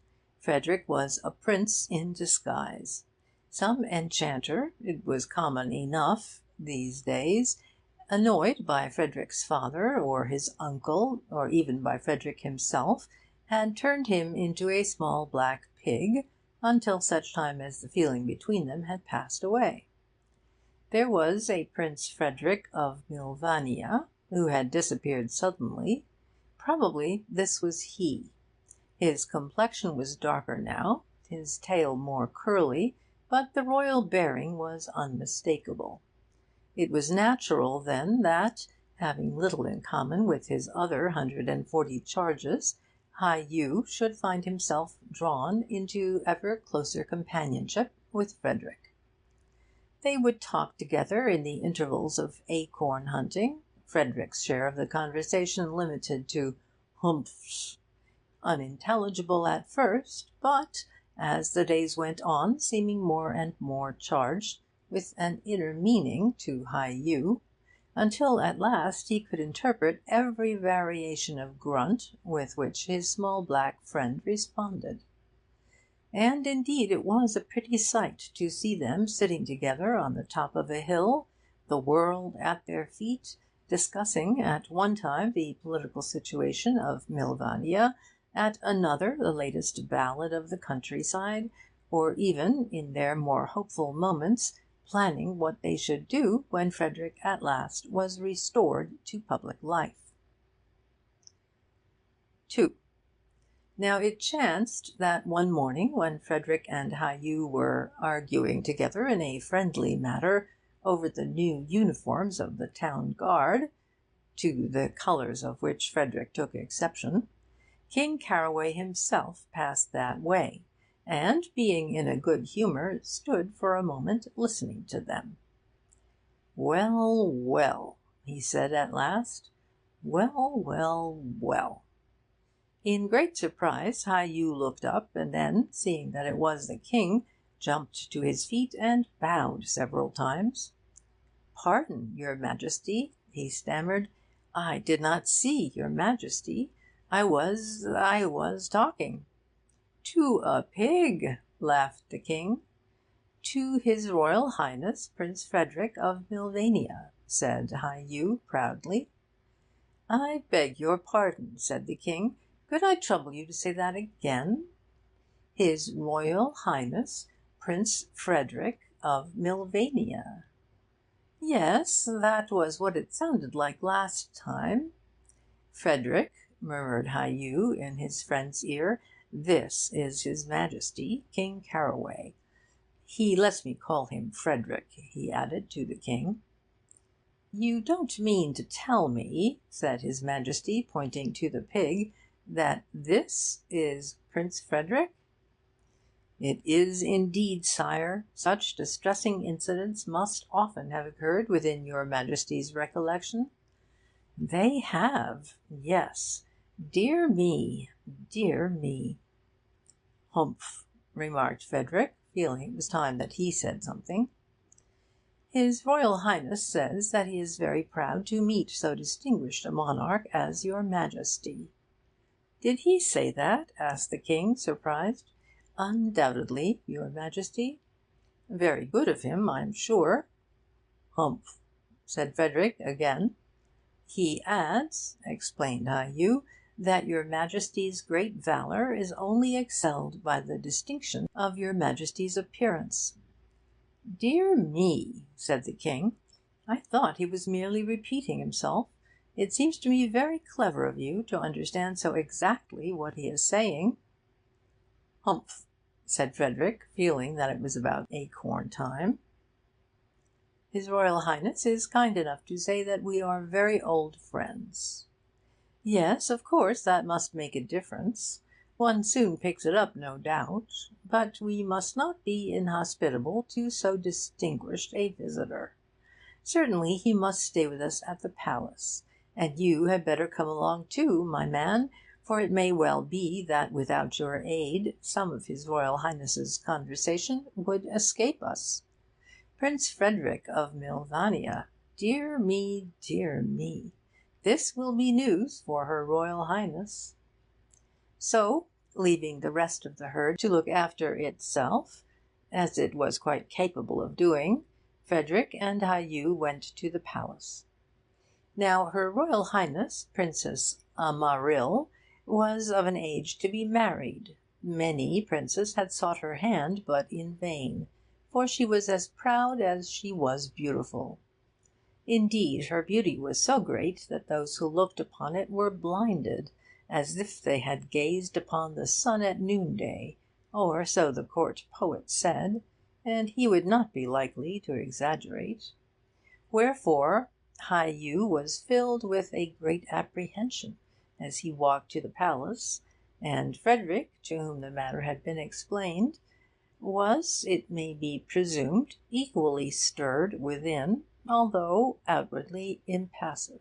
And as they went, Hai Yu murmured to his companion that it was quite all right, for that, in any event, she should not eat them, the which assurance Frederick, no doubt, was particularly glad to receive. "Ah," said the King, as they were shown into the royal library, "that's right." He turned to the Princess. "My dear, prepare for a surprise." "Yes, father," said Amaril dutifully. "This," said His Majesty dramatically, throwing out a hand, "is a prince in disguise." "Which one, father?" said Amaril. "The small black one, of course," said the King crossly. "The other is merely his attendant. Hi, you, what's your name?" The swineherd hastened to explain that His Majesty, with His Majesty's unfailing memory for names, had graciously mentioned it. "You don't say anything," said the King to his daughter. Princess Amaril sighed. "He is very handsome, father," she said, looking at Hai Yu. Yes," said the King, regarding Frederick, who was combing himself thoughtfully behind the left ear, with considerable doubt. "But the real beauty of Prince Frederick's character does not lie upon the surface, or anyhow, not at the moment." "No, father," sighed Amaril, and she looked at Hai Yu again. Now the swineherd, who, with instinctive good breeding, had taken the straw from his mouth on entering the palace, was a well set-up young fellow, such as might please even a princess. For a little while there was silence in the royal library, until Frederick realised that it was his turn to speak. "Humph!" said Frederick. "There," said the King, in great good humour. "Now, my dear, let me tell you what that means. That means that His Royal Highness is delighted to meet so beautiful and distinguished a princess." He turned to Hai Yu. "Isn't that right, my man?" "Perfectly correct, your Majesty." "You see, my dear," said the King complacently, "one soon picks it up. Now, in a few days—" "Humph!" said Frederick again. "What did that one mean, father?" said Amaryl. "That meant, well, it's a little hard to put it colloquially, but roughly it means," he made a gesture with his hand, "that we have been having very charming weather lately." He frowned vigorously at the swineherd. "Exactly, your Majesty," said Hai Yu. "Charming weather for the time of year." "For the time of year, of course," said the King hastily. "One naturally assumes that. Well, my dear," he went on to his daughter, "I'm sure you will be glad to know that Prince Frederick has consented to stay with us for a little. You will give orders that suitable apartments are to be prepared." "Yes, father. What are suitable apartments?" The King pulled at his beard and regarded Frederick doubtfully. "Perhaps it would be better," the Princess went on, looking at Hai Yu, "if this gentleman—" "Of course, my dear, of course. Naturally, His Royal Highness would wish to retain his suite." "Humph!" said Frederick, meaning, I imagine, that things were looking up. 3. Of all the princes who from time to time had visited the court, none endeared himself so rapidly to the people as did Frederick of Milvania. His complete lack of vanity, his thoughtfulness, the intense reserve which so obviously indicated a strong character, his power of listening placidly to even the most tedious of local dignitaries, all these were virtues of which previous royal visitors had given no sign. Moreover, on set occasions Prince Frederick could make a very pretty speech. True, this was read for him, owing to a slight affection of the throat, from which, as the Chancellor pointed out, His Royal Highness was temporarily suffering, but it would be couched in the most perfect taste, and seasoned at suitable functions, such, for instance, as the opening of the first public baths, with a pleasantly restrained humour. Nor was there any doubt that the words were indeed the Prince's own, as dictated to Hai Yu, and by him put on paper for the Chancellor. But Hai Yu himself never left the palace. "My dear," said the King to his daughter one day, "have you ever thought of marriage?" "Often, father," said Amaryl. "I understand from the Chancellor that the people are expecting an announcement on the subject shortly." "We haven't got anything to announce, have we?" "It's a pity that you were so hasty with your other suitors," said the King thoughtfully. "There is hardly a prince left who is in any way eligible." "Except Prince Frederick," said Amaryl gently. The King looked at her suspiciously, and then looked away again, pulling at his beard. "Of course," went on Amaryl, "I don't know what your loving subjects would say about it." "My loving subjects," said the King grimly, "have been properly brought up. They believe, they have my authority for believing, that they are suffering from a disability of the eyesight laid upon them by a wicked enchanter, under which they see princes as pigs. That, if you remember, was this fellow Hai Yu's suggestion, and a very sensible one." "But do you want Frederick as a son-in-law?" Well, that's the question. In his present shape he is perhaps well, how shall I put it? Not quite, suggested Amaryl. Exactly. At the same time, I think that there could be no harm in the announcement of a betrothal. The marriage, of course, would not be announced until the enchanter had removed his spell from the eyes of the people? Quite so. You have no objection to that, my dear? I am His Majesty's subject, said Amaryl dutifully. That's a good girl. He patted the top of her head and dismissed her. So the betrothal of His Royal Highness Frederick of Milvania to the Princess Amaryl was announced, to the great joy of the people. And in the depths of the palace, Hai Yu, the swineherd, was hard at work, compounding a potion which, he assured the king, would restore Frederick to his own princely form. And sometimes the Princess Amaryl would help him at his work. 4. A month went by, and then Hai Yu came to the king with news. He had compounded the magic potion.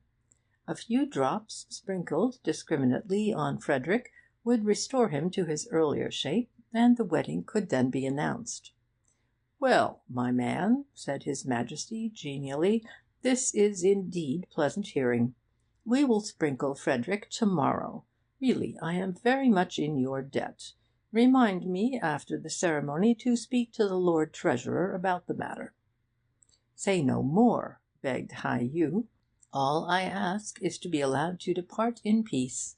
Let me have a few hours alone with His Royal Highness, in the form in which I have known him so long, and then, when he is himself again, let me go. For it is not meet that I should remain here as a perpetual reminder to His Royal Highness of what he would fain forget. Well, that's very handsome of you, very handsome indeed. I see your point. Yes, it is better that you should go. But before you go, there is just one thing. The people are under the impression that, an enchanter has, well, you remember what you yourself suggested? I have thought of that, said Hai Yu, who seemed to have thought of everything, and I ventured to propose that your Majesty should announce that a great alchemist has been compounding a potion to relieve their blindness. A few drops of this will be introduced into the water of the public baths, and all those bathing therein will be healed. A striking notion, said the king. Indeed, it was just about to occur to me. I will proclaim to-morrow a public holiday, and give orders that it be celebrated in the baths. Then, in the evening, when they are all clean, I should say cured, we will present their prince to them. So it happened even as Hai Yu had said, and in the evening the prince, a model now of manly beauty, was presented to them, and they acclaimed him with cheers. And all noticed how lovingly the princess regarded him, and how he smiled upon her. But the king gazed upon the prince as one fascinated. 7 times he cleared his throat, and 7 times he failed to speak. And the 8th time he said, "Your face is strangely familiar to me." "Perchance we met in Milvania," said the prince pleasantly. Now the king had never been in Milvania, wherefore he still gazed at the prince, and at length he said, "What has happened to that Hai Yu fellow?" "You will never hear of him again," said the prince pleasantly. "Oh," said the king. And after that they feasted. And some say that they feasted upon roast pig, but I say not. And some say that Hai Yu had planned it all from the beginning, but I say not. And some say that it was the Princess Amaryl who planned it, from the day when first she saw Hai Yu, and with them I agree. For indeed I am very sure that when Hai Yu was a swineherd upon the hills, he believed truly that the little black pig with the curly tail was a prince. And, though events in the end were too much for him, I like to think that Hai yu remained loyal to his friend, and that his plush-lined sty, in a quiet corner of the palace grounds, Frederick passed a gentle old age, cheered from time to time by the visits of Amaril's children. End of section 9. Recorded by Kirsten Wever. And end of The Sunny Side by A. Milne.